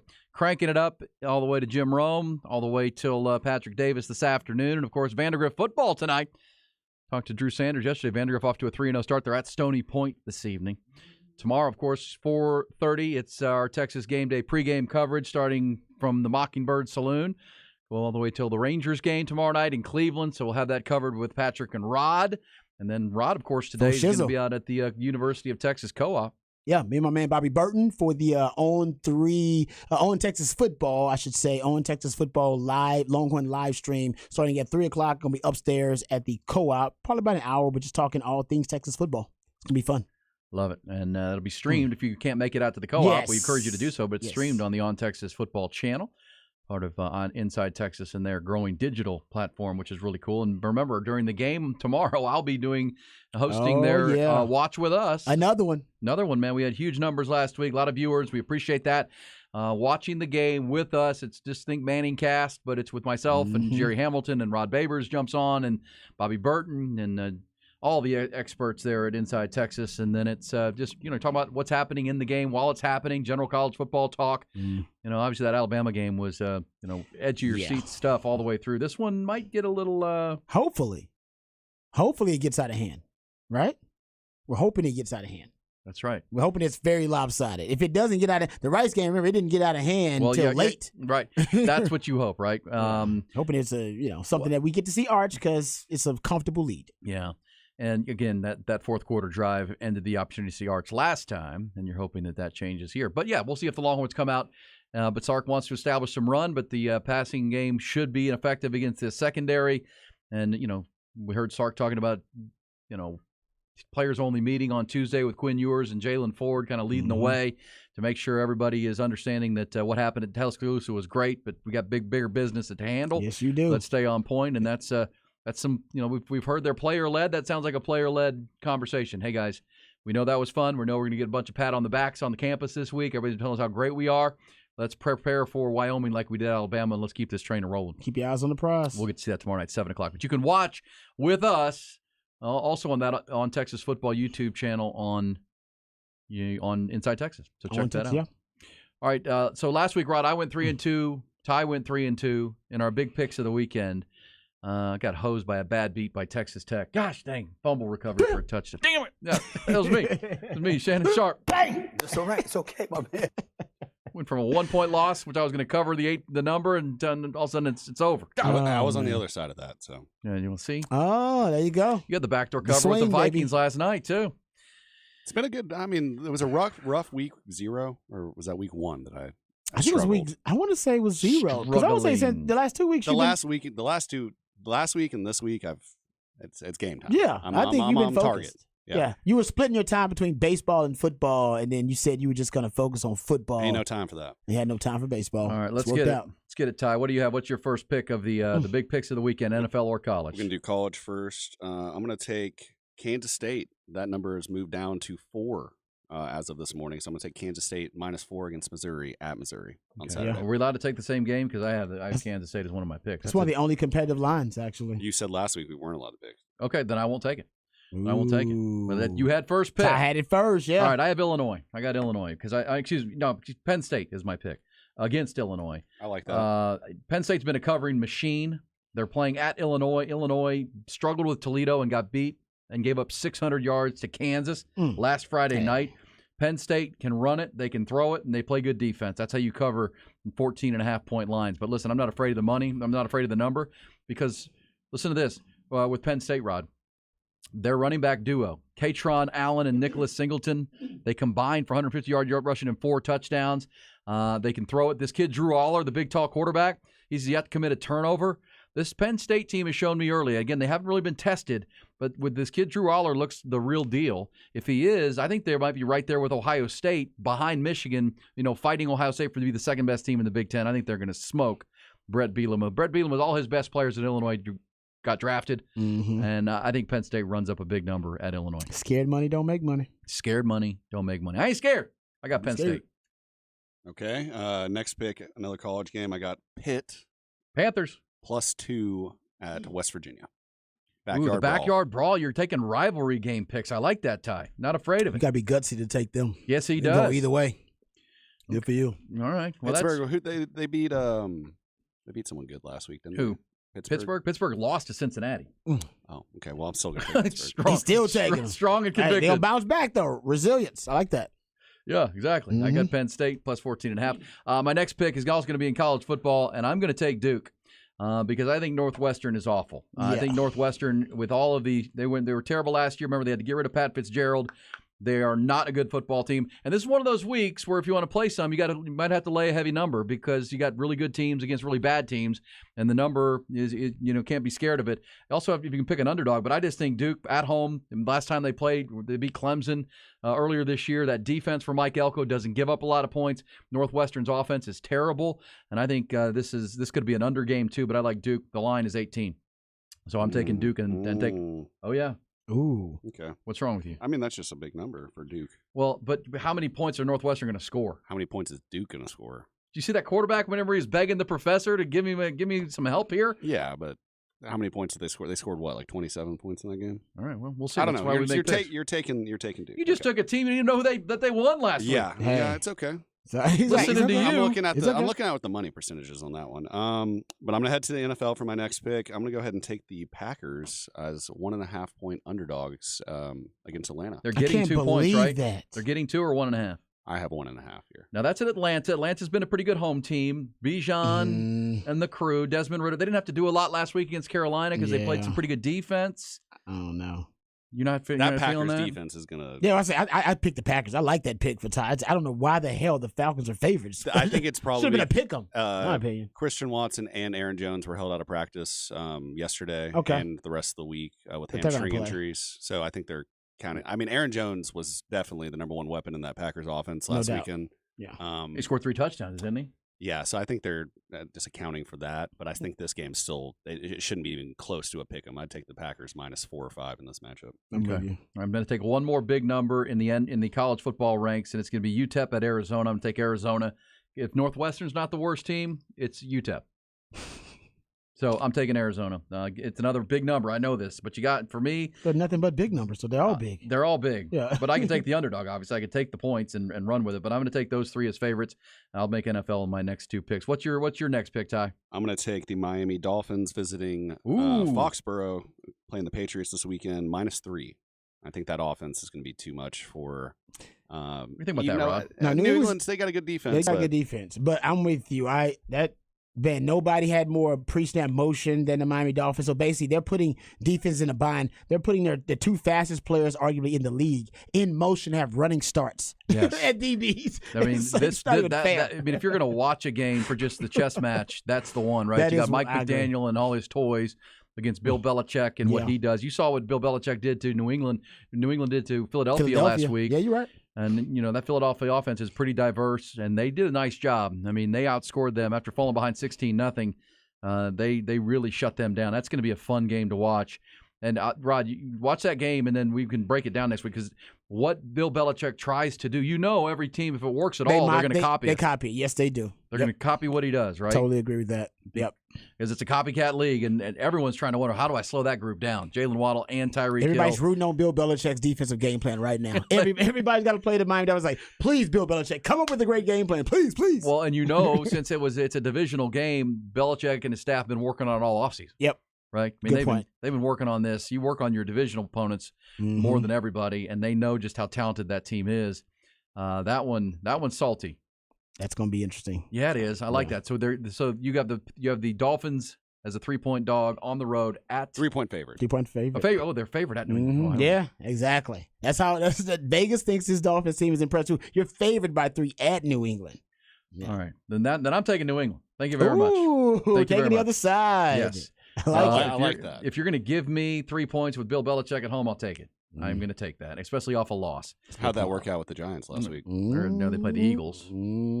What's that? I'm saying, that was your theory on the Cowboys-Giants game last week. That's 3.5. But you're correct about that. Theories don't always happen. That's why our Sex Panther picks are right half the time. Maybe they've done studies. 60% of the time it works All the Every time. time. You damn right. All right, so we're head-to-head on that one, Ty. That could be the tiebreaker. What's your fifth pick and final pick on our head-to-head picks on a Friday morning in the wild card fifth quarter? This is an easy one for me. I'm going to take Cleveland minus 2.5 at Pittsburgh this weekend. Pittsburgh, actually, that's on Monday, sorry. But they're...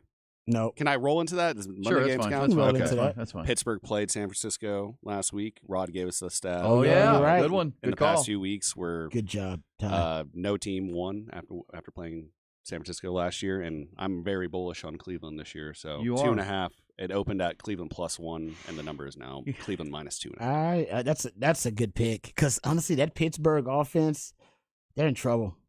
I think you're kind of right about that. That Pittsburgh's offense is in trouble, guys. About the Brown, because everybody talked about the Niners and the Cowboys and the Dolphins and how impressive they were. It was, the conversation surrounding the Browns was more about the Bengals and how bad Joe Burrow was, but Myles Garrett was incredible. He was. They can cover. Ooh. Like T. Higgins had 0 catches in the game.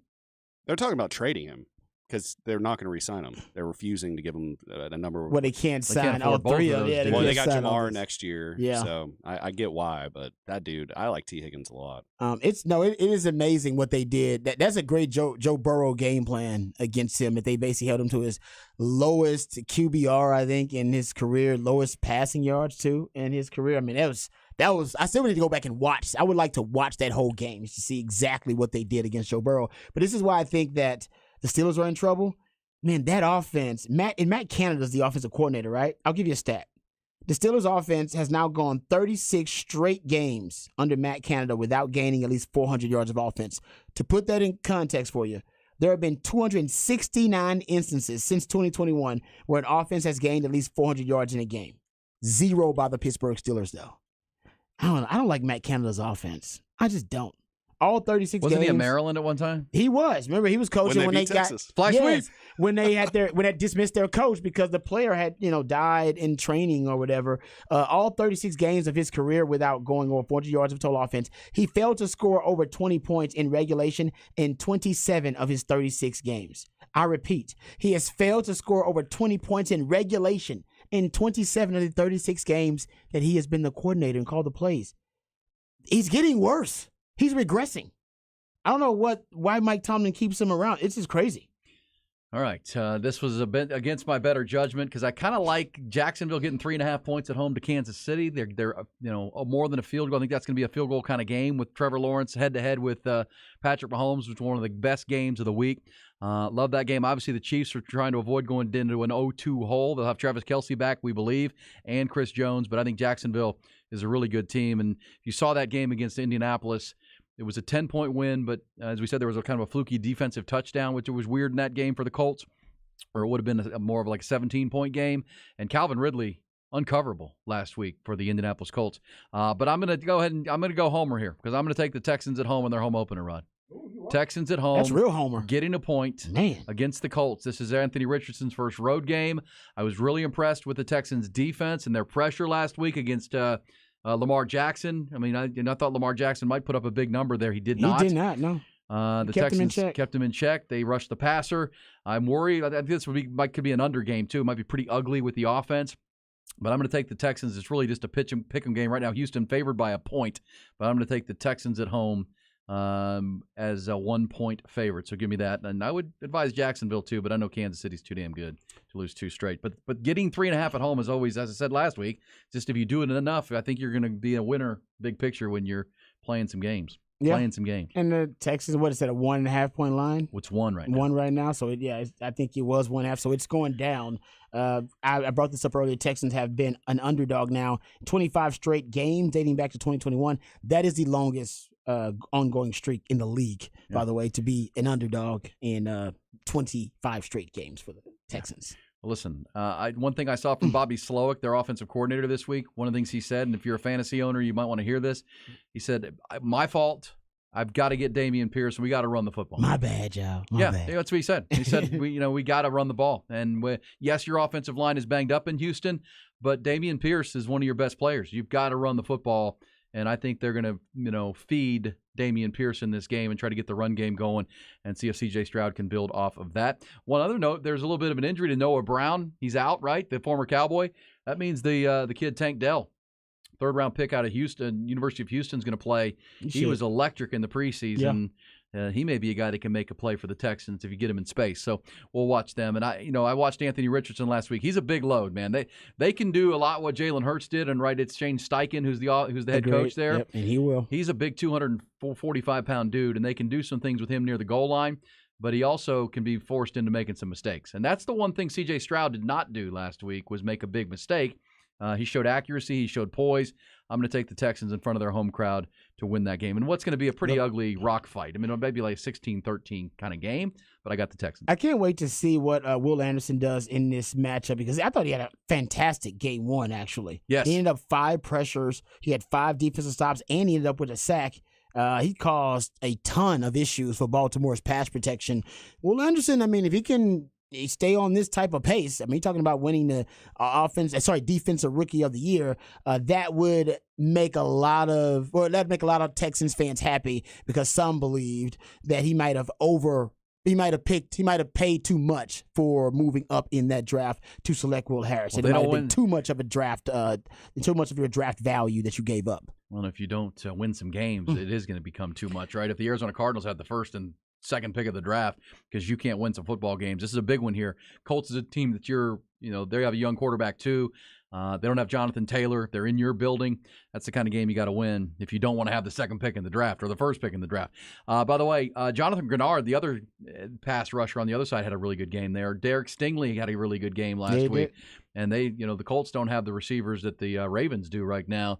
I like that matchup for Houston, and they think Jalen Petrie is going to play in that game, the young guy out of Baylor. How about him last week? He had a bruised lung. They said it was a chest injury, but it turns out it was like a bruised lung. Ow. Yeah. That's not good. Yeah, it sounds painful. They had a lot of guys questionable, though. They beat up. They are beat up. That's one thing I'm worried about with the Texans. Their offensive line worries me. You're right about that. All right, so Ty is in with K-State -3.5 at Missouri. Pittsburgh, who are they playing? West Virginia in the backyard brawl.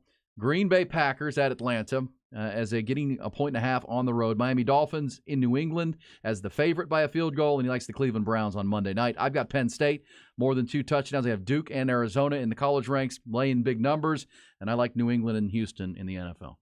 I picked all away teams, I just realized. Yes, you did. I love how Ty doesn't even consider stuff like that. He just goes kind of with his gut. Are you just looking at the money percentages? That he goes with his gut. No.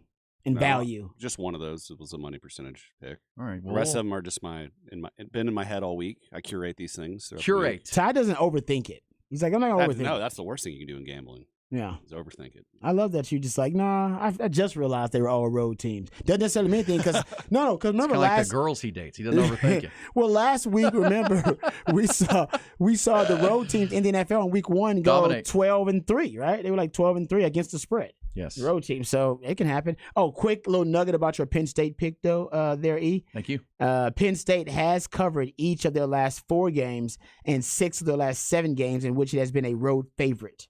Yes. Included. I like Penn State. That would be my favorite pick of this weekend because I just think Illinois. I watched them last week against Kansas. Remember, Illinois, Brett Bielema came in there. The kid Weatherspoon got picked 5th overall by the Seahawks. They lost their best players to the draft. Bielema has not replaced them, I don't think, in the recruiting trail. They last week, and their defensive coordinator left to go to Purdue. I mean, we talked about it on Monday, Rod. They gave up almost 600 yards to Kansas. I know Kansas has a good offense. Kansas has a great offense. I know they do, it's but really 600 yards. Well, so does Penn State. It's really good, though. So does Penn State. Penn State's a power, man. Well, Penn State's got better players. Kansas got a couple of players on offense, but it's mostly scheme. That's why it's Kansas. They got like 1 or 2 guys. Penn State been recruiting like gangbusters. They got 11 guys. They got dudes, NFL guys. Kansas got how many NFL guys on offense? Maybe 1? That's what I'm saying. And they put up. They had 2 guys throw for over 250 yards. No, that's what I'm telling you how good that scheme is, though. That scheme is nasty. Well, I'm telling you how bad the Illinois defense is. I'm telling you the best 2 offensive schemes in the Big 12 are Texas with Sark and it's Lance Leipold's Kansas Jayhawks. Period. Agreed. They're the best offenses to us in the Big 12. But to give up that many yards in a football game, you got to be pretty bad on defense. Yeah, no, I'm with you. It's got to be pretty Illinois, bad. But not good. Could be a combination of them. Bad defense and a good offense. Well, I think the same thing happens here because I think you have a really good Penn State offense that's been in the 40s to 50s in both games. They haven't their quarterback hasn't turned the ball over. I agree with you on that. 2 great running backs, and they're playing a team that can't stop I mean, they're like wet toilet paper trying to play some, like the Vikings last night, for crying out loud, trying to stop the Eagles' run game. Yeah, the Penn State has basically covered in the last 4 road games where they've been double-digit favorites. They've covered. So there you go. All right, good trend for you. All right, we'll come back. When we do, our trend is to go behind the burnt orange curtain and talk Texas football as often as we can. We'll do that coming back. Also, some what's poppin' picks of the weekend, things we're watching maybe not related to football, or maybe football. That'll be before the end of the hour. It's Ian Rod B on a Friday.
You by Bud Light on the Horn. I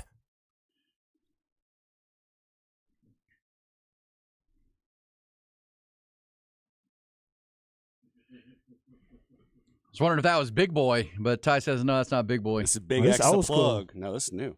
Is it? Yeah. Well, the beat's old school. The beat's like from the 70s or something. Yeah, maybe. Yeah, Every song. No, it's been like sampled. No, I have the song on my phone. Really? Like, yeah, it's an old song. Yeah, it's a really old song. That. Yeah. No, it's Big X the Plug, who will be at ACL this year. Actually. Nice. Like that. Dallas rapper. Yeah, I like this beat though. This beat's great. It is cool. Yeah. Okay, so busy day. We've had a lot to do. Somebody texted us and said, on these days when there's a bunch of one-sided lines, always seems to be an upset. That's true. One of these, big upset teams, one of these, heavily favored teams, going to get upset in this week. You think so? I think so. I don't know which one that is. It just happens. Like there's always one Saturday where there's just a ton of upsets. I don't think that's this one, and that usually happens in October. So, yes, usually a little bit later on in the season. This one is kind of handle your business Saturday in college football, without a doubt. With all that, what was the stat you gave us about the number of? Oh, here it is. I'll give it to you. So 15 of the 23 ranked teams playing Saturday are either facing an FCS opponent and or favored by at least 24 points. The only ranked teams favored by 7 points or fewer are Kansas State at Missouri and Tennessee at Florida. Oh, I forgot about the Tennessee-Florida game. Yeah, that's the only one. Oh, you want to go back on the picks? No, I do not. I don't. I haven't seen much of Tennessee. We know Joe Milton's their quarterback. He's a good player. But by the way, we have breaking news from the world of college football. Mm-hmm. Go ahead and break it, Rod. Looks like Yeah, it's being reported by CBS Sports, and I want to pronounce this, and I believe Will Backus is the one who's reporting at CBS Sports. I'll read the excerpt. There is an expectation around the Alabama football program that Tyler Buchner may replace Jalen Milroe as starting quarterback for the Crimson Tide's Week 3 game against South Florida, reports Bama 24/7 in an exclusive VIP post. He's a Notre Dame transfer, for those who don't know. So Tommy Rees was formerly the offensive coordinator at Notre Dame, so you do have that connection and that familiarity. Okay. There you go. And there was kind of chatter, and I think if you watched Nick Saban's postgame, he kind of alluded that he was considering making a quarterback change last Saturday when Jalen Milroe was turning the football over.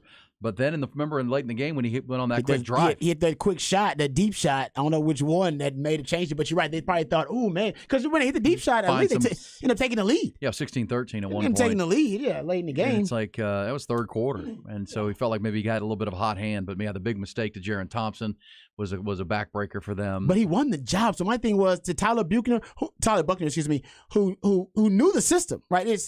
So he knows the system because Tommy Rees is coming in, but it's the Alabama system, but Tommy Rees is going to put his own spin on it, his cover version of the Alabama system. If Jalen Milroe won that job initially, and remember, it was really tight because even down to the week before the season started, they still didn't know what the starting quarterback was going to be. I just wonder if, Jalen Milroe was the best option. If you didn't have separation at all during the preseason, and maybe that's the big issue, the Shakespearean flaw with Alabama this season is they really don't have a quarterback. Like, that could be the issue. They don't have one. If Jalen Milroe was the best option at the time, then maybe now going to Tyler Buchner, they really don't have one. And he's not very good either. He's not, but I think they're going to get him to run the Notre Dame system because I don't know if Nick Saban trusts either of these quarterbacks running the Bama system on offense. Because you need running the latest Bama system, the ones that Sark ran and Lane Kiffin implemented in Depot. Those are different Alabama systems, and they need a quarterback to run them. This ain't the old Alabama where you had when you played Texas in 2009. And who was the quarterback? Greg McElroy threw 10 balls that entire game. Exactly. Like that. You don't have that group where you throw 9 to 10 passes the whole game. That is not the same system. So I just wonder maybe they'll go back to Tommy Rees's system now and go, hey, Tommy, run your system with Tyler Buchner. And we'll just play defense around it. Good stuff. Yeah. All right, good stuff. More good stuff coming because the Longhorns are playing tomorrow night, 7 o'clock against the Wyoming Cowboys. Pair of 2-0 teams. Longhorns are a 4-touchdown favorite. Let's go behind the BOC. And they were all asking themselves the same question. What is behind that curtain? All right. Media availability for Sark yesterday. He spoke about a number of different topics. He actually spoke about the offensive line. Actually, first, he was asked about the rotation happening on the offensive line at the guard position between DJ Campbell and Cole Hudson. Both of those guys played in the Alabama game. Here's Sark when he was talking about DJ Campbell and Cole Hudson and how both of those guys are contributing in that rotation at guard. I'm okay where we're at right now. Like you said, they both played well Saturday night. I think for both of them, it's not the worst thing that they're rotating a little bit. In DJ, this is kind of his first real experience playing. For Cole, coming off of some off-season surgeries and getting his body in shape, and in the end, there's no telling, other things could happen on the offensive line where injuries and different things potentially could occur down the road. And both those guys are getting really valuable experience, and they're both maximizing their opportunities when they're on the field. So I'm okay right now with where we're at, and we'll just continue to monitor that situation as we go. First world problems, E. I mean, when you got basically two starting caliber guards and you're just trying to figure out situationally, matchup wise, which one of them is going to give you the best chance to be successful, that is a first world problem for Texas, especially considering they returned all their starters from last season, and you're just looking at upgrade potentially at that position. But I love the fact that you now have 6 starting offensive linemen. You usually want to look for 8 guys you can rotate, but having 6 guys you consider to be starting caliber linemen, first world problem. Yeah, and that's what you want in competition, right? I mean, who's going to grade out better? There's nothing wrong with that, and that puts everybody, those 2 players, on point, right? I mean, if I don't grade out better him, I might not play because you know what this is all about. This is about getting you ready for conference play. Exactly right. Conference play starts next week, and you're on the run where you're playing, Baylor, and then that Kansas team you talked about with that great offense, and then you're playing, Oklahoma in 3 weeks. So, yes, who's going to grade out? And if you have to rotate and to get the maximum out of both of them, then that's fine too. It is a first world problem. The Longhorns have as many as 8 guys who could play up front. And I'll say this too. I know you got more cuts to play. I said it in my headlines. The Longhorns through games. What part of winning a championship is staying healthy. Knock on wood, they've stayed. When you only got 2 guys on your injury report right now, and both are game day decisions, cross your fingers that continues, because that's you know this too, Rod. That to win a championship, you got to get some luck too, injury and keep luck. some key guys healthy. Yep. And so far, the Longhorns have. It's only 2 of 12, but it's a good place to be right now. 3 going into week 3. Yeah, one of those injuries, obviously, at the running back position with C.J. Baxter, the freshman. He ended up starting the first game of the season, so he won that job, but he's gotten hurt in the first 2 games of the season. Finished. He started both, haven't finished. Started both of the games and had to leave both of those games early because of injury. So he's going to be a game time decision. And if I'm sorry, I don't even know if you want to risk it, considering the first 2 games of the season he's had to leave early. But Sark was asked about the run game overall, and obviously C.J. Baxter's health is going to affect the run game. But he was asked about what he wants to accomplish in the run game versus Wyoming. Here's Steve Sarkisian. I think at the end of the day, for us, from a run game standpoint, I want to see consistency. And with consistency comes a level of physicality. We have to move people off the line of scrimmage, and I just don't think that we've been quite consistent enough in that aspect of our game. Again, I love the fact that we were able to run the ball the way that we did with 7 minutes to go and run it when Alabama knew we were going to run the ball. But I sure would like to have that mentality in the first quarter of a game and to go out and run the football the way that I think we're capable of. So when you talk about making improvements, that's definitely one of them for us, where I think we can improve as a football team. But that goes hand in hand with our ability to pass the football as well, that we need to find that balance on our offense, because that's when we're at our best. He's right. That's when Texas is at its most dangerous and most lethal, is when all of the threats on offense are presenting the defense with that mathematical equation that they cannot solve. Can't stuff the box with 8 men, can't load the box, can't double X-Man, A.D. Mitchell, and J.T. Sanders all at the same time. But the question that I have, it's not going to be answered till game day, is when Texas plays against Wyoming, will they be stubborn about the run game early on? The strength of Wyoming's defense is their defensive front. Easton Gibbs is the preseason selection to be the defensive player of the year in that conference. He's a middle linebacker for Wyoming. They got Braden Siders and Devon Harris as their defensive ends. Those guys are really good veteran defensive ends. Nate Godbout is one of their defensive tackles, who's actually a really good player. Jordan Bertignol is also another defensive tackle. That's where their veterans are. That's where their best players are. They've admitted that their secondary is a weakness, and that is a work in progress pretty much. And they've been, working on this thing all offseason. They're still working on it right now. That lines up or matches up with the strength of Texas's offense, which is their passing game. A.D. Mitchell, X-Man, J.T. Sanders, and Quinn Ewers, Jay Witt as well.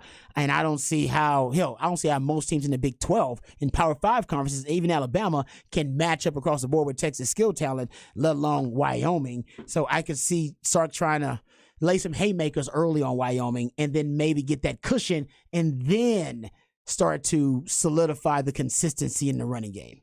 I could see that early too. Well, because the strategy of your opponent is going to be to shorten this game, move the chains. It's the same thing Rice did. Rice couldn't move the chains, right? Rice couldn't even get first downs in week 1. But that's going to be the same game plan here and shorten this game. And if you come out and hard-headed and have a couple 3 and out because you're trying to run the football, well, you're playing right into their hands. Oh, exactly. The game will slow down and they can burn clock. And it's going to take you longer to score if you're just running the football. I'm not saying you won't be able to run successfully. You can, but you'll take longer to score, which also is what Wyoming wants. And once you take a long time to score, then maybe they can kind of keep it close enough to make it interesting. I think Texas will come out, with bombs away early on. You'll see some shots early on. And if the shots don't work, they'll back up Wyoming. And then the running game will get some breathing room. So I think that's what you'll get. All right, last cut here.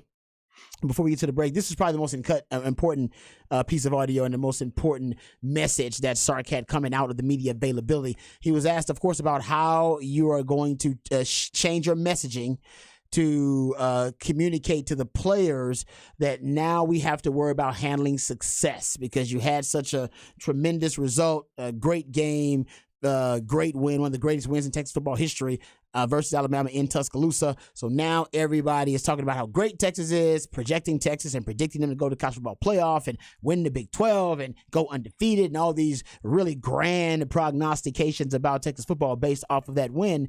And now it's about staying focused, crystallizing the focus and really recommitting yourself to the day-to-day in the process. So here's Sark about the messaging that needs to change about how these guys are handling success. Well, I think that's exactly why we want to have that mentality. I think naturally, we're the University of Texas, which I've talked at length about, and we naturally have a target on our back week in and week out. We know we're going to get everybody's best shot. Now add that with you end up in a top 5. Now there's just more added incentive to attack us. I think that the key to the drill is we have to make sure that our opponents feel like they're being attacked by us. And I love that our players have adopted that and have bought into that mentality because that's the mindset that you have to have. We have to ensure that our opponents get our best shot. And if that's good enough, great. If it's not, then back to the drawing board. But as long as we work with that mentality and then go play that way, I feel very comfortable and confident in our ability to go into a game and play at a high level. There you go. John Wick mentality, what he was referring to there. Can I admit something to you? Yeah. After all these shows we've done together now? Go ahead. I've never seen John Wick. Never seen any of them? Not one. 4 of them. I haven't seen any of them. A few clips. And I even quote it now. Like I have not seen it. I have to be completely candid. It's a guy movie. I guess like a dude movie. I understand. Yeah, they're trying to kill John Wick. That's basically the premise of it. Right, I get it. Yeah, right. But yeah, I'm not going to say you got to see John Wick. Is that Keanu Reeves?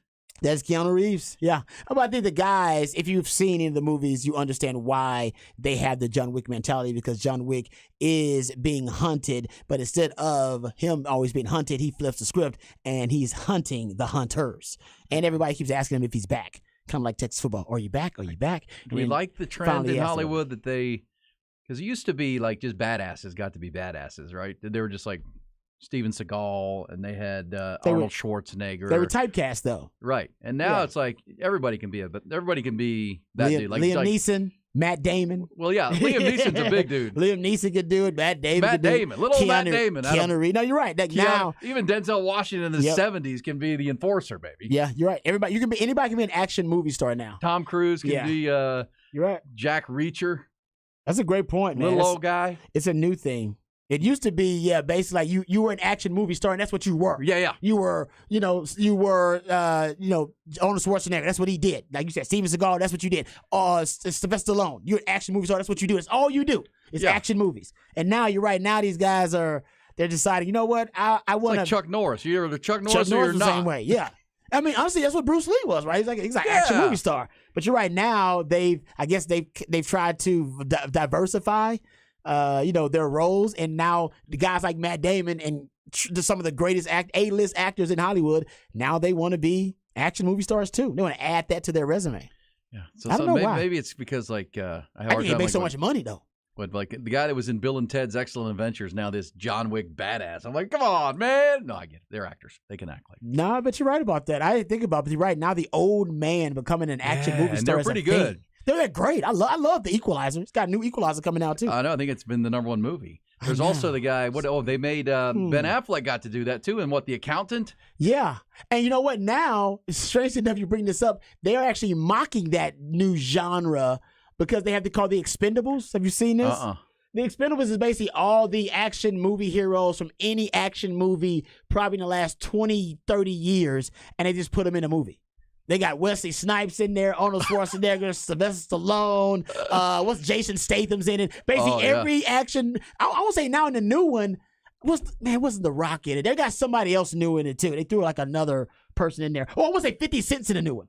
Oh, like 50 Cent is randomly the new Expendables because they're basically mocking exactly what you're talking about. It's like, well, these old guys in action movies. When you're the old action movie hero, you're like 70, yet you're whipping all these 20-year-olds. They're like assassins. Denzel's done it a couple times. He did it in Man on Fire, and now it's The Equalizer. Oh, now Man on Fire, I'll say that's an exception because that's a remake. And that was a great movie. And it was I like the remake better than I like the original. I do too. Yeah. I do too. This is a great film. Oh, it's a great movie. All that's right, one of the ones I watch when there's nothing else on. Oh, the I'll turn it on in the soundtrack's so background cool, too. and I'll just let Man on Fire play while I take naps and I do research. It's Love such an it. interesting, the soundtrack's great. The Oh, filmmaking is just fantastic. creative. I love that movie.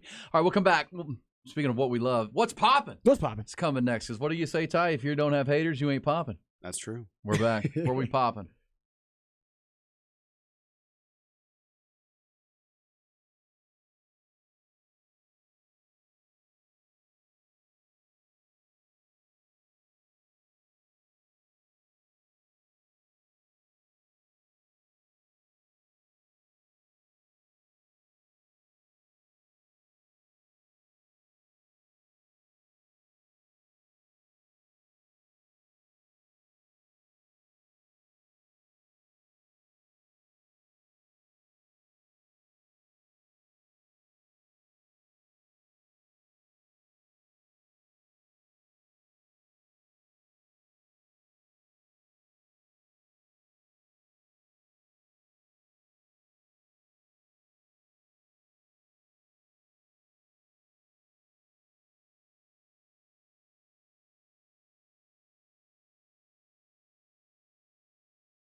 What's poppin'?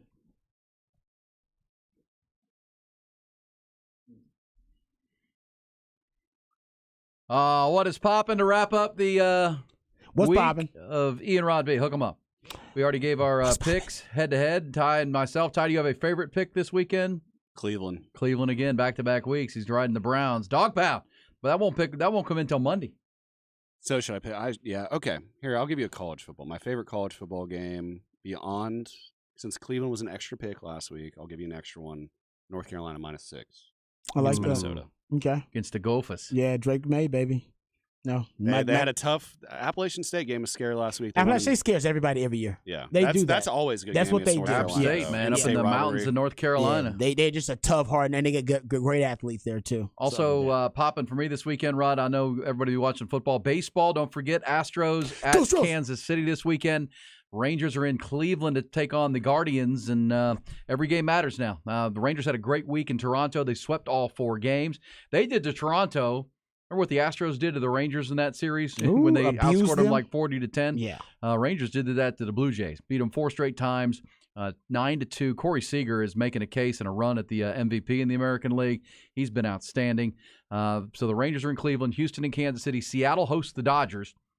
And obviously, we'll see where the dust settles on Monday. Also, get out to the Dell Diamond. They'll be popping this weekend. They've got 3 big games with the Vegas Aces. That's a big game for the Pacific Coast League second half standings. The Express dropped both games of a doubleheader last night, so they need some wins over the weekend. Obviously, we'll keep you posted on Monday of how it all falls. Or get out there and enjoy a Fireworks Friday tonight. Or any of the games this weekend at Dell Diamond. The weather has cooled down finally, and should be a nice night and weekend for baseball. Also, Q2 Stadium will be popping on Sunday night, Rod. They take on the Portland Timbers in what Josh Wolf calls a must-win game. Basically said to his team, if you guys want to make the postseason, we got to have this game at home. We haven't had 3 points since July. And they're in 10th. They're still within striking distance with 7 matches left, but they got to start winning some matches. We knew this would happen, but, man, Deion, he already did it. Apparently, he's got all of his players some sunglasses, some shades, and I got a feeling we might see him on Saturday. The whole team got shades from the equipment staff, so that's a little shot at Jay Norvell, who says he was taught as a grown man when you're talking to adults to take your hat off and take your shades off. So, Deion. By the way, Deion did an interview just zigging now. Everybody's out. He got his 60 Minutes interview is up, too. They already did that. This morning, we know College Game Day is in Boulder. So this morning, the ESPN, that live morning show with Stephen A. Smith, they were live in Boulder. Pat McAfee was live in Boulder. And they did an sit-down interview with Deion at the desk. And it was Shannon Sharp, Nick, what's his name? Stephen A. Smith, whoever the lady is that hosts that show. And they were all wearing sunglasses with Deion. Come on now. That's all right. It's okay, my man. Dang. But can I say this? This is popping. If you Google Deion Sanders, okay? Google Deion Sanders. Guy's accomplished a lot in his life. I'll let you tell the people what's the top thing you see. The top thing I see? Deion Sanders? When you Google him. Well, I just did it a minute ago, and it gave me his own sunglasses line. No, it did not. Yes. No. As one of those advertisements. He's got the sunglasses line, yes, too? He does. See, I didn't even know that, but now Jay Norvell just made him a lot of money, too. Yes. Because he probably gave his team his sunglasses then. Yes. It probably was his own sunglasses it's probably that he his gave to his line son. of sunglasses. Wow, this dude, man. You know he's going to have the merchandise with the It's Personal on there, and that's going to sell out of all the stores at Colorado. And he's already got his own merchandise, the Prime stuff. Oh, man, this dude is just... And maybe that gives me more ammo to your conspiracy theory. Maybe he did call Jay Norvell and say, hey, my brother. Hey, come on, man. I just need you... We'll play it up. Yep. Hey, man, we got to promote this thing. It's going to help me and you. We're going to have the highest rated, most watched college football game of the weekend.